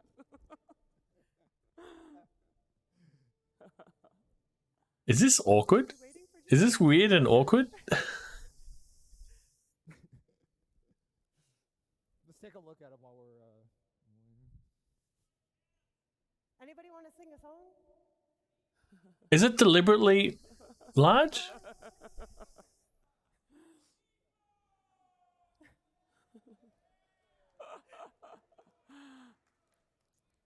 All right, for everybody who's on stage, I want you to do like your best in-game emotes impression.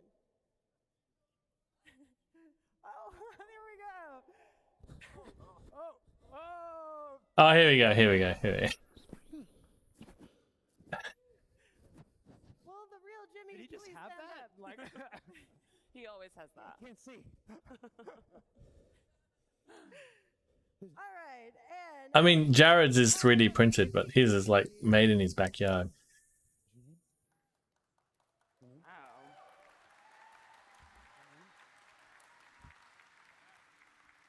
That's pretty good too. Can you see in that thing? Ah! No, she can't put it back on, but what is that made out of? next we have Jack Montana.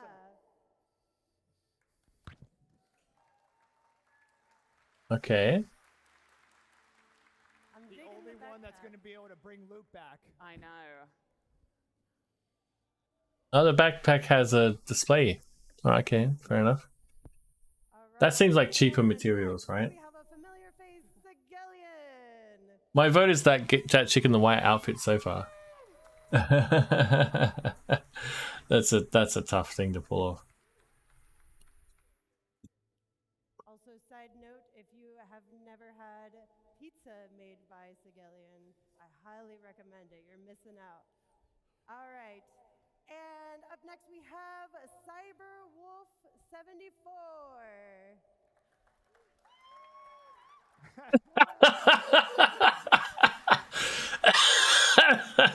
I love this guy. It's great. I'm getting real Star Wars vibes from this guy.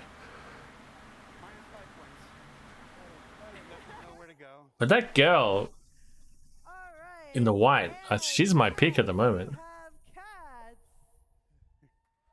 Step forward on this line. Step forward on this line. In the middle of this. And her Pico sidekick, of course. We can't forget Pico. Yeah, good to. That is so good. Perfect. All right, judges, feel free to go around, ask questions, think really hard, and let me know when you have your top 3. All right. So many cosplay options in Star Citizen. Armor Tech's armor is, of course, that's a no-brainer. I really like this guy in orange.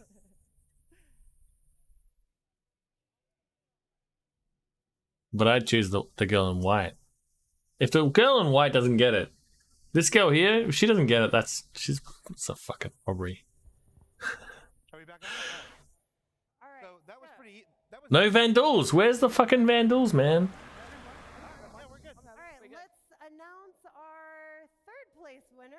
Third place. All right, third place. Who's third place?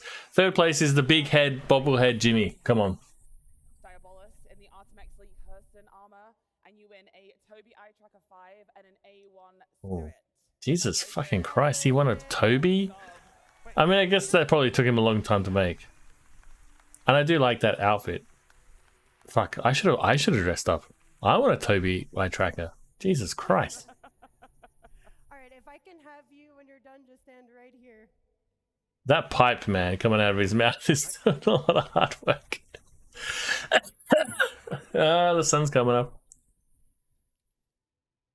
I mean, that's cool. I think that's pretty well put together. You stand right here, because then we're gonna have everybody line up. I don't know if he can see very well. You can't see. Line up where? Okay, right, yep, don't need to get off stage, but right here is fine, okay. And second place winner, Forrest, who do we got? Step back, right here. For second place, went with Hydrosa with the advocacy. All right. I'm okay with this so far. But that chicken white has to win, otherwise I'm uninstalling Star Citizen. Everyone's getting a fucking eye tracker. All right, I'm getting into cosplay. That's it. I'm doing cosplay. I'm gonna dress up as the discourse. Can we get a drum roll in the audience, please? Make some noise. All right. First place is an OG. This is a Star Citizen, goes back to 2012. I've been to Disneyland with this guy. I've played with this guy. I pushed him around in a wheelchair. Just so happens to have our first place costume this year. Ken Shadow with the Toby Eye Tracker 5 and an Anvil Carrot. I mean, that's cool. I like it. I like the girl in the white. That was my pick. She didn't even get top 3? She didn't get top 3? Come on, man. She was my number 1 pick. Congratulations. I'm going to have you stand right here. So, we know that these cosplayers put a lot of work and time and dedication into their outfits. So, as a little token of appreciation, Everyone gets an eye tracker. I'm going to give everybody here on stage with us today a free ship that I cannot announce until the next panel. So, if you want to know what that ship is, stay tuned for the next panel and you'll find out. But thank you all for being here and for putting all this work into your outfits. The judges, do we have any final thoughts? No, I think we need to get together. Let's go to lunch. All right, let's get together. Here. Close gaps. Close ranks. Huddle. Jared, I love you. You're so efficient. That chicken white is so clean.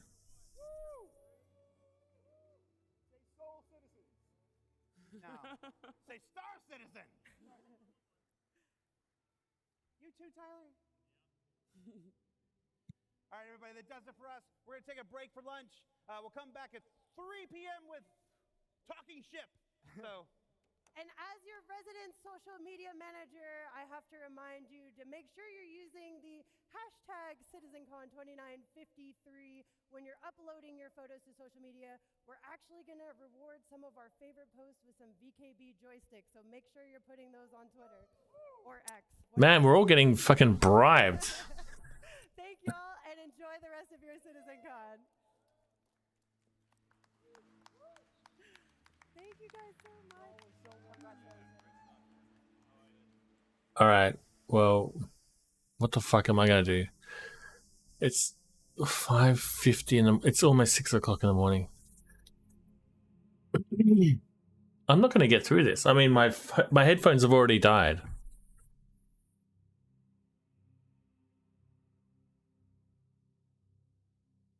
I need more beer. I mean, this is the unfortunate reality that I'm it's only 11 o'clock for you.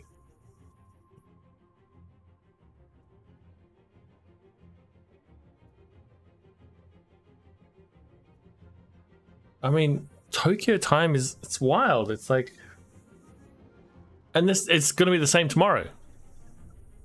Oh, I've received 100 messages today with Restream chat. I would like to share this award with you. Akastrak?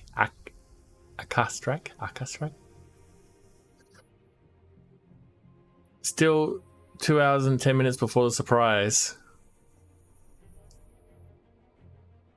So how many beers do I need then? Fucking 6-pack? Also known as PYRO?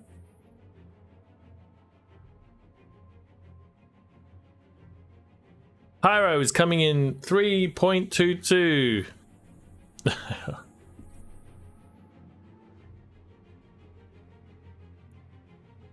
3.22 is coming out in December of 2023.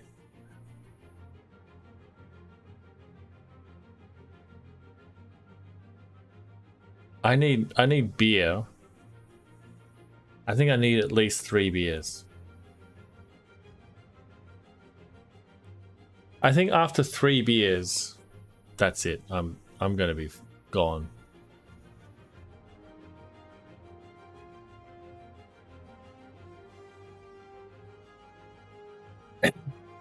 But they're announcing a new ship, a ship they haven't announced before. So of course, you know, Odyssey or like the Starfarers, you're gonna need them for PYRO, right? There's a bunch of ships you're gonna need. Everything that a station does needs to be represented by a ship in PYRO.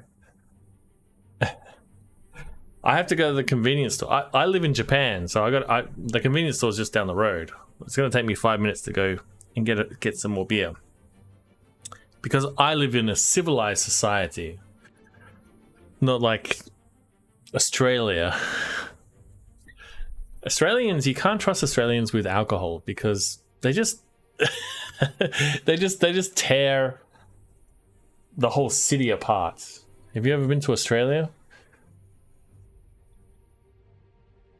Austria. You give Australians beer and they just start murdering each other. But so they have to cut it off. They have to have a curfew for when you can sell beer or not in that country. But in Japan, there is no such curfew.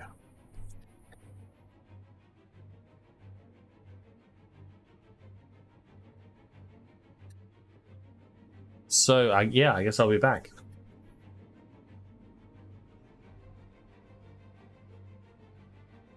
I have some ads. I can play an ad, but yeah, I might be a few minutes. I'll be back in a sec. Milk exists in a timeless vacuum, beyond sight, beyond human recognition. A formless entity bound only by the tears of the stars, by the imagination of a dead squirrel. Consume milk.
Alright, alright, alright.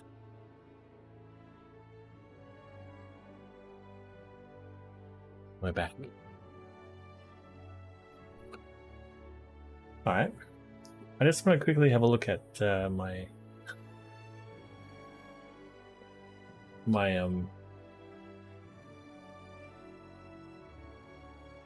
is someone walking? My bingo card. So Bounty Hunting 2.0.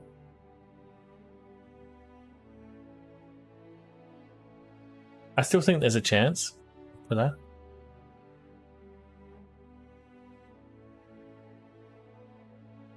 that. Server meshing delay. That's starting to look...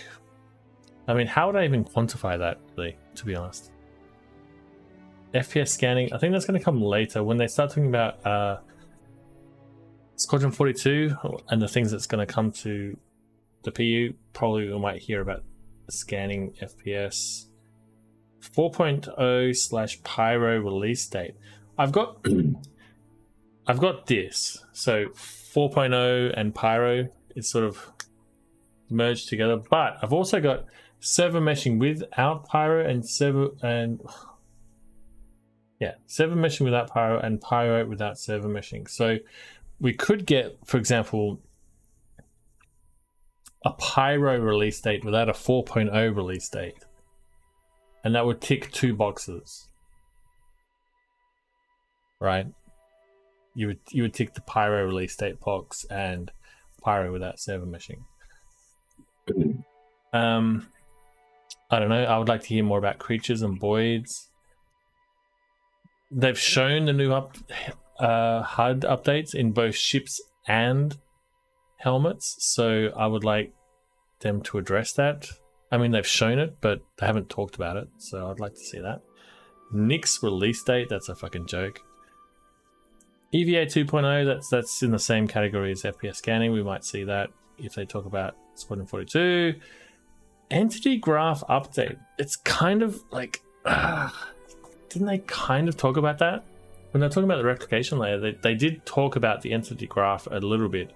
But what I was looking for here was... Chris Roberts was talking about how there was a problem with the third-party solution that they had. So what I wanted them to do was to address that. And maybe they will later on. So I'm not sure if I should cross that or not. Squadron 42 release date, of course. New missions, still haven't heard anything about new missions, especially new missions in Pyro. Creatures and voids, we've seen new creatures, but that was like the context was a ad for the Star Engine. So that's not necessarily what's coming in the game. What I care about is what's going to be in the game, of course. Control surfaces we haven't heard about. Pyro Tees. Pyro Tees.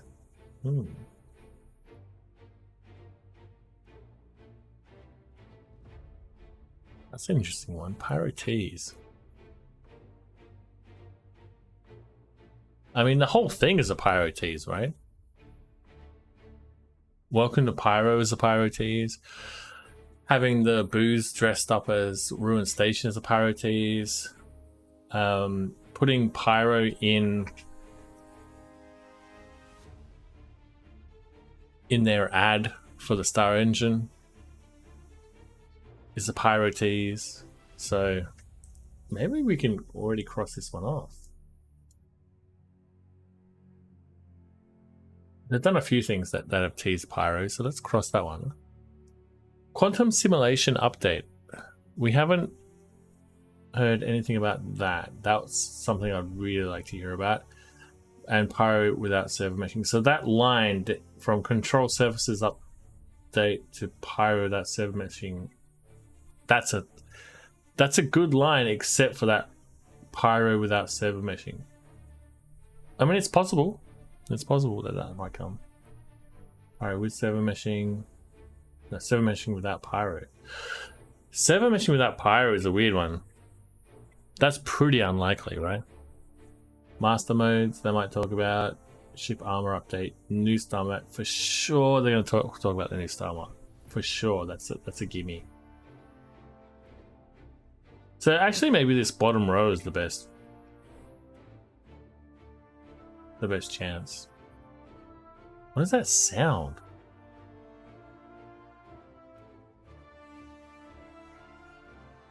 Is that my end or? Anyway. You hear that crunching sound?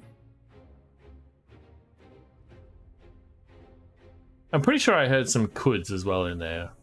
I didn't mark them down, but like I think when the river guy was talking, he mentioned could a few times. But for the most part, this CitizenCon has been great for that. Last year was a lot of watching videos and saying, well, we could do this and this could be used for this and this could be, you know, you could imagine this, and there was a lot of that. Not so much this this sitcon, so that's good. What have we talked about so far? Like,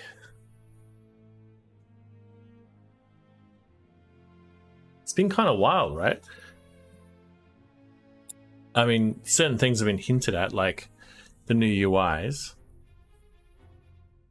animals, creatures, space cows, space whales,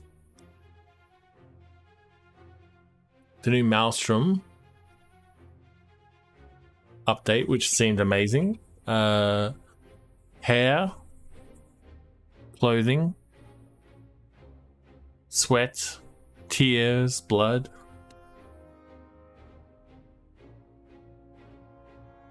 Engineering gameplay, of course, which all looks great. Repair, cool.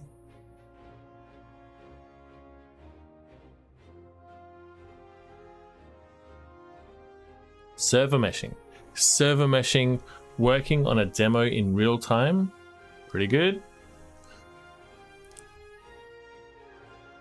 A lot of the questions I had about server meshing were addressed, like what does it look like to shoot from one server to another, for example?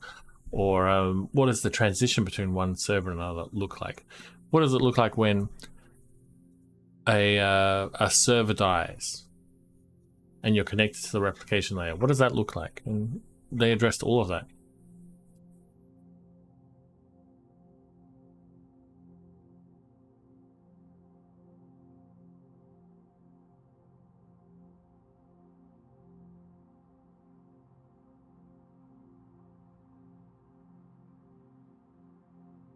That is my end, isn't it?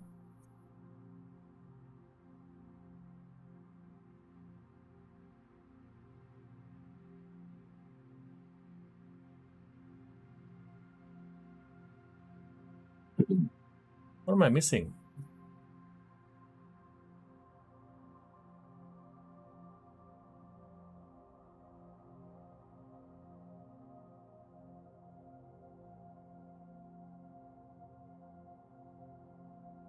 Fire propagation, of course, as well. They talked a bit about, but yeah, you know.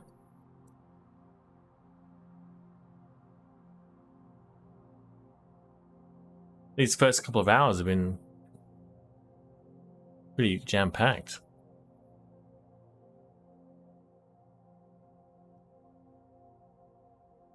It's been really on the tech demo side of things, though, I think.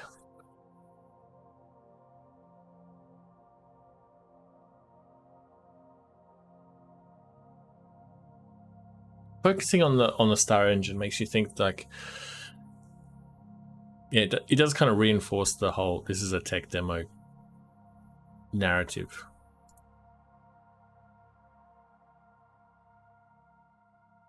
I think.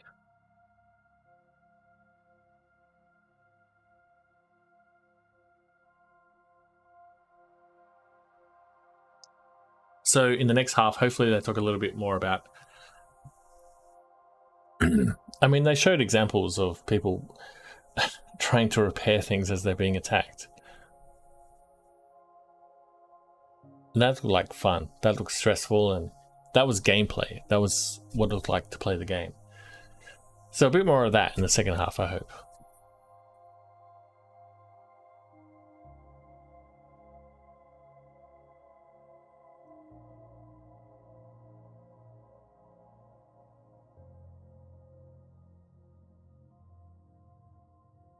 Can you hear this microphone?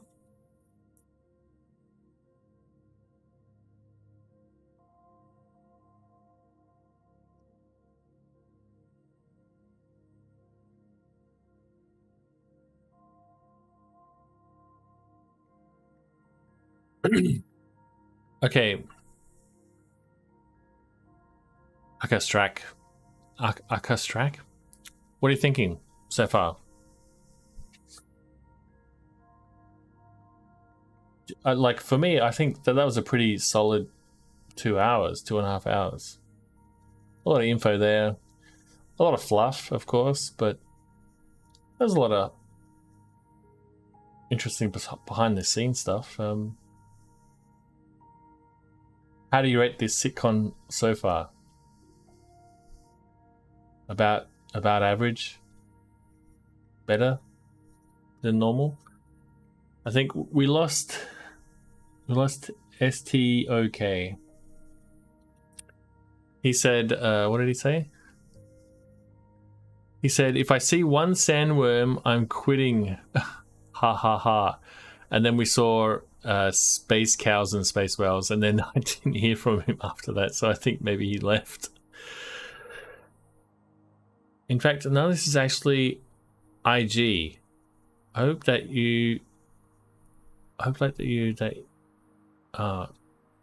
it's actually quite dynamic. Oh, IG in-game?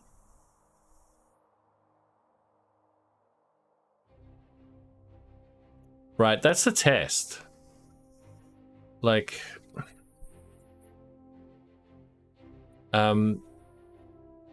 in-game. Like, I think this community is quite cynical, but I think it's kind of like a healthy cynicism. I think you sort of see that a lot. When is it going to be on my hard drive? Show me space cows and flying space whales. You know, that's great. That's great. I love it. But when is it going to be on my hard drive? When am I going to be playing that game that you're showing me? I think that's a fair thing.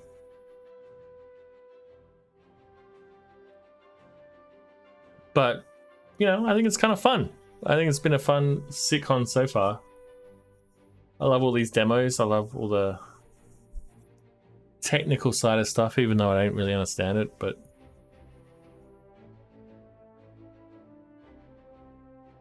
I'm kind of a little bit disappointed with my bingo, to be honest. I thought I made a pretty good bingo card, but I missed fire propagation, and I should have had fire propagation. I should have had some sort of server meshing update. There's a bunch of things I missed. Expectation is great, but since they started, they're still hanging on to the idea, so yeah. But since the start, they are still hanging on to the idea. Yeah, it's a weird project, this one. It's I know the Hopium memes and all that sort of stuff, but it really is kind of,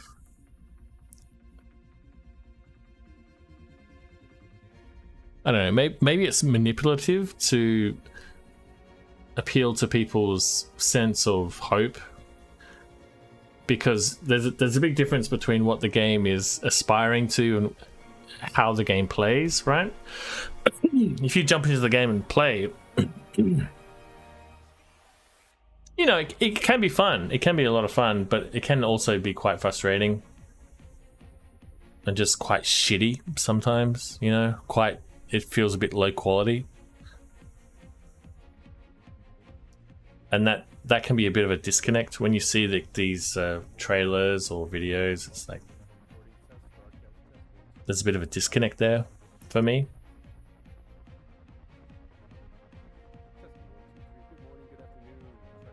I keep on saying this. I've said it a million times, but just get the base right.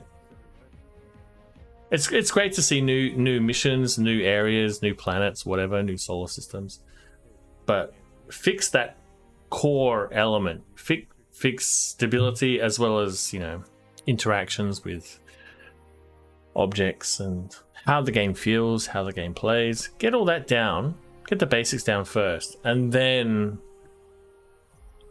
wow me with amazing emissions or new solar systems.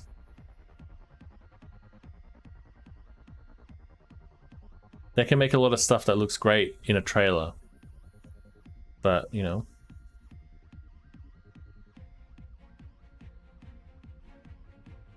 I think we're all quite experienced players now. They have to keep making money to keep developing. That is true. So, like, that's an interesting challenge, right? Bling bling part is very important, right? I agree. Like, that's really important because of how their funding model, right? To sort of sell ships. You know, I don't really like the fact that they sell ships. I've only bought the Aurora because I like progressing by acquiring ships, you know, playing the game, earning money, buying ships. That's how I progress in the game. So I just start with the starter pack. And I think that, you know, sometimes paying real world money for ships can be detrimental to that gameplay progression. So that's why I don't do it. I wish that there was... However, I wish I could give them more money. You know what I mean? I don't want to ruin my gameplay experience, so I don't want to buy ships. But I wish I could give them more money. So I wish there was, you know... Skins are a good way, I guess, but, you know, some other ways to help support the project, I would prefer. And them emphasizing Star Engine kind of makes me think that they're thinking about, like, of course they're going to sell Squadron 42, but maybe they're going to start licensing the Star Engine, maybe? Because that first part of the CitizenCon, that was just like a long ad for the Star Engine. Look what the Star Engine can do. I was like, okay, well, this is not an ad for me. This is an ad for people who want to buy or license an engine, right?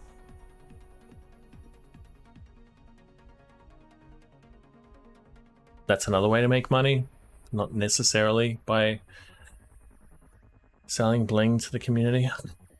I wish they could just sort of, yeah, move away from that kind of stuff. Buy a fixed JPEG for support, sure, but being able to do what you want as soon as you can, yeah, like that's the thing. That's the thing, like you know, clearly, obviously, one of the biggest drawbacks of having an Aurora is like every time there's a wipe, you know what I mean? It's like I have to grind back up from nothing. Fortunately, there hasn't been a wipe for a while, but you know, even just buying a Cutlass Black, it makes a lot of sense, right? Because you're not starting from absolutely nothing. That's why I was talking about the Odyssey for Pyro. Yeah, it's hard. I mean, the Odyssey, I think that like ships like the Odyssey and the Starfarer, everyone's gonna want to suck your dick in Pyro for sure, because you guys are gonna be like the most valuable people in Pyro.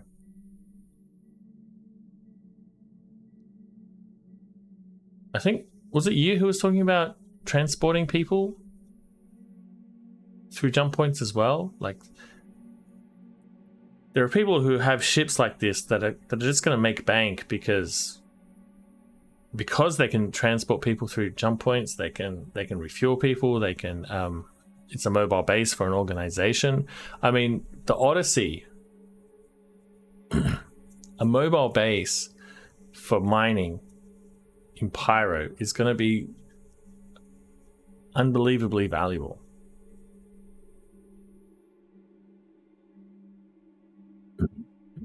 Do you do much org gameplay or multiplayer gameplay? I heard that in 321 they made it so that your what do you call it? Like your party member can sell your commodities or your cargo. That seems like it's a massive boon to multiplayer gameplay. That one change, and it's going to let you sell your party members cargo.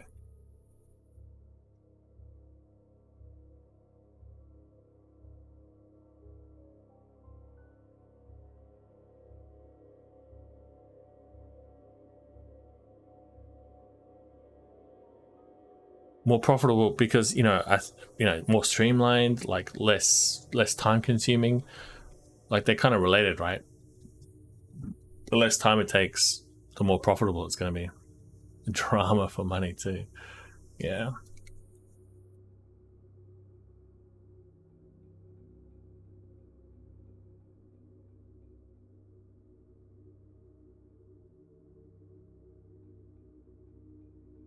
All right, so sorry, just having a. I'm getting a bit too caught up on this whole. Whoops, I didn't mean to do that. I'm getting caught up on this whole bingo card thing.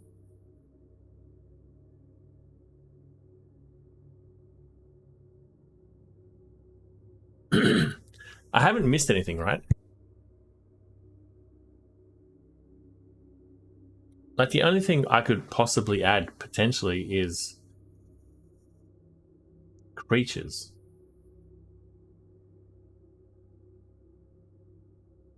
But that was just teased in the ad for the Star Engine. Or the HUD update. The HUD, we've seen multiple examples of the HUD update, but they haven't talked about it.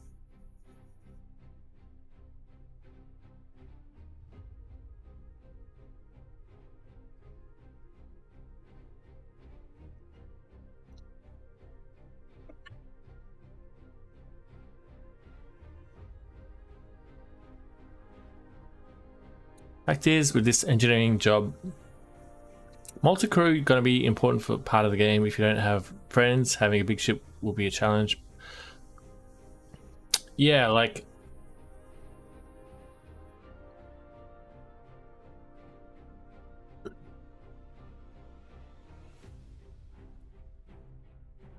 Yeah. Like, I mainly play solo, right? I like jumping in and playing with people every once in a while, but mainly I play solo. So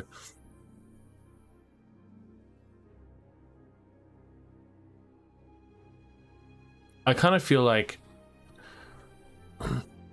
if you have like a good team, good multiplayer team, you should really be making a lot of money.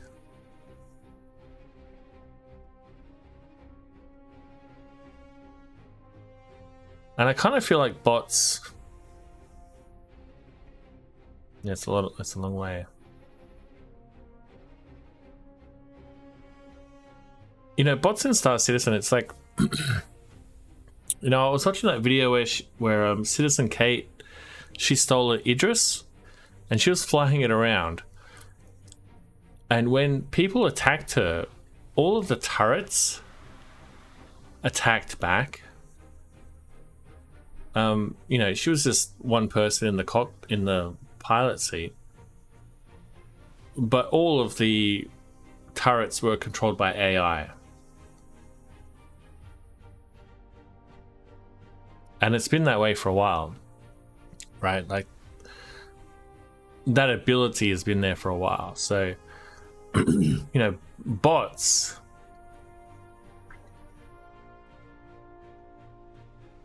I kind of feel like you can already put a bot in a turret. I don't think you can get bots running around doing engineering gameplay, but or even like cargo loading or anything like that. That's too complicated. But if it's something where they just stand there and do it, like scanning gameplay, you know, I think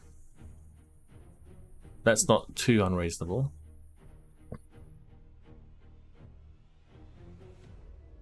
I do think the HUD is very important, but do you think that I can mark the HUD update?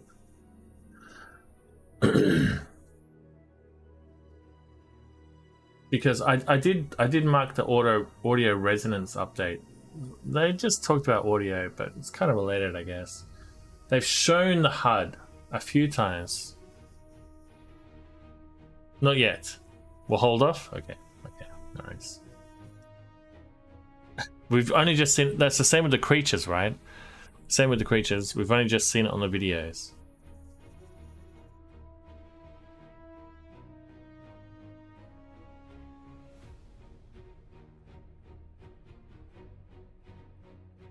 Playing with a few friends is more of an experience. I agree.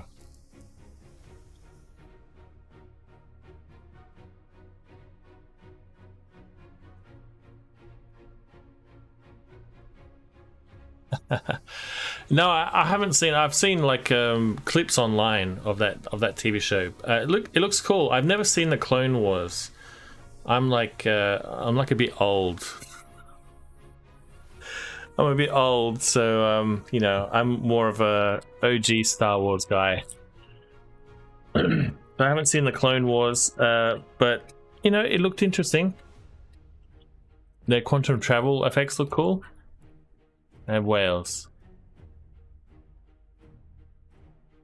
Did you see the whales that they showed in Star Citizen in the beginning of this? The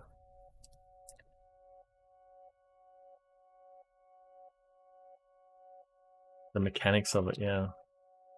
Because I assume the whale. Are you sorry? So, how does it compare? Was it a similar kind of thing, like just like these whales that are flying in space?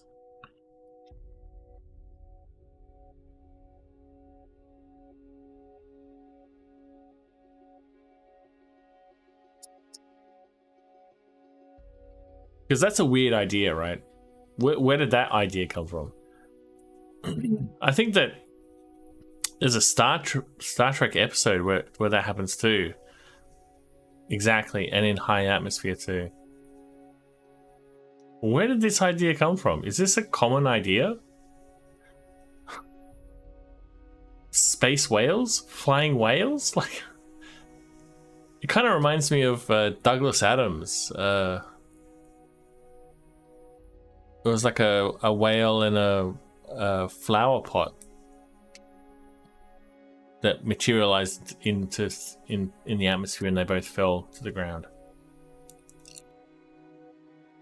But outside of that, I don't know a logical evolution, because I know like places like Venus,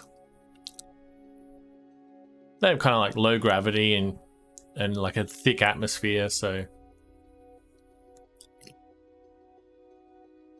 I assume Jupiter has a thick atmosphere as well, so maybe it's kind of like they're swimming through the atmosphere rather than flying.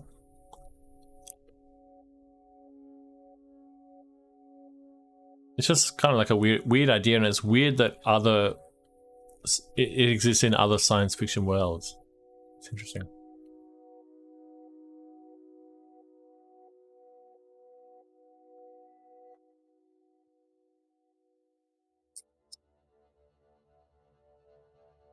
No gravity for these mammals.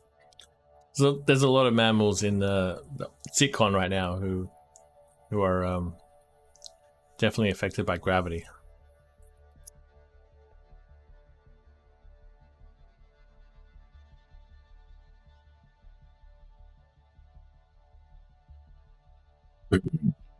So Mr. Strack.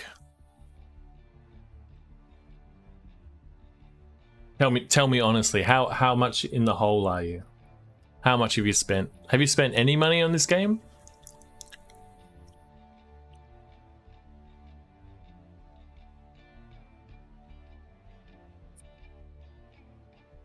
Yeah, we saw some of the cows in the beginning of the game, in the beginning of the sitcom.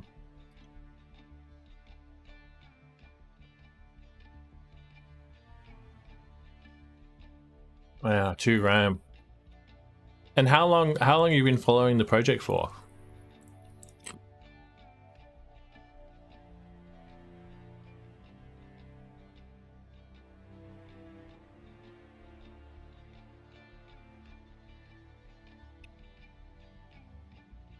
Oh, since 3.7, I say.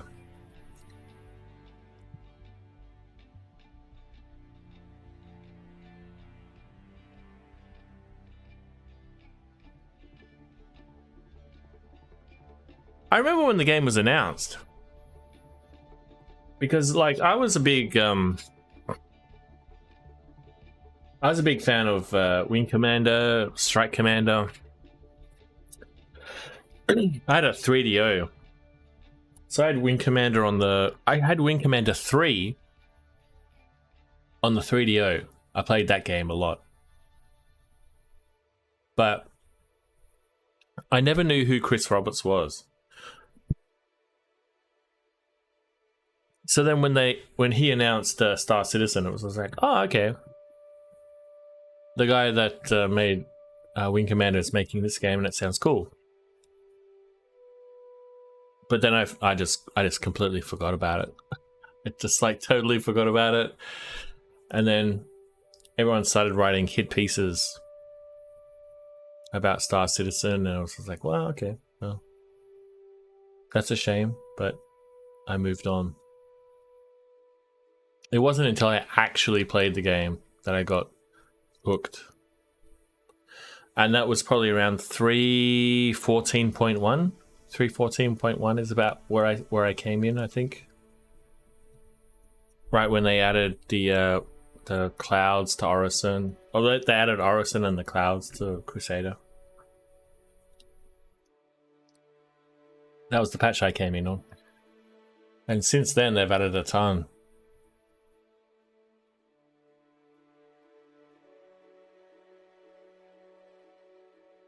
But yeah, I'm still at 5,000 yen, $50.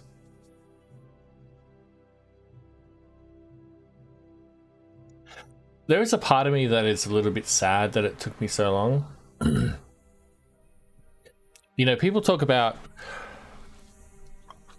having the hangar module and sitting in the hangar and waiting for those hangar doors to open, imagining what they will do once those hangar doors open. And then one day it happened. You know, one day those hangar doors did open and they were able to fly out and have those adventures. And I kind of feel like Pyro is my version. I wasn't there for that, but I'm here for Pyro, right? See all these people lining up at the sign that says now entering Pyro. You know, it's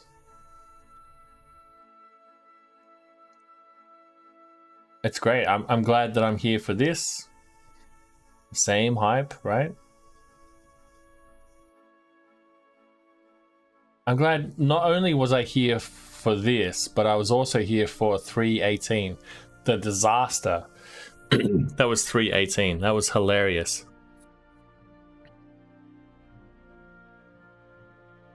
Yeah. How do you think they're going to handle that? Like, I assume they're going to release Squadron 42 first before we see any Vandals in the PU, I would guess.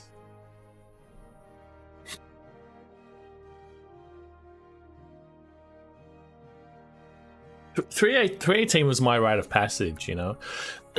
A lot of OG Star Citizen people will be like, you went there for so-and-so patch, you know. You think this was bad? So-and-so patch was really, really bad, but I think most people can agree that 318 was really terrible, and at least I can wear that badge of honor. I was there, I lived through it.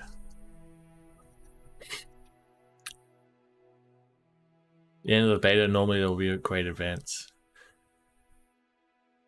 Yeah, well, I'm hoping that we're going to get some kind of piece of information would be great about Squadron 42. Because I kind of feel like it's wrapping up. That will decide how the universe will be at release. Yeah. I kind of feel like things are starting to take shape, you know, especially with master modes. There's a few things, like on my to go back to my bingo card. You know, I have control surfaces and ship armor. But that's basically it. Those are the two major hurdles for Squadron 42 release, as far as I can see, right?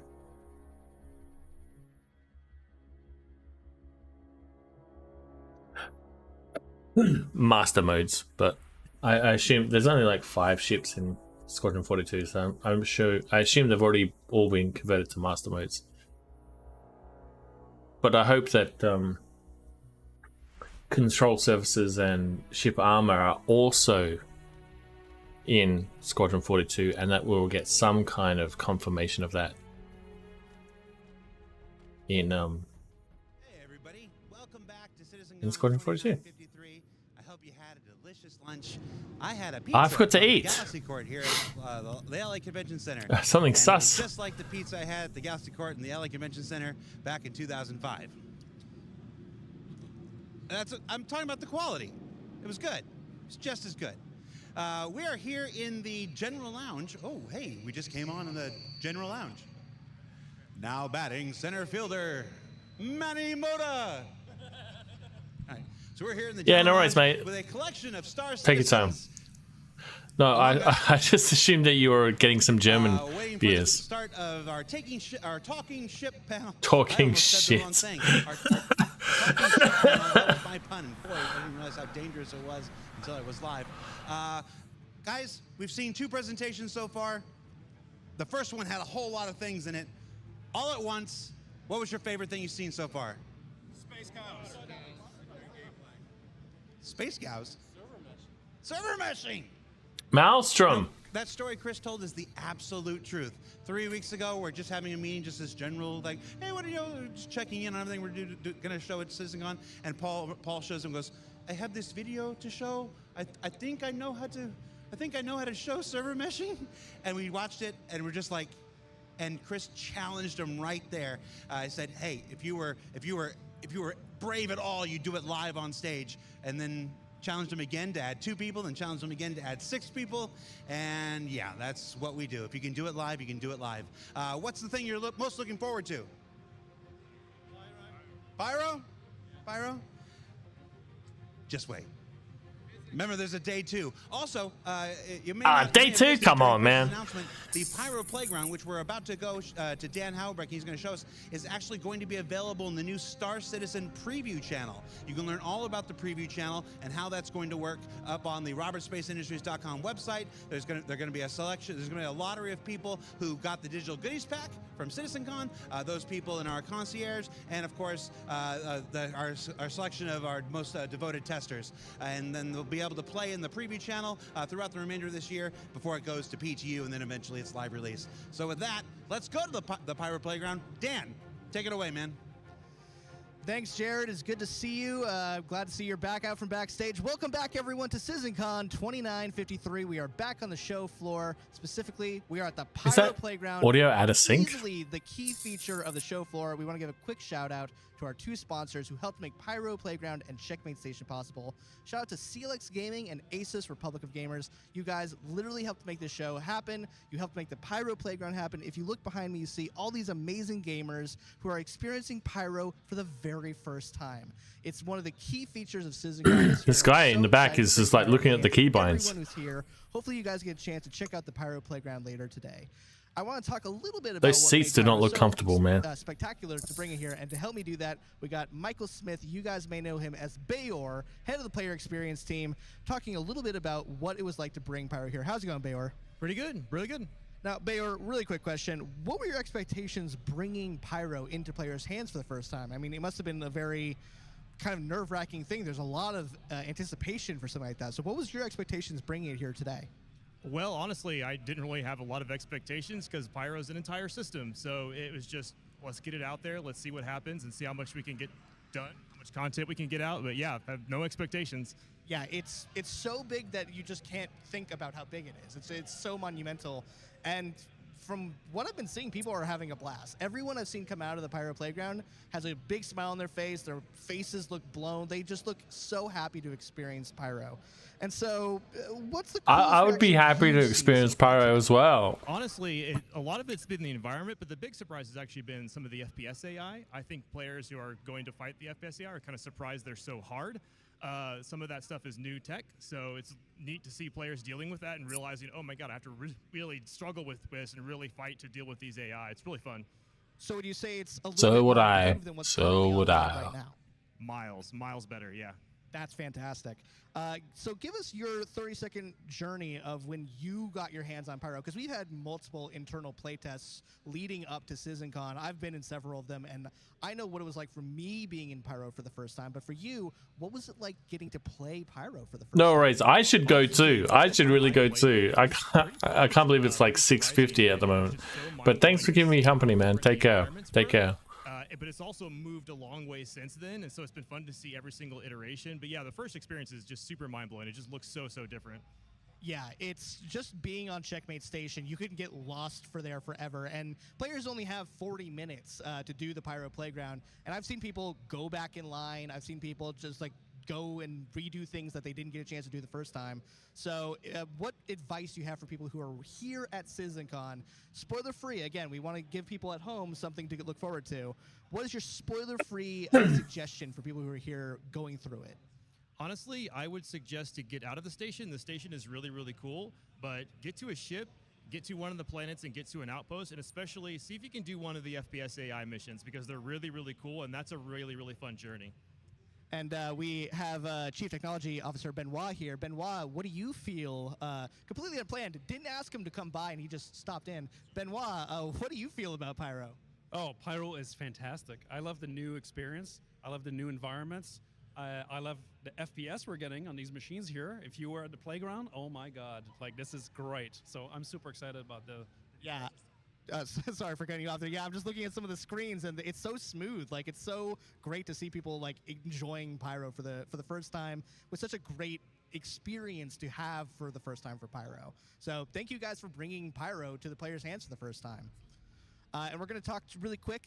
Thank you, Benoit, for your photo bomb. Thank you, Bayor. We're going to talk to a player who just got to experience PYRO for the very first time. We got user Nick at Night here. So tell me, Nick at Night, again, what was your Isn't he spoiler-free famous? impressions of PYRO? Sort of impressions or feelings when you got to be in PYRO for the first time? Yeah, I mean, I think I know this guy, right? The playground is just missing how immersive that is currently in this build.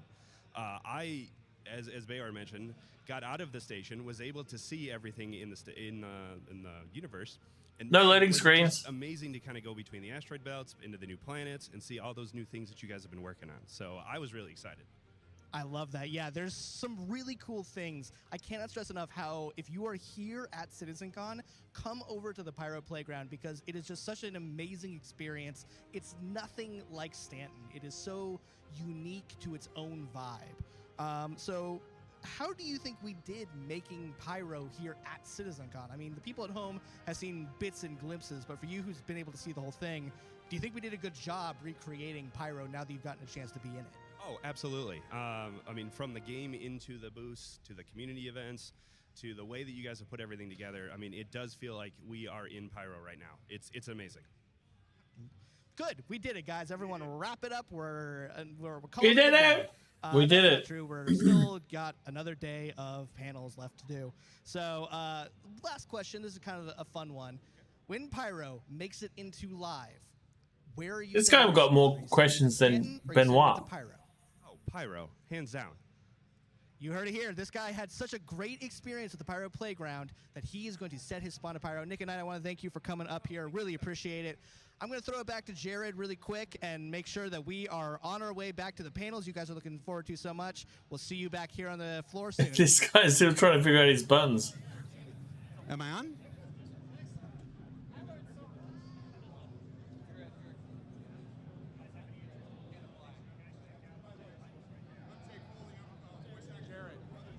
He's so comfortable. He's so comfortable on screen. I love it. I love it. Just chewing the scenery. I can't hear anything. You're on. To me. Okay, there we go. Hi, everybody. Hi, everybody. It's loud here in the So comfortable in front of the camera. of Solar Armada, Altama Energy. There's Atlas Defense Industries. I don't know why. I just decided I was going to pick on you today. It's all right, cool. We're here. I want to show something off. So one of the things that happens anytime that we show up at one of these events, whether it's Gamescom or CitizenCon or even a Bar Citizen, is people give you things that you have to fit into your luggage when you go home, which is not always the easiest thing on an international flight. Today, just 9 minutes ago, Someone gave me a gun. Make some room for it. So there is an org. They do this amazing. We had an older version. You may have seen me show it off before. Delta Consulting Aviation Products. They make air traffic controller manuals for every landing zone and POI in the Stanton system. The one I've Well, you got to make a new one now. one of my absolute most treasured items, and the guy just showed up and handed me another one. So I don't know what I'm leaving behind from my luggage, but we're gonna have some like Survivor style, you must Buy a new bag. So we're leaving something behind. So with this, let's take a look at Solar Armada here. Solar Armada is one of the community orgs that have a booth here. I don't have time to interview. We gotta get to the show. I just want to see your jacket. Show us your jacket. The Star Citizen. That's the killer. You got a giant Invictus patch. So, what legal clearance did you get in order to make that? Absolutely nothing. I'm sorry. It's one of one. Toast! He's floating around here somewhere. Let's get the lawyers. Get the lawyers in here. Over here to what is this? Altama Energy. You might have seen Sigelian from Altama Energy in the cosplay contest before we went to lunch. Altama, how you doing, guys? I noticed this full-size Starfarer in Lego. I will trade you a flight. Is that Lego? There's no way I'd get that back through. Like roller skates. Surviving Some my roller luggage. skates. And then, of course, over here we have Atlas Defense Industries. Oh, hi, Jesse. Hi, how you doing, How you doing? Jared? I work with Jesse in the office. We have Atlas Defense Industries over here. What do you guys got going on? Oh, we got a raffle going on, so if you haven't come by, sign up for You got a raffle? Yeah, we're giving away 3D printed stuff, so I printed out some awesome stuff like this Tiger's Claw here. I've got a little Put him on mic, some 3D Jared. printed artwork here that I've done up. So if you want to come over and get in the raffle, we're also giving out a ship at 5. And we're giving out every hour, so come on over. What happens if I win? Oh, well then you get an awesome back rub from our lovely JDM. All right. You might think Jared's being really bad at this, and he's not putting the microphone in front of this guy's face, but he just offered me a back rub, and it's just better if that didn't go out on the live stream. Okay, we got one more thing to check out. What is this? This is for me to take home? Just touch me? Touch me? Yeah. Oh my goodness. Wow. Wait. Oh. There's an Easter egg. Can't. It's just like my book.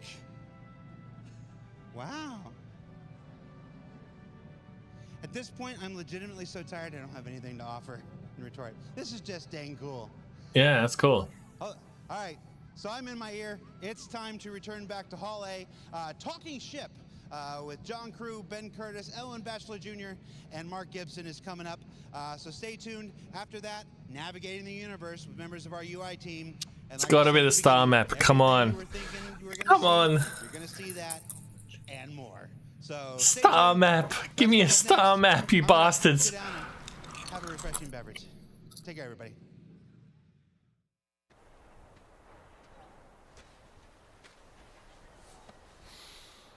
Farming teas.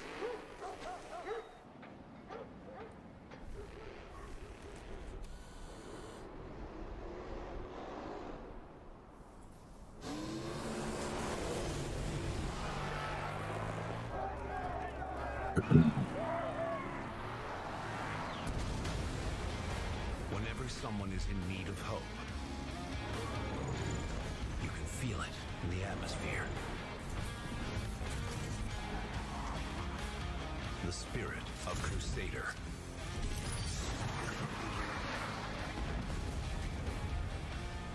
Keeping the universe. Spirit is very cool.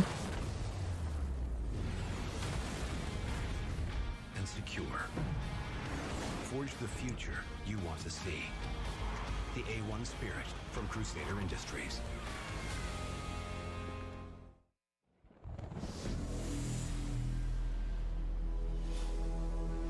Talking ship. So I guess we're gonna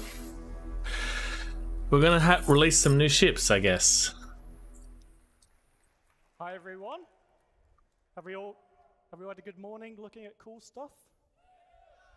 Great. My name's John Crew. I'm the vehicle director here at Cloud Imperium Games. And my name is Ben Curtis. I am the vehicle art director at CIG. So we're going to spend the next 45 minutes talking ship. We're going to show you some cool stuff. I'm definitely gonna fall asleep here. I'm definitely gonna fall asleep here. That you're not supposed to have seen, but you probably already have. And some cool stuff, again, you're not supposed to have Scout. seen, but what you've seen is wrong. So hopefully we can clear that up for you all. Right, so that was the A1 Spirit trailer. Pretty cool video.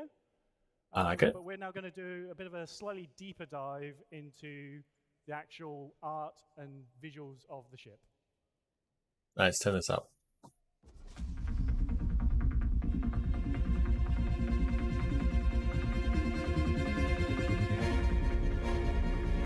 I mean, it looks great. It looks great.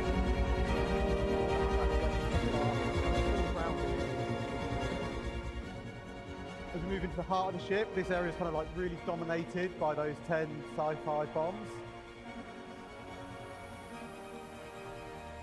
And then we go straight into engineering, where you find the rest of the ship components that it needs. Up front, we've got a completely fully featured habitation area, suit lockers, weapon lockers, pod beds, everything you're going to need. And then right at the cockpit, we've had a two-pilot cockpit, and I think the Crusader engineers have done a fantastic job of putting everything that the pilot needs right at their fingertips. So, you know, in the heat of battle, you kind of might just eke out that advantage. Exterior-wise, it's classic Crusader. We've got our recessed weapons. We've got our rear-mounted Recessed weapons. remote turret. And then underneath is all business. We've got the missile racks, and we've got the big bomb bays.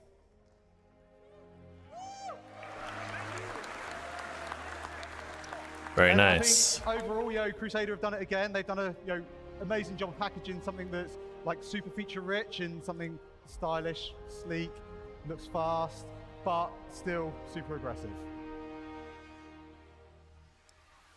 And then here is one last look. Oh, why not? Okay, that was one last look of the interior.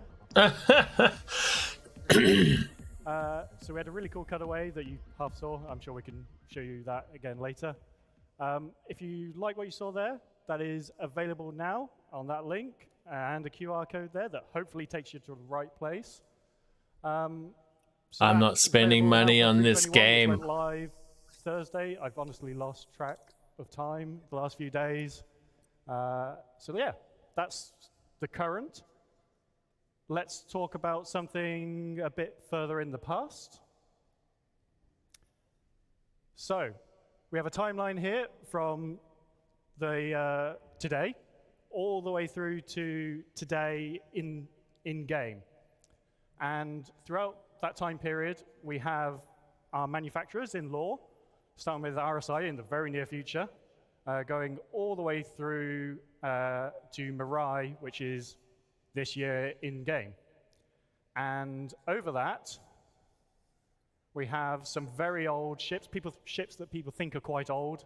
We have the Hornet, we have the Aurora, and we have the Gladius. Aurora, all right. However, as you can see, there is quite a gap from the current day to these old ships. So let's talk about one that is a bit older than that. Zeus. So, the RSI Zeus. All right. So Let's go. In 2130, hold on. In 2130, RSI made some major kind of advancements in quantum technology. They developed, or they released, the first ship that was kind of available to the mass market that had quantum capability. This kind of mid-range explorer really put RSI at the kind of forefront of ship development. Now, it was a really good thing, it really kind of boosted them as a company, but it wasn't kind of all good.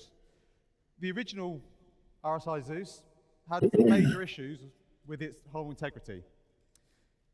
That being said, there's always kind of been this demand for RSI to release the Zeus. It's kind of had this cult following that's grown up over the years. Yeah. I'm kind of very happy to announce today that RSI have kind of taken that challenge on board. They've developed a whole new vehicle that is designed to ferry a whole new generation of travelers across our universe. What a surprise. Visually, it's something that pays homage back to the original Zeus, and something that's I love homage. Is justified to have that name. And I'm even Homage with a bit of pita bread is all current fucking safety delicious. standards and all our current ship production techniques. So, do you want to have a look at the all-new RSI Zeus Mark II? Yes, please. Yes, please. Okay then. Here it is. Space Dorito. We are going to hand over to Elwin and Mark to go through this, and you can see there's 3 of them there. So we're going to do a bit of a deeper dive onto these 3 ships now. So over to Mark and Elwin. Variants, anyone? Let's give them a welcome. Come on, let's go, let's go.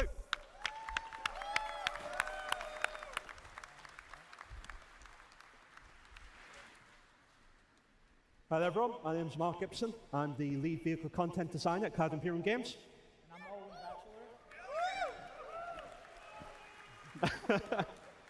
And I'm Owen Batchelor, Vehicle Art Director in North America. What do you guys think?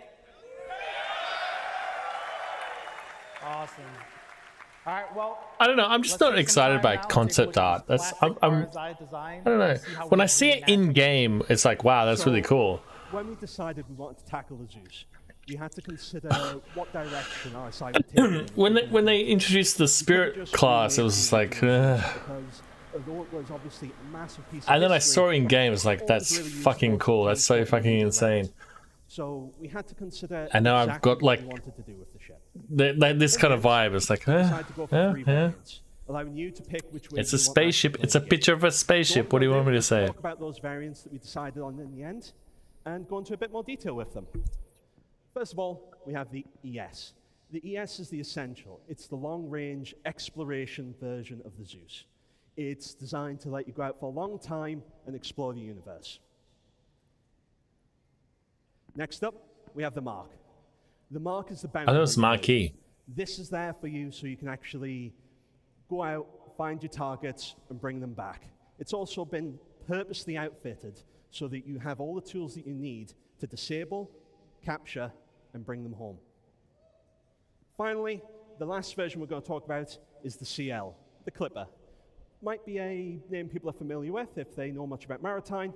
This is the cargo version of the Zeus Mark II. This Sure. is designed so Fine. you can move your goods around the universe. Of the 3 variants, the Zeus Essential is the one that harkens back the most to the original design with the original white on black paint job and the vertical stabilizers. We also worked to maintain the silhouette of the original, but brought that forward to modern day RSI design with tons of technical detail It's and just- layered panels. And on the underside, the landing gear and the underslung turret, as well as the So angular, you know what I mean? entrance ladder, fold in perfectly flush, leaving behind a super smooth underbelly, just like the original design. But you probably all want to see what the inside looks like. Yes. Let's have a closer look. Despite the sleek and slim body of the Zeus, we've been able to pack a lot into it to get everything you need when you're doing the deep space exploration. You have a fairly comfortable habitation and recreation area, so that when you're out away from home, it's not too unpleasant. In addition to that, the rear room has a 32 SU cargo capacity, as well as being able to fit a Cyclone, so if you do decide to land on our planet, you can have a look around. Talking about the loadout, it's a ship designed for Let me fucking it comes with house a 4 size 2 ROC, shield goddammit. generators, 2 size 2 power plants, 2 size 2 coolers, and 2 size 4 pilot-controlled weapons. And obviously the lower turret that Elwa mentioned earlier is a size 3 remote turret. Now, the Zeus Mark was always designed from the beginning to be a sleek and aggressive bounty hunter. As such, the black paint will help you stay hidden in the shadows until you're ready to strike. We've also redesigned the spine in order to embed an EMP and a quantum dampener, which allows us on the art side to really crank up the level of detail on the exterior. We've also added a second remote turret on the top. That one looks sick. Looking at the But I interior guess of it's the because it's black. I you just see like. that the habitation has taken a little bit of a hit. It moved Okay. forward, but what we've been able to add in exchange for that is a massive armory. Lets you take all the different weapons and equipment you might need while you're All right. tracking your target along the verse. I like this one Looking better. to the rear, we actually have a dedicated area just for the actual bounty hunter pods, similar to what you'll see in the Cutlass Blue. So you can stack up the pods and take multiple people back with you. Okay. It has less SCU than the ES. It only has I don't give a 16 shit. SCU. And it does have a different loadout with the components, only having 3 size 2 shield generators. Like Owen said, it does have a top-mounted forward-facing turret so that you can put the pressure on the target as you're chasing them. The EMP and QD drive are designed to stop the target escaping once you've caught up with them. Okay. Now, because the Zeus Clipper focuses on hauling cargo, we've decided to lean into the industrial aesthetic. We've covered the exterior with a warning strip paint job, and we've covered the exterior with more technical detail and armor plating. In addition to that, it comes with a remote tractor beam, which is mounted on the rear to the side of the ramp to make it easier to haul cargo in and out of the cargo hold. We've also added thrust capacity to the base of the wings. As you can see, there is an absolutely massive rear to it compared to the others. The habitation areas have been massively pushed so that you don't get much space, but we can get way more cargo in. It actually has 4 times the cargo capacity of the S, coming in at 128 SUs of cargo. This one also features 3 size 2 shield generators, and like Al mentioned, it has a size 3 tractor beam to make it much easier to get those cargo containers in and out as you're actually playing. What do you think?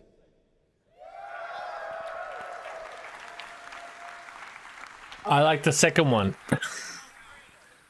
I'll take all 3. So, last year we introduced the Spirit, and anyone that may be playing on live the last couple of days might have seen a new ship adding to the verse, the A1. We hope to Yes. follow a similar route with the Zeus, where we announce it today, and then in about a year's time, ready to reveal to the public to actually play with. But this isn't just a concept. We're not just going to show you some images. The Zeus is actually in active white box development right now. Do you just want to have a look? Yes. Is he out of sync? Okay.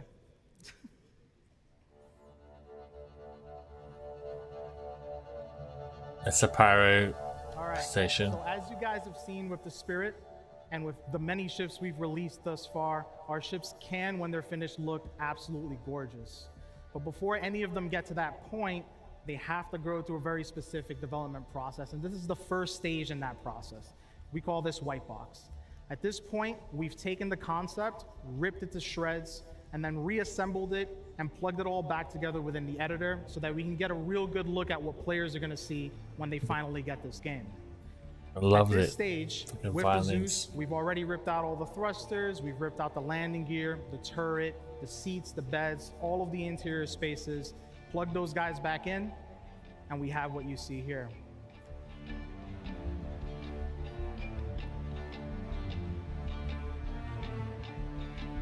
So again, the beginning of the process. At this point, we're able to jump in, start throwing in cargo, interacting with doors, getting in and out of beds, maybe in and out of toilets, and just getting an overall sense of what it feels like to interact with the vehicle. And it is very common that in this stage, we will make some adjustments from the original plan. As an example, on this ship, Of course. we've just made the decision to expand the center corridor, add a little bit more space to the rooms. And as a result, that's going to make it much smoother experience for players to traverse the interior of the ship, as well as for AI to traverse the interior of the ship. We've also expanded the main airlock that leads to the enter-exit ladder. And up here in the cockpit, we've separated the co-pilot seats a tad bit just to allow players to get in and out a little easier.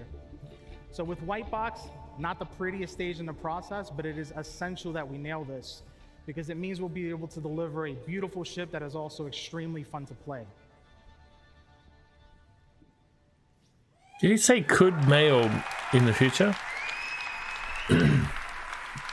Not really, right? So that was the RSI Zeus and the 3 variants. Obviously, as the screen says behind me, it's available now on the Star Citizen website. You all follow that URL or the QR code behind me. Now, we've just talked about the ship with the longest legacy in the universe. It was the first ship with the quantum travel. Let's change pace a little bit and talk about a much newer ship. We're going to talk about the Cutter. Good little ship. So, We love the cutter here on this channel. last year, IE, we unveiled the Cutter, and you guys seem to love it. Some interesting information about it. It was actually the single most popular straight-to-flight ready ship we've ever released. You guys really, really liked it. In addition to that, it's actually the best-selling Drake ship to date. But What? people Best-selling didn't know, Drake ship? and we kept Are you it very fucking kidding? good, guarded secret that no one managed to figure out. No one. No one. It was always meant to be a family of 3. Ah! Really? Now, I had no what idea. everyone is already familiar with is the base. That's the version that's out in the universe right now that you're already enjoying. What we're going to do today, though, is we're going to talk about the next variant in the family. Scout. How did I know? All right, let's just take a minute and sort of enjoy the incredible work that the art team has done pushing this guy out. There's no other team. There's no other game. Star Citizen is #1.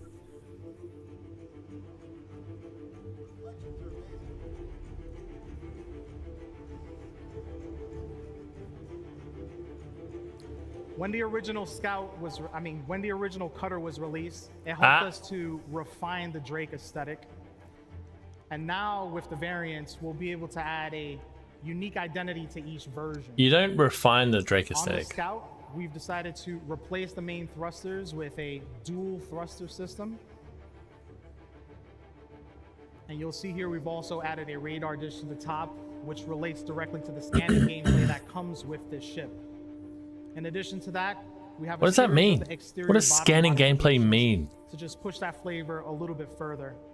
And you'll see here a transition between the default and the Scout, so you can clearly see the differences. I love it. Ooh, I like it. Nice.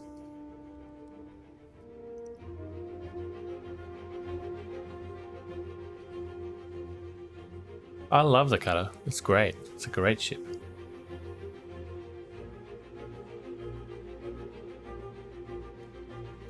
On the interior, we've expanded the rear section of the ship in order to include a dedicated standing scanning station, which will show up here in a second. Along with that, we've also increased the space in the rear to house the larger components that are necessary to support that gameplay. Now, expanding the rear And the did larger encroach into the vehicles. habitation, but we were able to rearrange the components in that room so that nothing was lost in the transition.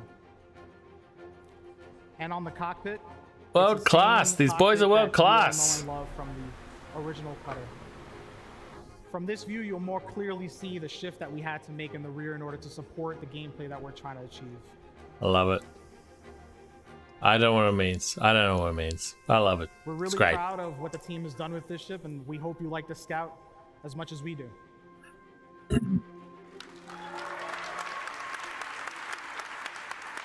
I mean, the larger cargo area is a big selling point for So, me. If I can put an ROC in there, then what the main forget about it. differences between the base. It is a variant after all. So the first big difference is the radar. It has a size 2 radar, and to accommodate to supply that, it comes with a size 2 power plant and a size 2 cooler. Who gives a fuck about power plants and coolers? As well as What the does a dedicated radar scan do? terminal that Ella mentioned earlier. Obviously, What if does you don't have scanning hit do? drop, What do you it's a mean little bit by closer. scanning? And unfortunately, it has lost 2 SU compared to the base, so it only has 2 SU cargo capacity. What does it mean? What the fuck are you even talking about? What we also want to do is talk a little What bit is more scanning? about the future of scanning, if people are interested in hearing about that. Yes, I am. Very much. So what is the future of scanning? Okay. We'll touch on it lightly. At the moment, there are Touch two on it main deeply. ways for you to interact with the scanning gameplay loops. The first one's obviously the scan, and the second one's the ping system. Both of these are going to be merged into a single system known as a scan wave. When you send a scan wave out, if you get any successful pings, what will happen is it will immediately populate your HUD with an AR marker, giving you information about what you've been able to scan, as well as starting to give you far more interesting information than you get now, rather than just the name of the ship. The underlying system will work on the signature system, similar to what it does today, and there are 2 main scans. There is the quick scan. The quick scan is just a low version of it. It has a very small impact on your own signal output, so if you want to stay a little bit more covert and potentially not be seen looking at something you shouldn't, you can use that one instead. The main benefits are small increase to your actual passive detection range, as well as being able to detect things that maybe are a little fainter than you should be able to see. This has a decent amount of cutting through interference, but not phenomenal. The other version is the charge scan. The charge scan is the big scan. Now, this will actually allow you to detect things. up This to was not on 20 my meters, bingo card. which is way, way further than the current passive detection range. And not only that, but it'll actually drop a marker allowing you to jump straight to that location for whatever it is that you found. What? Now, That's huge. You don't want to be jumping in blind. And as I said, it's going to give you way more information than it did before. Some examples, but not limited to this, are things like whatever it is it charging a quantum drive? Is it firing? Is the shields generating? Does it have any shields? Is it perhaps charging an EMP? Maybe it's got a snare up trying to catch you. It gives you that additional information so you can make the This decision area to could be so actually want to get cool, to that man. location. That's just a brief glimpse into the future of scanning and what our vision is for it. Right now, the Cutter Scout is actually in 321. It's available. If you go to that address or go to our website, QR code, it's actually in the universe right now. You don't need to wait for a patch for that. I've been Mark. And I'm Elwin. And before we step off, if you haven't had a chance to get one of these hats, this one in particular is signed by 7 members of the ship development team. And if you want it, during the meet and greet, if you can tell me the name of the 7 people who signed this, all of who are in attendance here, by the way, today, the first person to give me those names gets to keep it. Other than that, thanks, guys, and have a great CitizenCon. Small hit for you. John Crew is one of those names. That's a great hint. That's a great hint. Surprises for you.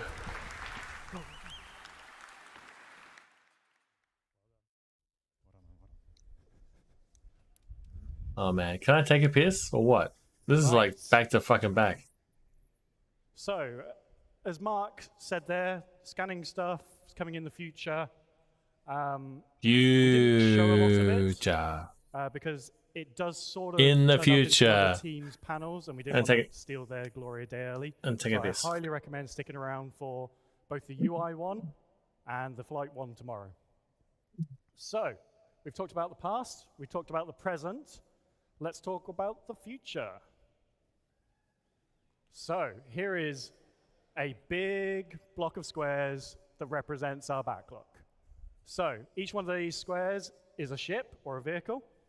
All the light blue ones are all the ones we have released to date. All those gray ones are the ones that we have not done yet. The dark blue ones are the ones that will be in your hands by the end of the year. So, we have over 200 vehicles for us to support as a vehicle content team. For those of you that are trying to do the maths in your head right now going, that's a wrong number. This includes every single vehicle that we've ever shown to you, whether that's in a Squadron 42 visual tease or like a trailer. Some of them are obviously Squadron exclusives, some of them are going to be NPC exclusives. We still have to support them all. So every vehicle in the game, we have our hands on, and we do a lot of work to support them for you. Not the only thing we do. We obviously introduce new content like the Mirai Fury. We deliver previous promised content. And as you'll see today and tomorrow, we do a lot of gameplay support. So obviously we help out. Ships are like the heroes of the game. You saw in the Resource Network engineering panel how that's going to impact ships. You will have seen, if you've been paying super close attention, some UI elements to do with maps. Stay tuned for that. We do all that. So we do a lot of work across all aspects of both projects. And to do all that, we need to do a few things. Okay, yeah, so John's talked a bit about the backlog. I'm going to kind of take a little bit, how are we going to... All right, what did I miss? So in April We're talking about 2023, we actually corporate set up structure. a new ship team in our newest studio, Turbulent, based out of Montreal. Yeah. Go Yeah. So we've now got 5 artists, or vehicle artists, 1 vehicle designer, 1 embedded QA tester, and 1 producer. And that kind of gives us everything we need to start bringing content out of another location. And it also means that we now have kind of reps globally for the vehicle content team in all 5 of our studios. What's the really nice thing about that is it kind of opens up a new pool of kind of talent that we can pick from. And it should really help us to deliver some more content to the game. And you've actually just seen the first 2 ships out of that studio. So the Scout variant and the Zeus are both being developed by our Montreal team. Yeah, they're doing great. We're going to look a little bit more in depth at the art team and how we've grown over the years. You can see from this graph, this is our kind of like live numbers of how many vehicle artists we have dedicated to the project. You can see there's a nice trajectory going up. And with more team members, that also means we get kind of like not just more people to throw at stuff, but we get more experience, we get more knowledge. And that's, that allows us to kind of tackle our larger, kind of more complex ships. You will notice there in 2022, there is a little dip. And unfortunately, when that happens, that has kind of real consequences on what we are able to do as a team. I think, less people, so less power to put on stuff, but also some of that knowledge leaves us. With that leads us to have to make some kind of pretty hard and heavy decisions about what we're working on. And I think most recently, and probably most well known, is the BMM. Yeah. Now, we're going to take a quick look at where we got to with the Merchantman, just to show where we were up to before that happened in 2022. Let's play. Hit that fucking play button. Man, how big is that crane?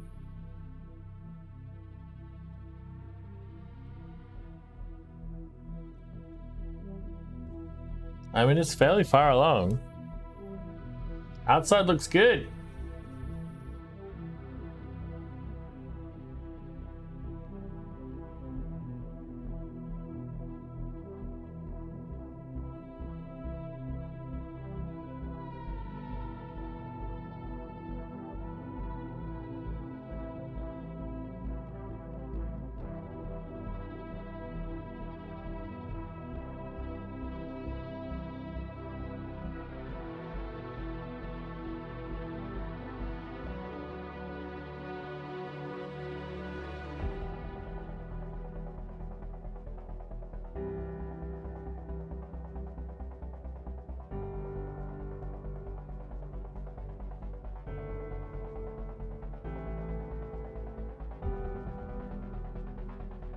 Cool.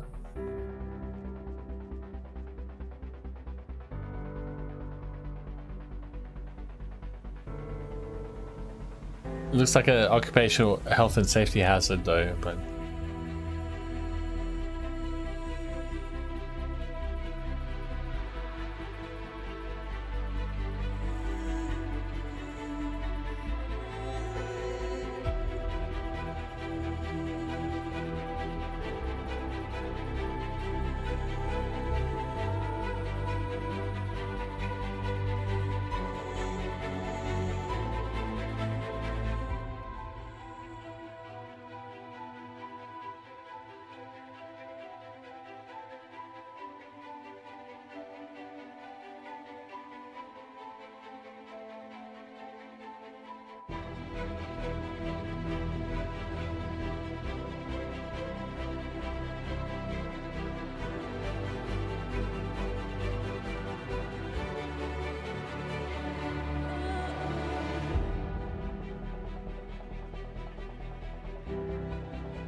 So that video shows where we got up to with the merchantman. You can see we'd finished white box.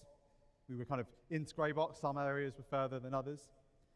And I think one of the best things about working at a company like Cloud Imperium Games is that we're able to be pretty honest and pretty open with our development. One of the biggest questions we get is, what's up with the merchantman? Where is it? Why did it stop? And the merchantman brought a lot of unique challenges to us.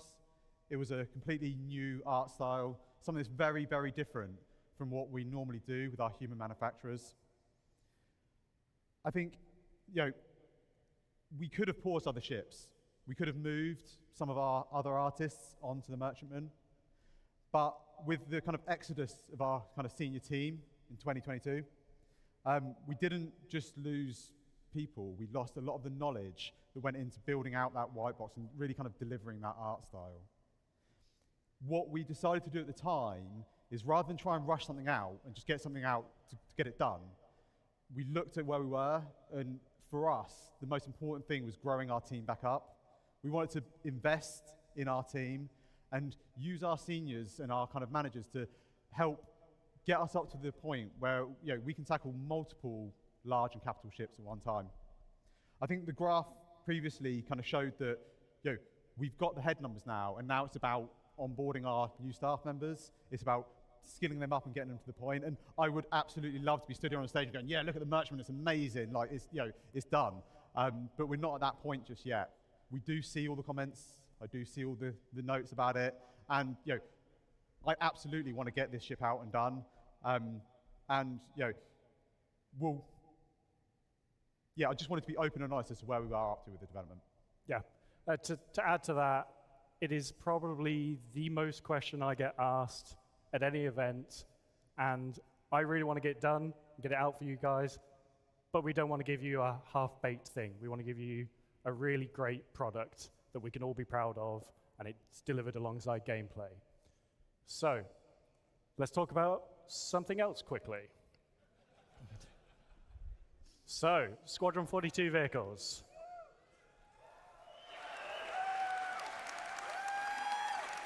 How many of you have an Idris of some kind? Not me! Right.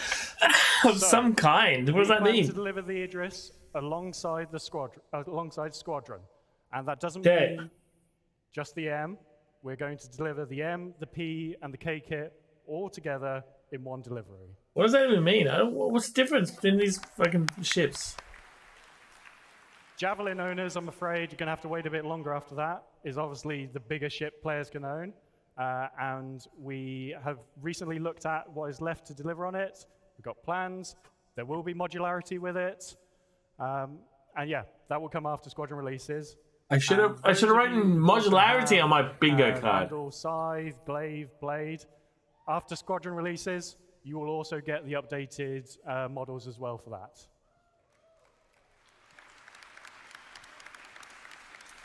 Right. Next. Okay. No kind of ship panel at a Citizen event is kind of done without looking at what's coming up next. Previously, we used to do these kind of like silhouettes, but we kind of always felt they were a little bit predictable. We ended up just making most of them anyway. So last year we changed things up. We asked what manufacturer do we want to see make our next large mining ship, and you're going to see more about that at IEE next month. Oh, but again, tease! this year we decided just to mix things up a little bit with how we wanted to deliver this. So Give me a mining ship where I can put my RSC in, for it God's sake. some ships you might recognize. Hopefully, it will show you some that you don't recognize. But feel free to get on Spectrum afterwards, take a look, give us a guess at what you think they might be, because we'd love to hear your input. And I will just add to that as well. Oh. We aim to deliver everything you see in this video and more in the next 12 months. No dates! Don't give dates!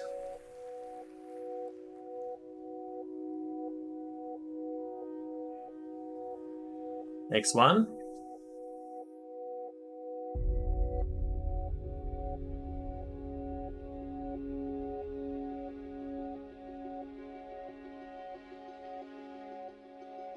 The fuck is that?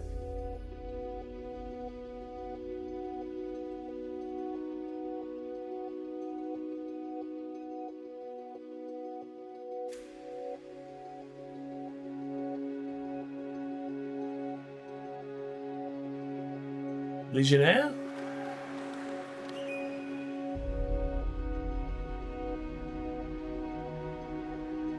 Zeus? Retaliator!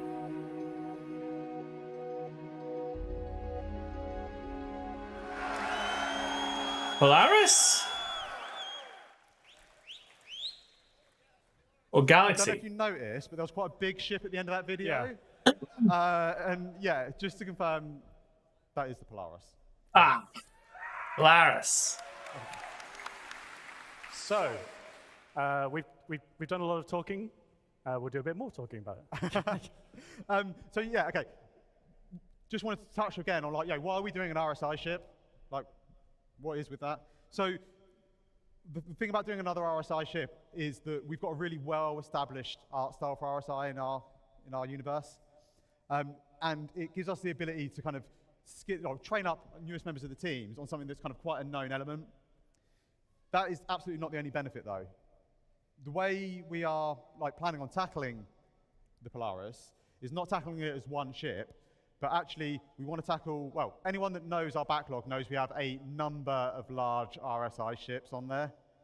And our kind of plan is that we tackle that as a family of ships. We don't just tackle one of them and then we go off and do something else for 6 months, a year, come back and do another one, something else, come back and do another one. We want to tackle them all together, one after the other. I should have had a ship on my fucking bingo card. Of course they're going to do a ship. We're able to, for our more common areas of the ship, we're able to build kits that we're confident in, that we can reuse and we can make the most out of them. And then that allows us to focus our development time and our efforts really on the much more unique and the important and exciting areas of each ship. Tackling them as a family kind of allows us to expedite their development. We leverage the experience that we've got within the team. And it just allows us to, like I say, streamline everything. So first up, we've got the Polaris. Next up, we've got the Galaxy. Then we've got the Perseus. And that kind of closes out most of our large RSI ships. And then we can see what we want to take on after that. Well, I think that's pretty much everything we want to talk about today. However, before we go, we're going to... Torsten's already stolen the predictable joke here. So we'll do one last thing to show you guys. So let's have a look at the current state of the Polaris in engine in its white box state.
What's there to say? It's so good, man. It's so good. That's an Idris.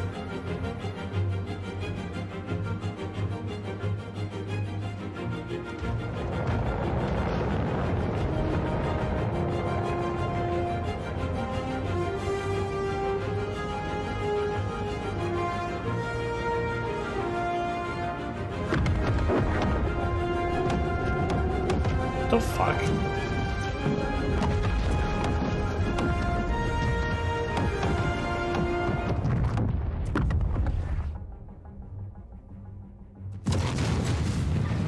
What the fuck? The fuck did he drop on him?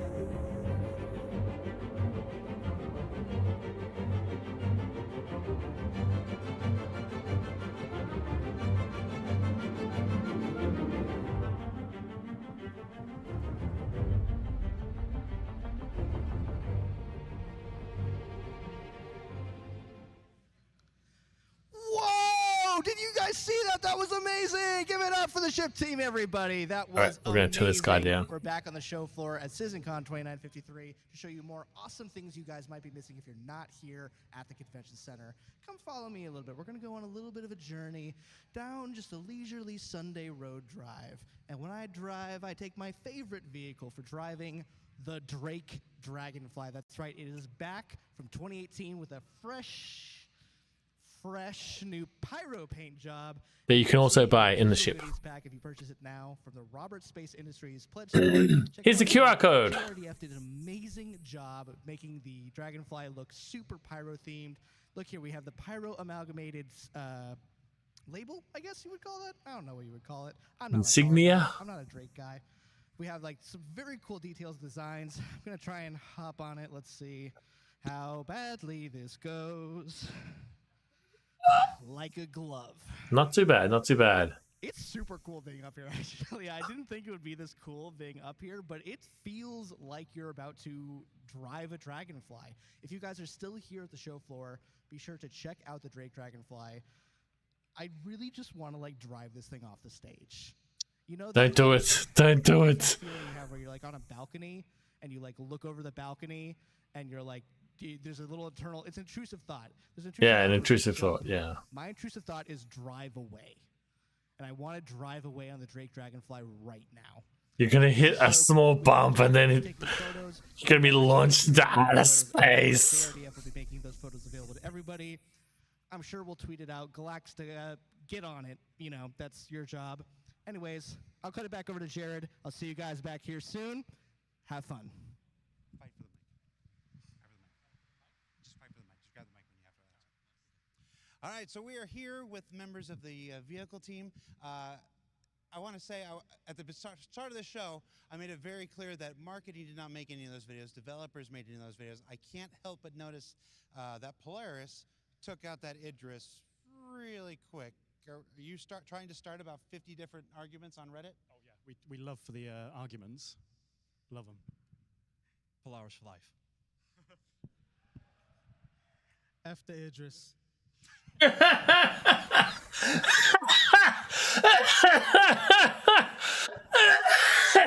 Ben, would you like to go on record? All ships are equally as brilliant as each other. It's like the two sides.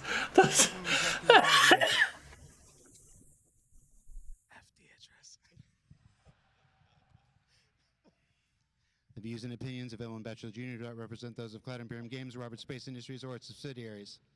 He's my new favorite dev. Don't look at us. Ben Parr's off the side. It's like just whatever. All right, so the Zeus. First question that I see a lot of people had on Twitch watching the stream is, obviously it doesn't look like the Zeus that we've all known from the lore and stuff. I mean, I think the first image of the Zeus was probably in 2012 or 2013 in that really early lore post. Why did we change it? Were they not listening to the presentation? I wasn't. So there's a few things. Obviously, it was built as a product of its time, both in lore and back in the day. I was too busy looking at how handsome you look. Oh, thank you. But also, and I think Ben will probably want to talk about more of this, is we have design languages for RSI now, and it doesn't really fit in with them anymore. Yeah, I think when we look at reimagining one of our ships, our manufacturers, we didn't want to just release the classic Mini today. We wanted to look at it and today, so maybe tomorrow? No.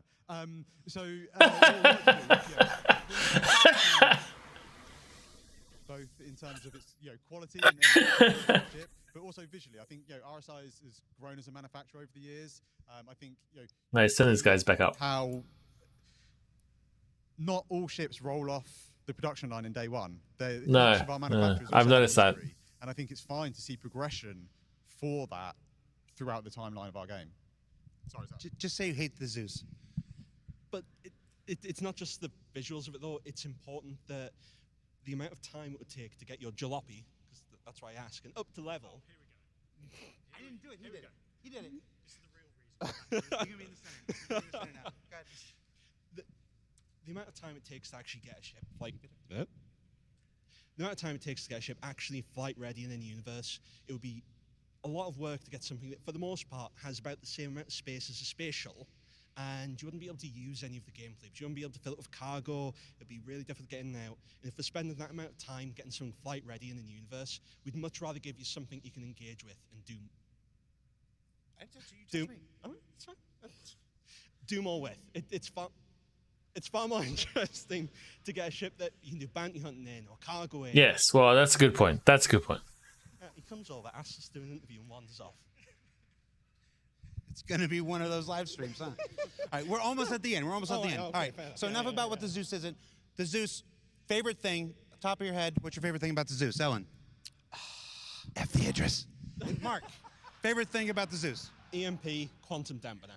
Okay, favorite thing about the Zeus? The white and black color scheme. Favorite thing about the Zeus? Its belly. It's got a really lovely, sleek belly. Like a space shuttle. He made it weird.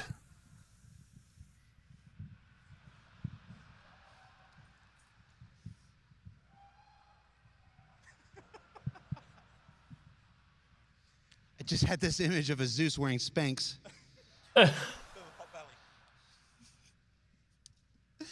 What are you laughing at? All right, so we also talked about the Cutter Scout. Is this the last variant of the Cutter we're going to see? When we first introduced the Cutter, we said it was a platform ripe for future variants. Is this the last Cutter variant that's on the thing, or can you maybe tease something for the future? Absolutely not. There was obviously that mysteriously third blurred image. So Montreal, the Montreal team, did both of them as basically their first onboarding task into the vehicle pipeline. Both of them are done now. So you will see the third one soon, TM. You just have a done spaceship and you're not putting it out there. Strange, isn't it?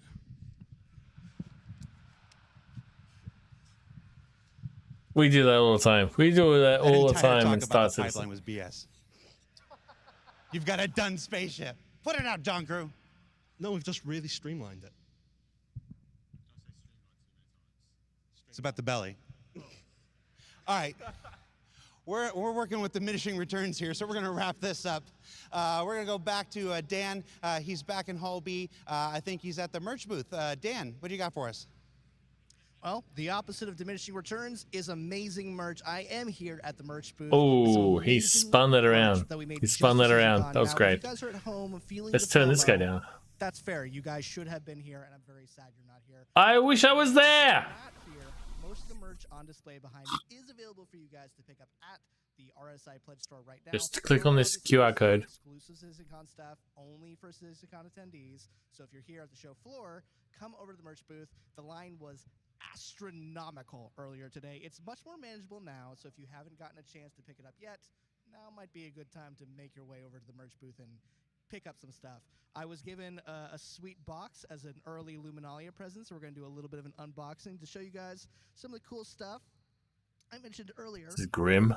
that I helped the subscriber program at one point, and one of my favorite pieces of subscriber flair that I was responsible for was the CDF bobbleheads. We have brought them to life finally. I know everyone has been asking for a long time for us to make these bobbleheads. I wasn't asking. Sure enough, we did. I wasn't asking. See them. People are blocking the way. Trust me, they look exactly like the ones in game. They're super cool, super awesome. They're in game? In your home, pick up a bobblehead on your way out. Thank you, Luminalia Claus, for your bobblehead. What do you do with bobbleheads? I don't know. I don't understand what you do with bobbleheads. Nice. People keep saying we only make black shirts. You only need to make black shirts. Black is the best color ever. And don't at me that it's not a color.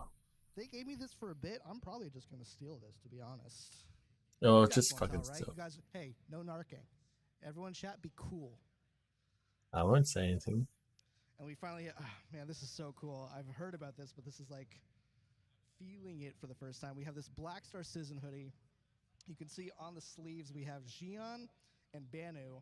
I asked Dave Haddock directly. I'm into it, but I'm just not into the sleeve stuff. So whatever they say, I'm sure it's something very profound. Is that wise, Jared's son? Races. Again, I'm just gonna steal this. So sorry, merch team, if you were expecting profits on those merch, you're not gonna get them. Now, we do, again, have 3 exclusive merch items for people who are here at CitizenCon. We have a Pyro t-shirt, and we have 2 lithographs. I don't know if you can get... I can't take him anywhere. Truly, I cannot. I don't know if you're able to see that Burnin' Pyro t-shirt off over there. Burning Pyro. I like it. Here at CitizenCon 2953. Also in the middle there, we have those 2 lithograph art pieces. Again, exclusive. This guy. I can't take him anywhere. Dad, Who was that man? stop it. No one important, I'm sure. But yes, we have those 2 exclusive art pieces for people who are here at CitizenCon 2953. Oh, what's this? Oh my God, that strange homeless-looking man also gave me these AirPod cases with a little Finley attached with it. Oh my god. That guy was all right. Whoever he is, I hope he's having a good day. But I actually do need new AirPod cases. So again, like everything else, I'm just going to keep this. I think that wraps it up for me. So I'm going to throw it back to the main convention floor. There's going to be a lot more stuff here at CitizenCon. You guys will see it either later today or tomorrow. See you guys then. It's got to be nearing the end. It's fucking 8 o'clock in the morning. God damn it. I'm going to die. All right, so let's have a quick... Let's have a quick bingo card update. Like, I've been. This is not good. In terms of bingo, this is bad. This is bad bingo, man. Like, where's my path to victory? PYRO without server meshing.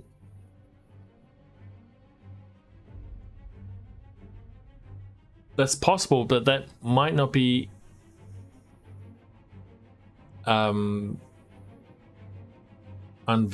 until tomorrow.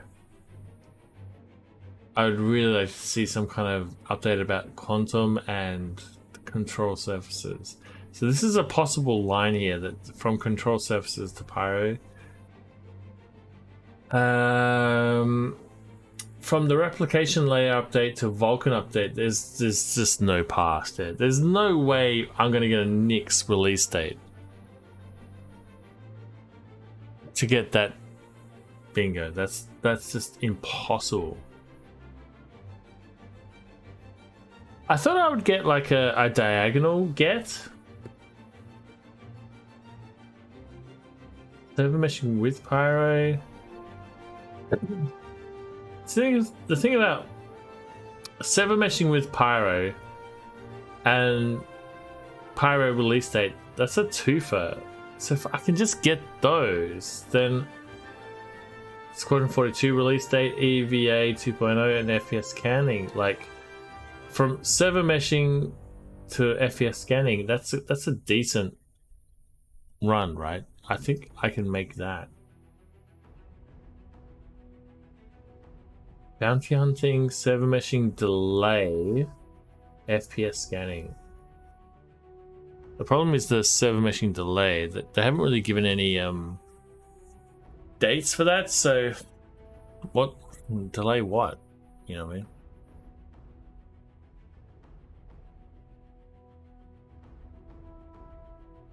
Bounty hunting 2.0, 4.0 release date, control surfaces, server meshing without PYRO.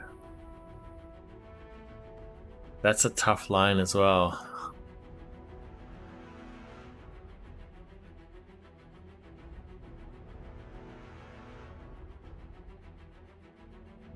Oh, that's me.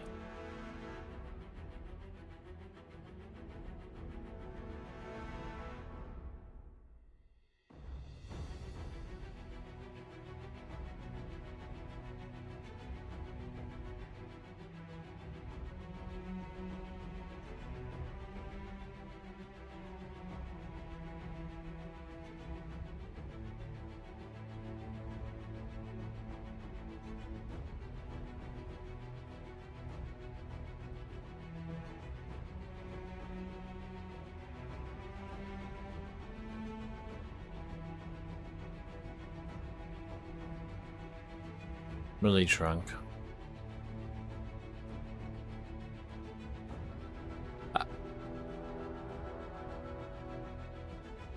I didn't mean to get this drunk.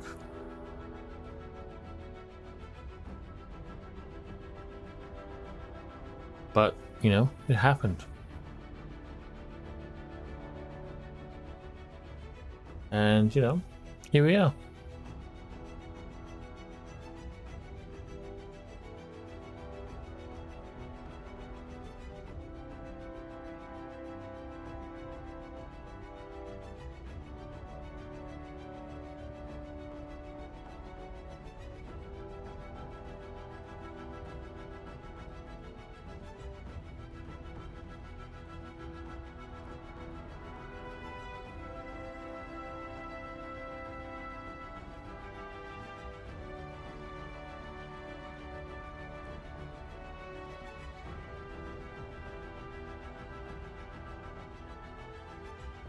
Is that Aaron Roberts? Shiv that cunt.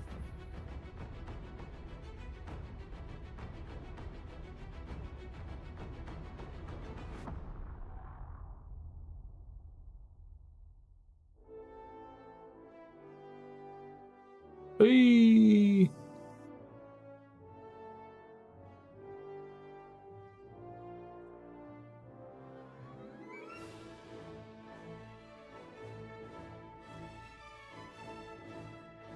All sounds. This to F. What? What? What? Anyway, I should stop talking about my stupid bingo card.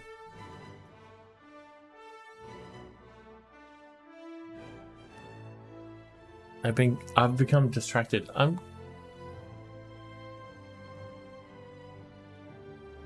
What I should talk about instead is how I'm going to fucking fall asleep in this goddamn chair. This is impossible to stay up. This fucking 8 o'clock in the morning. The sun is up. How am I still awake?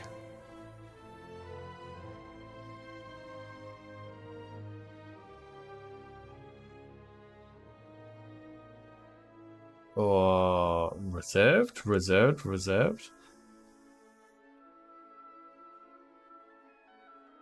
Soon. Hey, there's Jian. Where were you in the fucking the cosplay competition?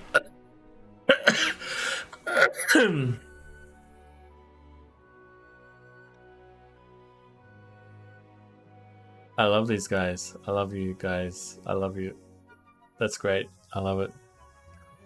Lag kills, man. Lag kills.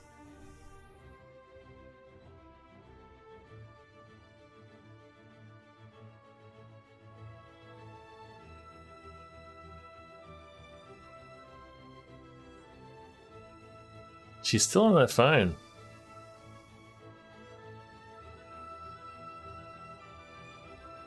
I should take a piss, right? This is my big chance to take a piss. Alright, I'll be back.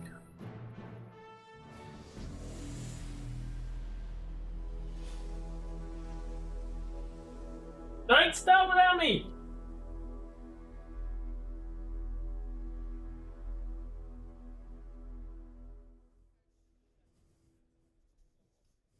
How are you doing, Los Angeles?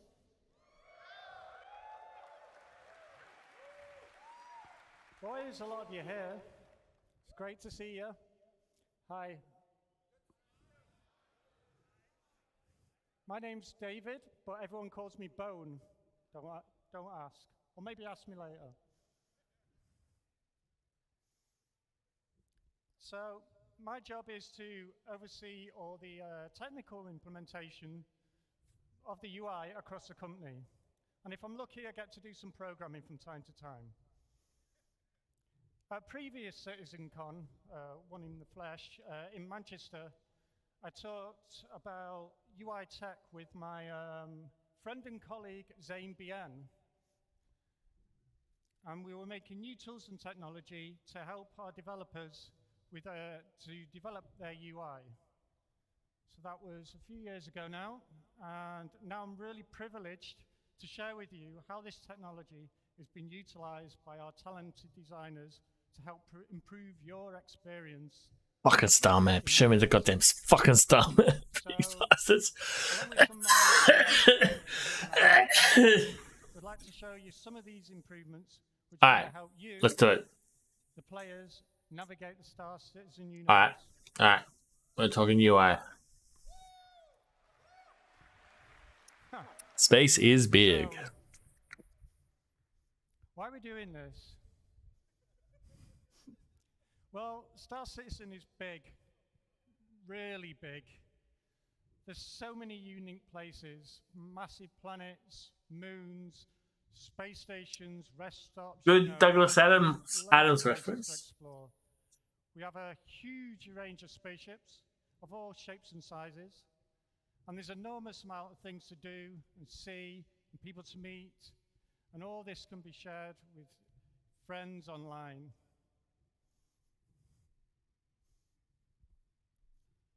And as we've seen today, as our amazing online technology grows, it takes great leaps, and our online player count grows, the possibilities become almost endless.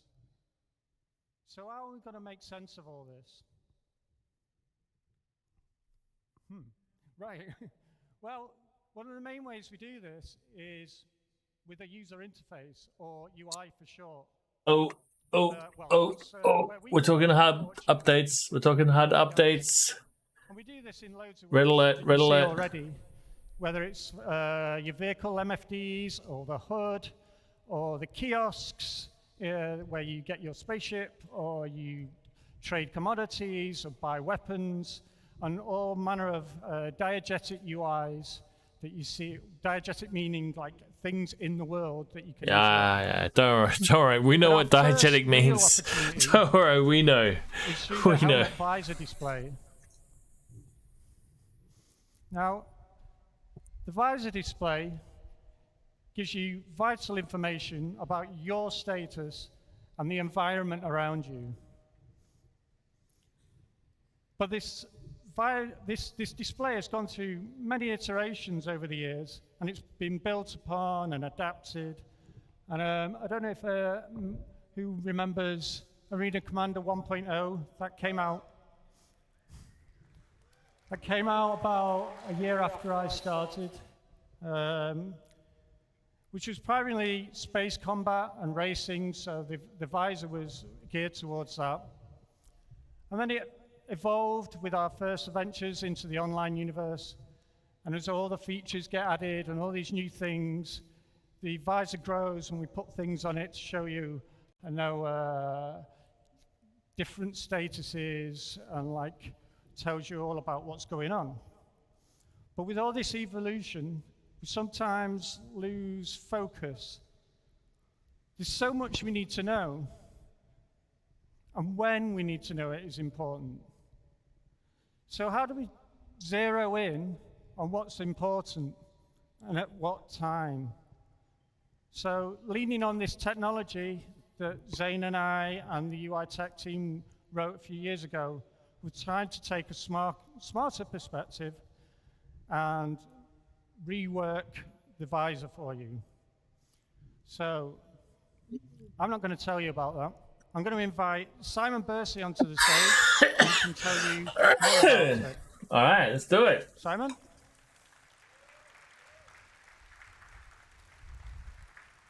You on this? The UA team are dweebs. The vehicle team are cool. Okay, so Star Citizen, as you know, is a big project which has evolved over its lifetime. Early on in the project, we added the visor, which is the display you see on your helmet when you're walking around the universe in first person. Because the game is always expanding, we often add new gameplay features, and with those come new UI. The various teams slotted pieces into whatever place made sense at the time, but this eventually meant the view became very complex. As you can see, the current live UI can get very cluttered. We have lots of information competing for your attention, so you don't always know where to look, and sometimes the overlaps can make things difficult to read. I know where to look. You can probably tell the UI team wanted to do a redesign. We wanted to improve the player's experience by presenting the important information in a clear way. We also needed to create a new framework that supports all the existing features and allows us to add more in future. And finally, we wanted to bring the visuals up to the high standard we're setting for Squadron 42 and soon the Star Citizen persistent universe. So how do we go about that? I believe user interface should always be a collaboration with the teams who build the underlying features. So we worked closely with them on a new layout, keeping some pieces, combining others, and maybe getting rid of a few. Once we'd figured out the design, we built a new framework using our 3D UI system, and then we worked closely with the various game teams to take all that complex data that existed before and hook it up to the new user interface. When we design player-facing UI, we often try to start with the worst case first, so we can see everything we have to deal with. It was important for us to keep the central area as clear as possible to make it easier for you to see the underlying game. We designed a set of regions that attach to the different parts of the view, and with each of those, we have a set of widgets that can show, hide... Starfield should have done this. So, I've told you about everything we wanted to achieve, but wouldn't it be great to see it in game? Sure. Does anybody here want to see a live demonstration? Yes. Why the fuck are you asking? That's why we come all the way here. Good. I was hoping you'd say that, otherwise it would have been a very short demo. Okay, so we're going to show you some of our new UI running live in the game. Okay, solid joke. Everything you see is in real time, but I have to tell you we've created a special mission just for the show, which is a little different to what you see in the live game. Okay, so as you can see, Bones driving. I'm going to say Bones' name a lot, and the other guys too, so it's probably the most times you'll hear that in any presentation. Okay, welcome to the Orison Providence platform. You may have spotted it earlier, but today is the first time we've shown the new visor we developed and tested in Squadron 42. Okay. You'll be happy to know all the UI you see today is going to make its way to Star Citizen. Soon. But this is secret UEE Navy tech, so we'll give it a different look for the persistent universe. You didn't say could, may, As you or can in the see, future. The display is very clean by default. A lot of the Many language elements here are has been contextual, more meaning solid they appear when you need than them it's ever to been avoid before. cluttering the screen. We've also temporarily hidden a couple of things so we can focus on them later in this demo. Okay, Bo, Okay. let's move into the scene, please. All right.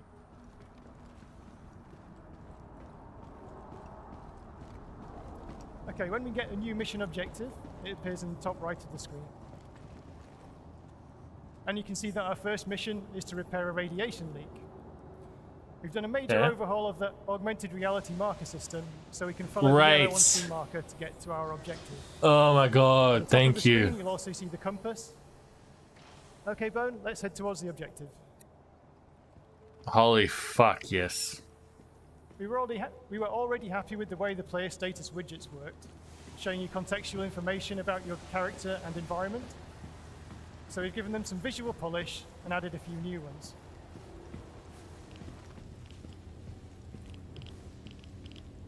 The environmental radiation here is quite high, and over time it will wear down our suit and damage the player. Looks like we can see the source of the radiation there. I think somebody's damaged a pipe, so how are we going to fix it? Repair tool. If we were in space, we could use a salvage and repair ship. Luckily, UEE have some advanced portable tech. Bone, please equip the military multi-tool. Hey, with the multi-tool. Looks a bit The different. military multi-tool from Squadron 42 has various modes, one of which gives us the ability to salvage and repair while on foot. Ooh, Okay, Bone, let's use the multi-tool to repair that pipe. fancy. Alright, here we go. Burn the pipe. Okay. Right, we can see at the bottom left of the screen, the radiation levels are decreasing. Alright. So let's head into the scene. Go on, Bone. Let's walk forwards a bit. Hey, Bone, you can do it. Okay. Now we fixed the damage, we need to find the enemies that caused it. While we're on You the way, fucking you'll assholes. notice that the on-foot emissions at the top of the screen. We're emitting infrared, electromagnetic radiation, and also sound. Okay. If any of these go higher than the background levels, it will be easier for the enemies to detect us. Fair enough. Let's take a look at the bad guys, Bone. As part of the emissions and radar tech, we also have the ability to scan while we're on foot. FPS If we tap the scanning! button, we can do a quick scan to reveal everything, to reveal info about anything that's in our view currently. Okay, Bone, let's do a quick scan. FPS scanning, that's on my bingo This highlights list. whatever's in our line of sight.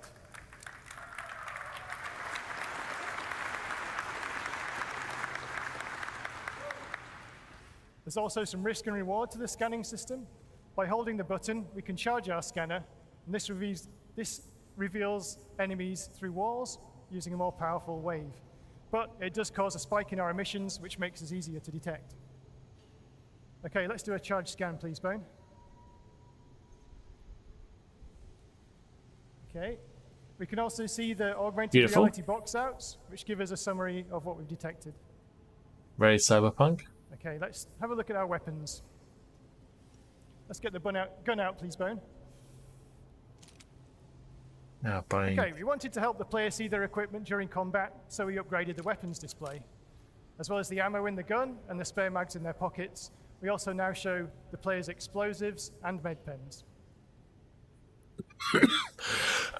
Okay, let's fight the bad guys. Fuck them up, Bones! Oh, no, don't use a grenade. There you can Then see ne- our new then never- explosives marker, designed to help you spot deadly grenades, mines, and missiles more easily. No, that was easy. Ah, run, Bones! Bones, run! Did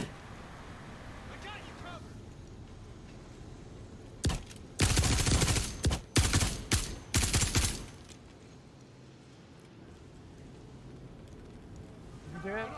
Okay. Well done, Bone. Bones, what are you doing? Yeah, he reloaded.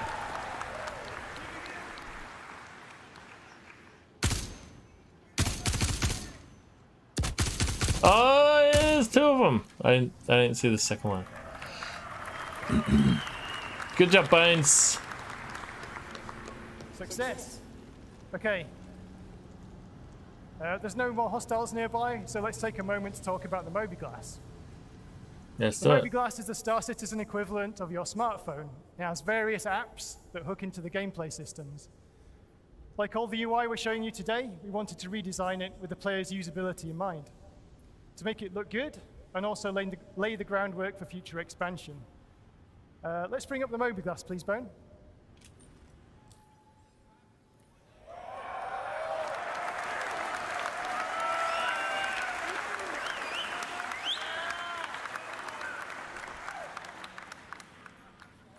Pretty cool, huh?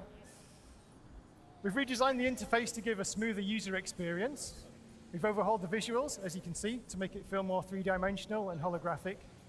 This is actually a sneak peek of the UEE military Mobiglass we've created for Squadron 42. This version has a focused selection of apps, and we're going to expand on that when we bring the Mobiglass to the Star Citizen persistent universe. We'll also have more of a smartphone feel in the PU with a wider range of apps. Okay, let's briefly talk about this home screen. It gives us an overview of our health, the environment, and even our ship. We can also check our mission objective. Okay, so that's enough about the Mobiglass. We've got some more really cool UI just around the corner. And to tell you a bit more about that is the very talented Zane Bien.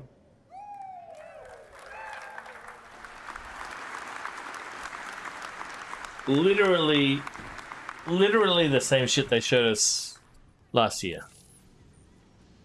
Literally the same shit. Throughout human history, as we have ventured towards the allure of the unknown, we have used cartography as a key component to help shape our understanding and make sense of the world around us. Without these systems in place to catalog our experiences and to chart our journeys, we are forever lost amidst our own environment, and we are just running around aimlessly. So This true. is why So it is true. super important that you, as citizens of our ever-growing, ever-evolving, persistent universe, are equipped with the tools necessary to make your ventures meaningful.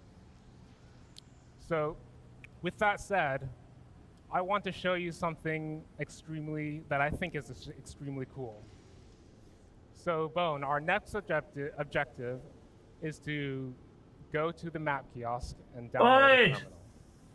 Bone, go to the kiosk, Bone.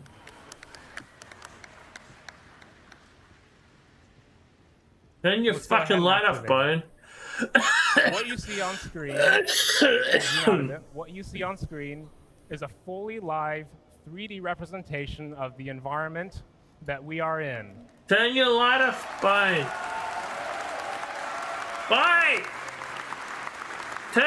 Press you can see T! callouts of the various default Press points T! of interest. You can pan the map around, you can rotate it, and you can even cycle the floors that you're on to isolate the visuals. Holy shit, maps, guys, maps.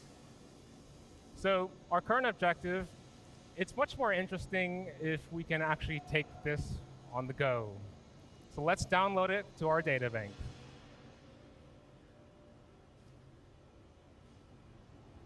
As you'll notice, we now have the representation of the environment in the upper left corner of our visor.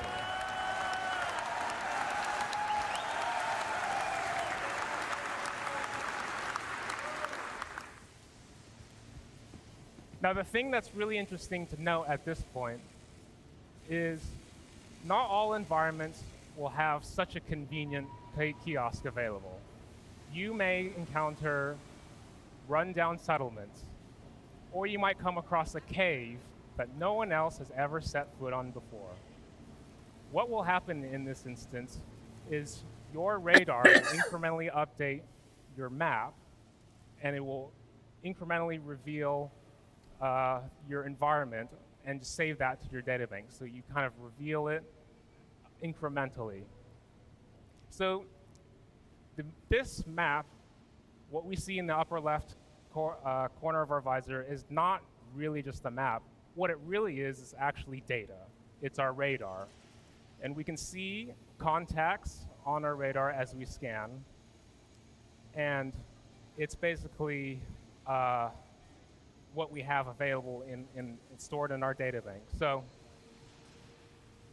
because we have the location data saved to our databank, we can obviously access that via our mobiGlas. So let's go ahead and pull it up in our mobiGlas, because this is going to get really interesting.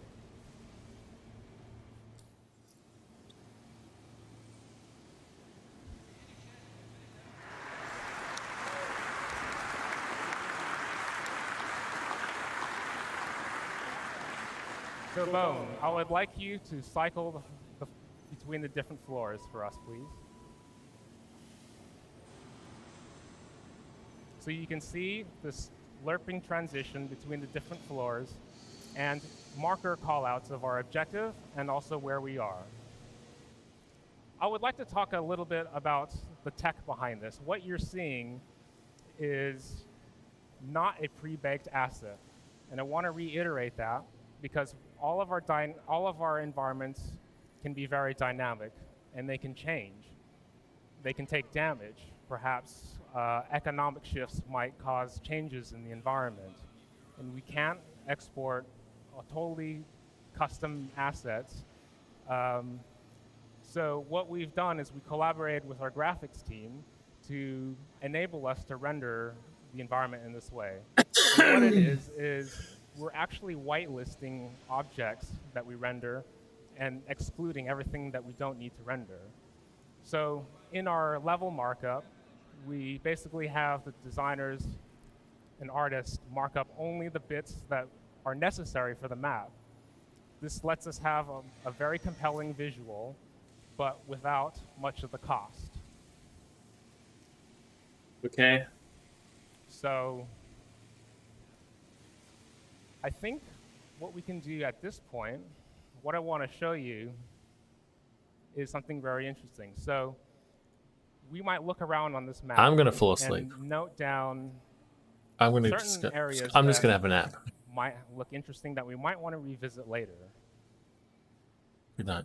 We can see some doors on this map, and these doors are entities that are called out on the map, and they may change state. So there can be some doors which have a locked state, which they will display red. And doors that are open will be green. And there are other entity callouts that can happen in our map. So let's go ahead and find a location to put down a pin, please, Bone.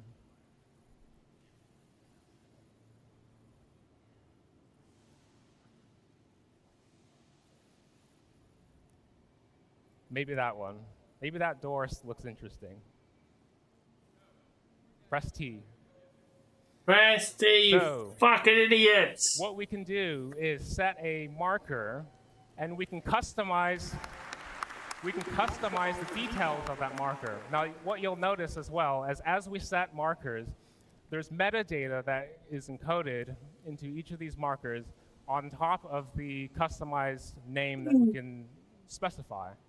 So we can mark as many markers as we want in this map. And these are all saved to our data bank, and we can eventually share these markers and even sell these markers on the market. So the thing about this, we can't really talk Selling about markers, yes. without mentioning data running.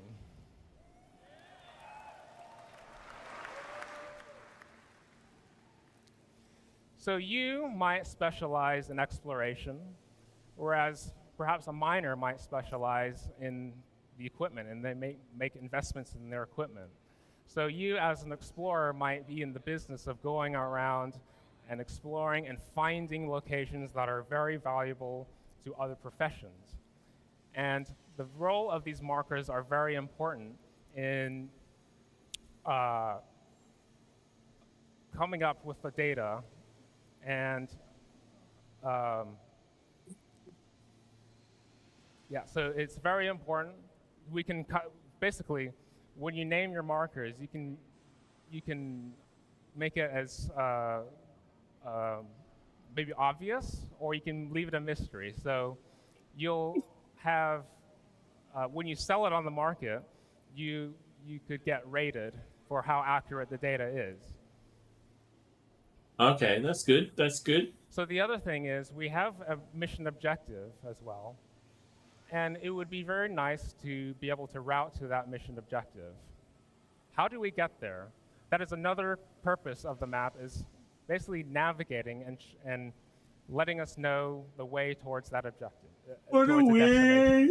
So let's go ahead and plot a route to this objective. Route!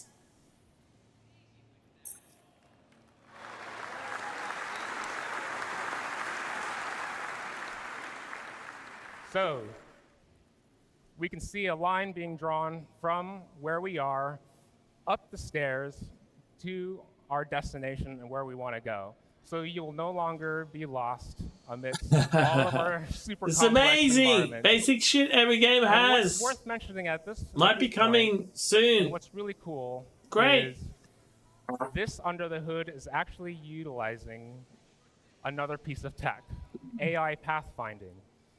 And so what that allows us to do is leverage other existing tech to basically, it does all the heavy lifting, we just make it look pretty. So because of that, there are certain cases where the path might be blocked. It might have a locked door, or there might be a fire that is in our way. There might be a lot of things, dude. pathfinding will account for that. It will go through doors, it will handle elevators, and it will handle fires, locked doors, and it will just handle everything. So that is an example of sort of a piece of tech that we've leveraged under the hood to help us achieve this goal. So,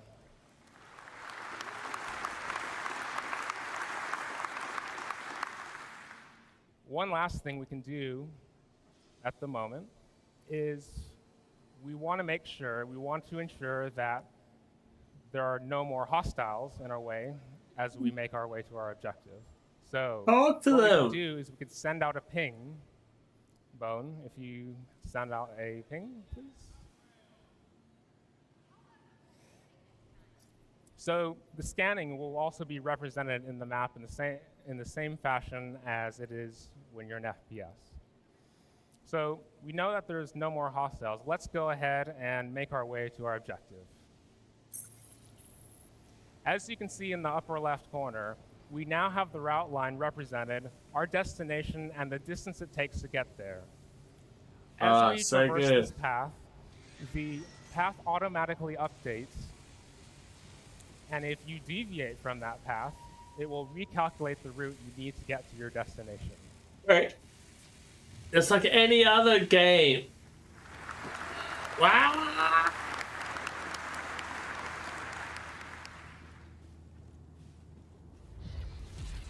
So there's our buddy. He's flying in. So we'll make our way up to the Carrack here. To the right.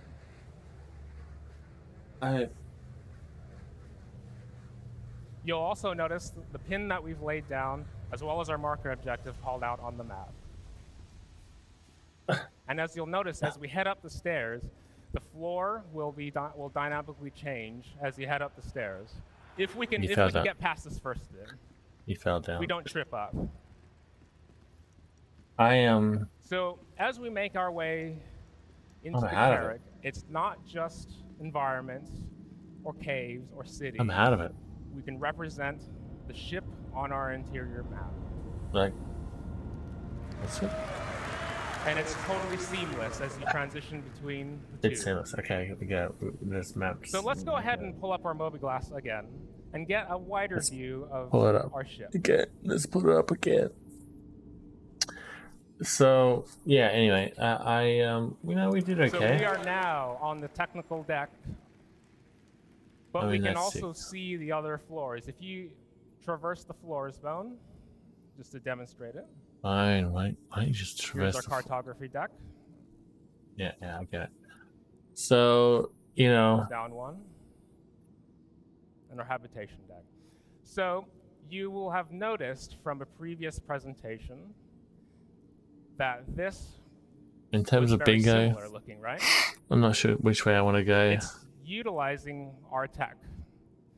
It's only HD update, but not nothing only else, I think. Will this benefit you as a player, but I it also have benefits to. us as developers. I have because to go to bed. We generalize this system so that other developers can leverage our map to create compelling gameplay. Alright, as soon as it stops talking. So other teams can leverage our tech, and we leverage the tech from other teams, and it's a circle of life. And I think that's just too cool. Yeah, but it's like fucking 8:30. It's 8:30 in the goddamn morning. So I'm about to fall asleep.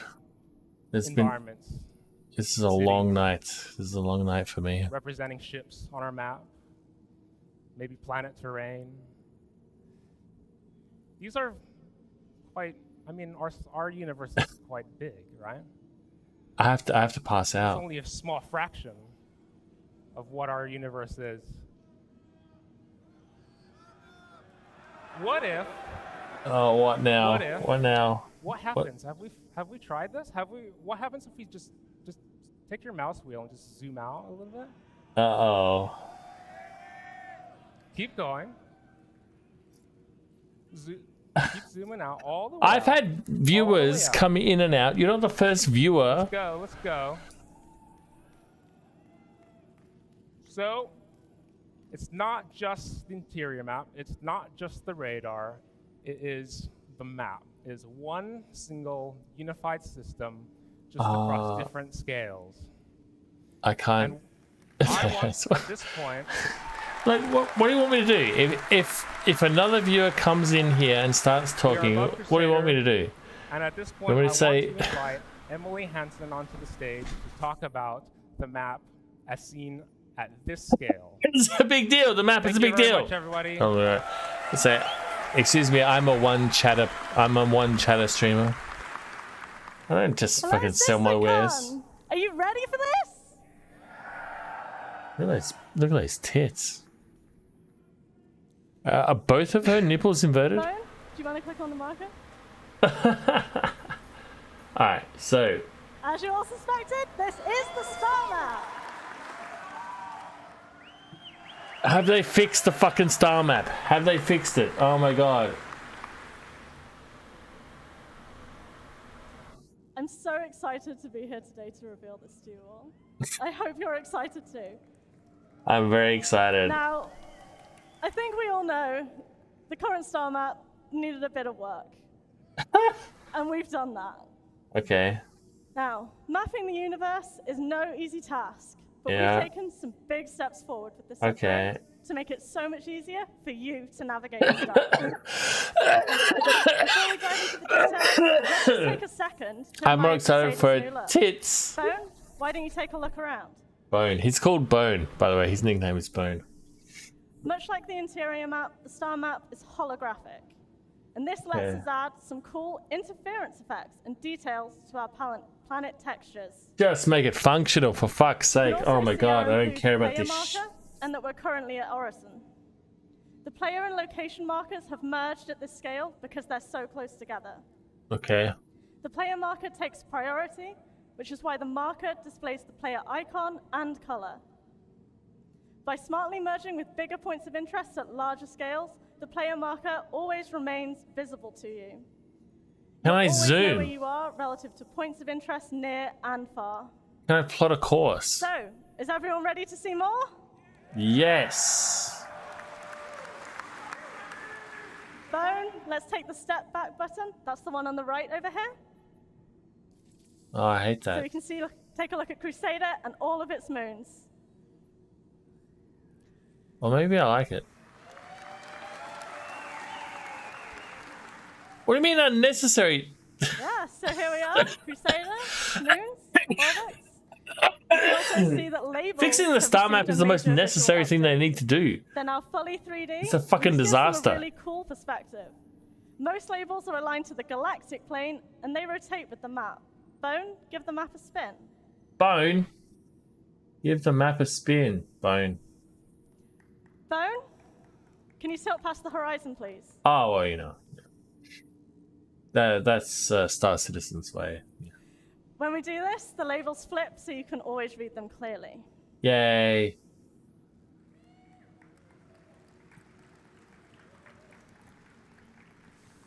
You weren't here for the beginning. Labels for city markers and outposts work a little bit differently.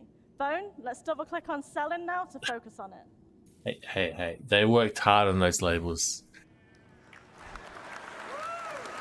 Alright, we got labels on Selin too. Surface labels face the camera and appear when they're in the central part of the planet, reducing on-screen clutter. Bone, want to show this in action?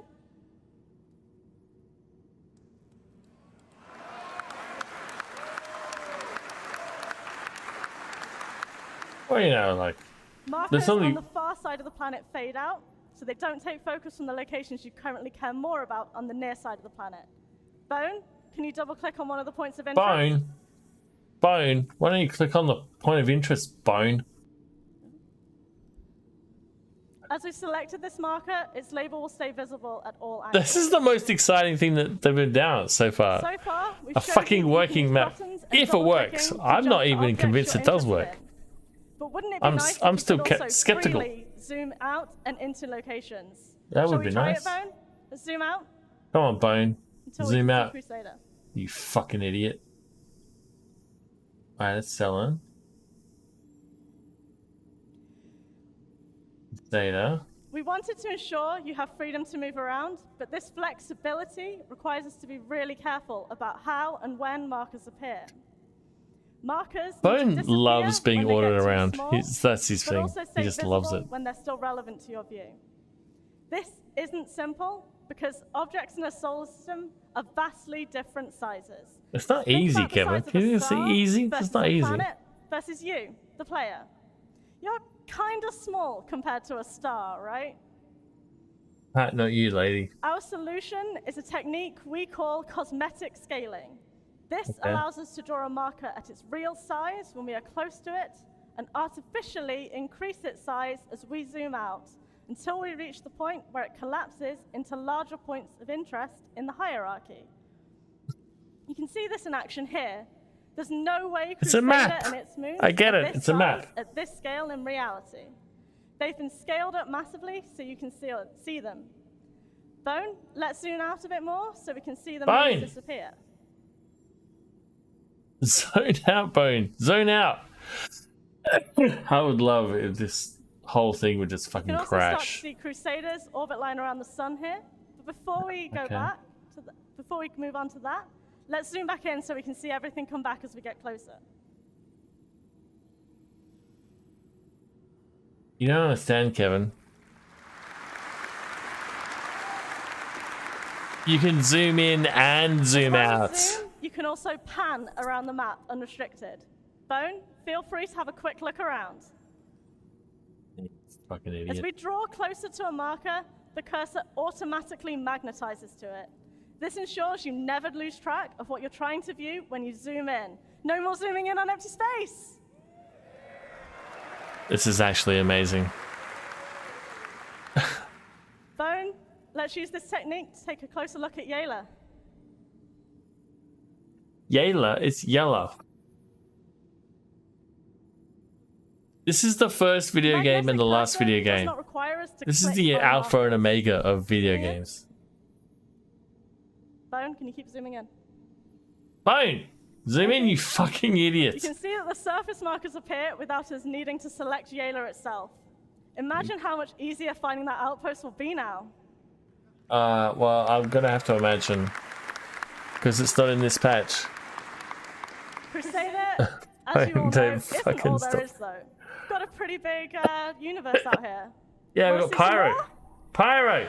Show me Pyro, you Let's bitch. have a look at a location further afield. Can we just pan to Calliope maybe? Bone, let's give that a try. That's just the next moon over. Oh, he's lost it. Yeah, I think we're getting lost. Pretty sure we can all disagree this might not be the best strategy. So You suck, what can we Bone. do? Bone, It's fire, let's try Bone. clicking on the middle button over here. This returns us to our previously selected marker. As I mentioned, we did not select Yayla, so we've gone back to Selin. So, now we know where we are. That's a step in the right direction, but we're still not at Calliope. So, we need to find a different way. Bone, Maps. could you use the step back button until we can see the whole solar system, please? A step back button, Bone. And there it is. Okay. That is not what it looks like at the moment. I think Calliope is one of Microtech's moons. So if we double click on that bone, we should be able to see it. And there it is. You're so Let's pan to fucking it and then smart. zoom in so we can see that magnetic cursor in action again.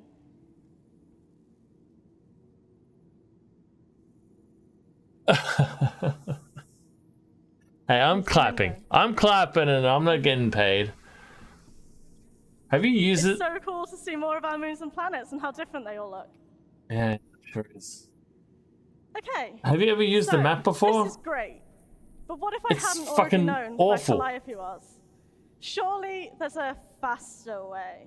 Searching. We've got you. We've provided a drop-down that lists the points of interest in the solar system. Holy Bone, fuck. Want to expand it now? I hope you're paid to streams. I was paid in human misery and We're actively working You're on ways to fucking improve this up, the way Bone. this list is You're presented fucking it up. to make it even easier to find what you're looking for. And yes, this will include search functionality. What?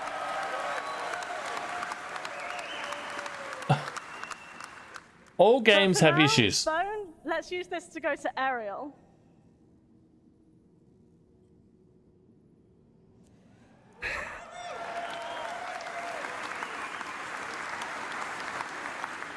I absolutely love zooming around on this map. Bone, want to find Okay. Area 18 for me?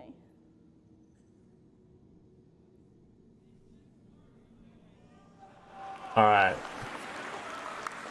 So, Area 18 is currently on the dark side of the planet, it seems. Of course, it's not just planets and moons. Bone, how about we take a look at Security Post Korea? I mean, 99% of the games aren't the size Quite a long way of down, a isn't solar it? system. This is where the upcoming search will really come in useful. It's maybe one of the reasons why it's Bone, complicated. want to zoom in a little and show off our holographic model of this station? Bone, what are you doing, Bone? Get it together. Yeah. Yeah.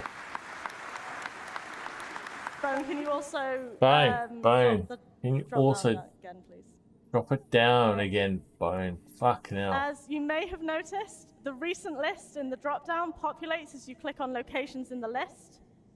It will remember your 3 most recent selections, so you can use this to quickly return to places in case you want to check something else again.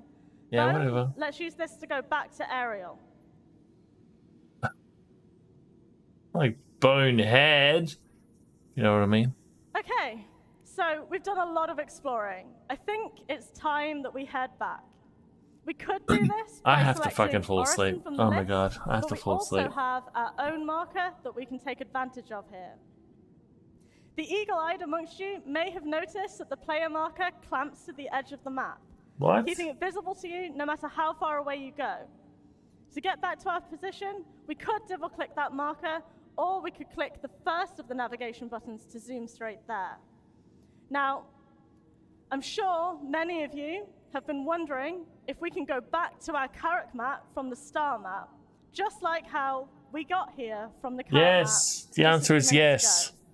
So, let's see what happens when we focus on our player marker. It means Go you can ahead, do Ben. it. I have to go to sleep.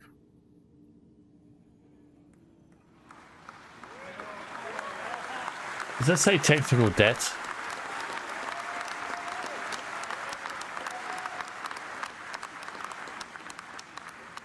All right. So yeah, here's our Carrick again. Being able to RSS. simply zoom between Technical these debt. map contexts lets you draw meaningful connections between what's on the ground and what's in the skies like never before. Bone, just for fun, let's zoom all the way back out so we can see the entire Bone, Stanton I have to go to Falls. bed. I have to go to bed, Bone. It's just so cool to watch the verse open up before our eyes. Technical debt.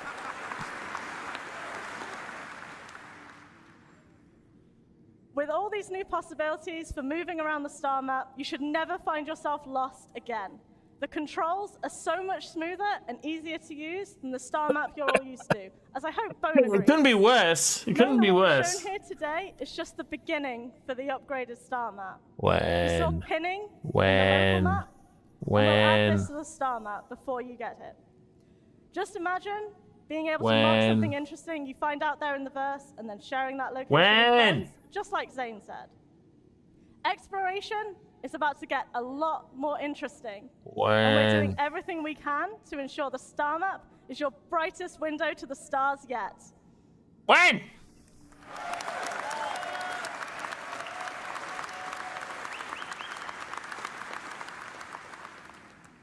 And now, let's welcome our intrepid demo driver, Bone, back to the stage.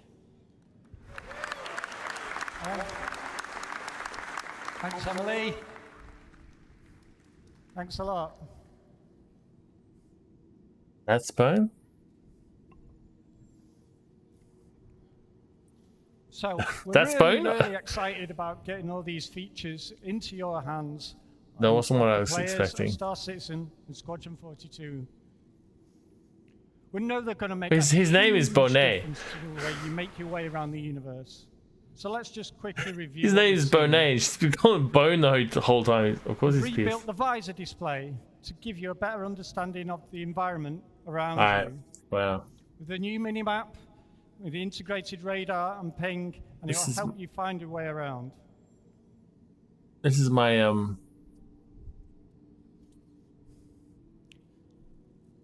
bingo There's a card. new Mobiglass coming with its sleek new design. We're improving And- all the existing apps, and we're going to develop some new ones too along the way. I expected it. Well, I didn't. So, we got a video The now? skeleton's not on my bingo card. And then there's our interior map technology, which will truly help you I didn't have maps on my. understand your surroundings. I did have a new Better star map awareness though. of your surroundings and threats, exploring new map and mapping new areas. Pinning I gotta cross off the locations star later map, and right? Sharing these with your friends.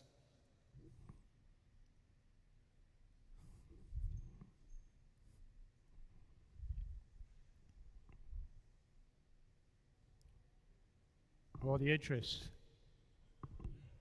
That looks great.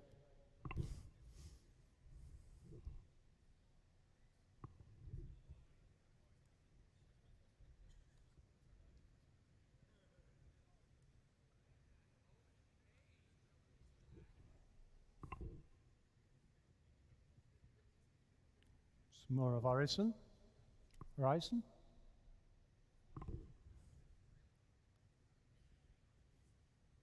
Which one? This ship, the Polaris. And of course, our entirely new integrated star map. Polaris is the next one on the. With its new interface and, let's On the face it, block. a much needed refresh to the user experience. No more getting lost. A whole new perspective. With all these upcoming features, where will you explore today? Good question. Thank you very much. Cheers. Bye. Alright, so we got the new star map.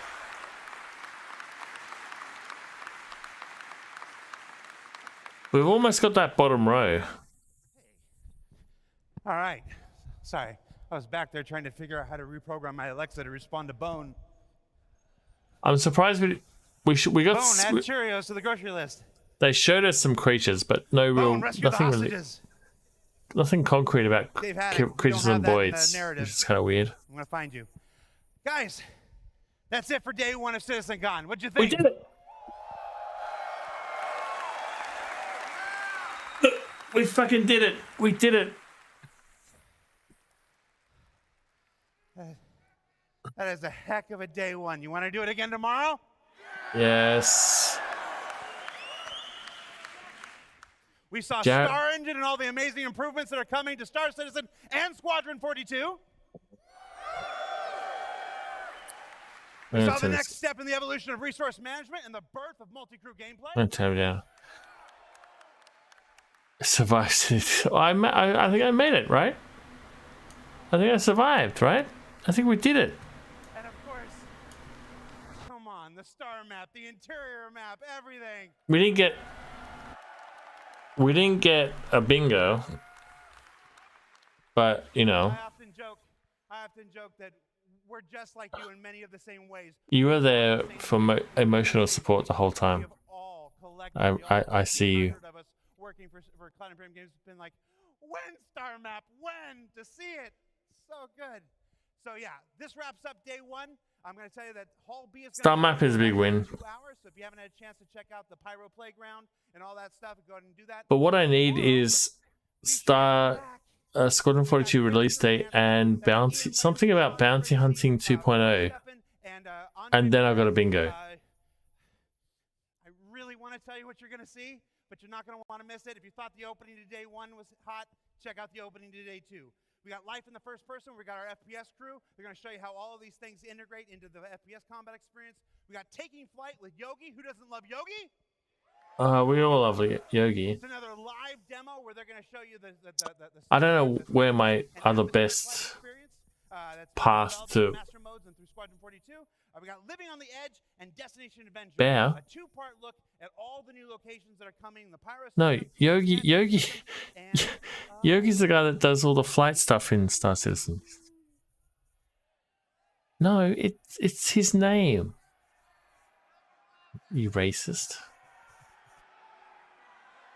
I think that bounty hunting 2.0 will be talked about, but server meshing delay is probably won't be. 9 years, I got to make it to 10.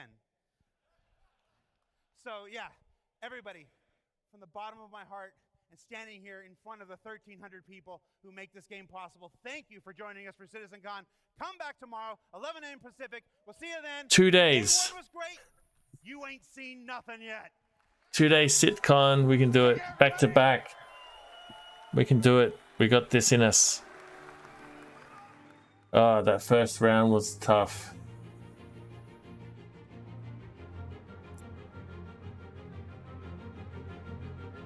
$7 hours. It is now.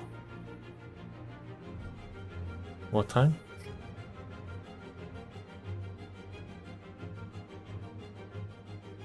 $8:52 in the morning.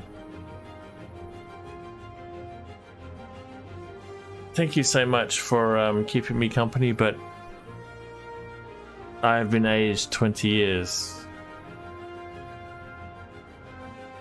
I'm a little bit drunk, but I'm mainly tired. I'm mainly just really fucking sleepy.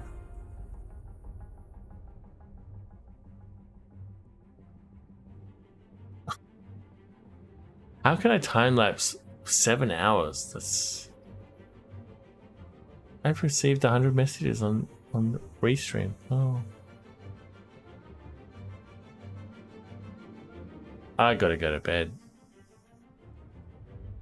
What if I close this? What happens? Oh. Yeah. Oh, there you go. That was the annual viewing of the Pyro demo. We do this. We do this every year. As Star Citizens, we like to get together. It's our Festivus for the rest of us. You did this last year? Yes, I did. I did do this last year. Yes, I did do this last year. I did live stream CitizenCon and look at Pyro demos. Look it up. Look it up. It happened. It was a real thing. This one was a little bit more. This was tough. 7 hours and 15 minutes. It's a long fucking stream. And we're going to do it all again tomorrow.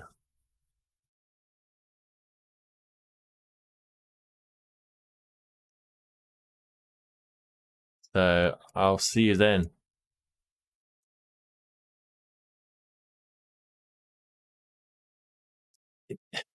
Well, you were here, so it happened. I'm going to bed. Good night, Kevin.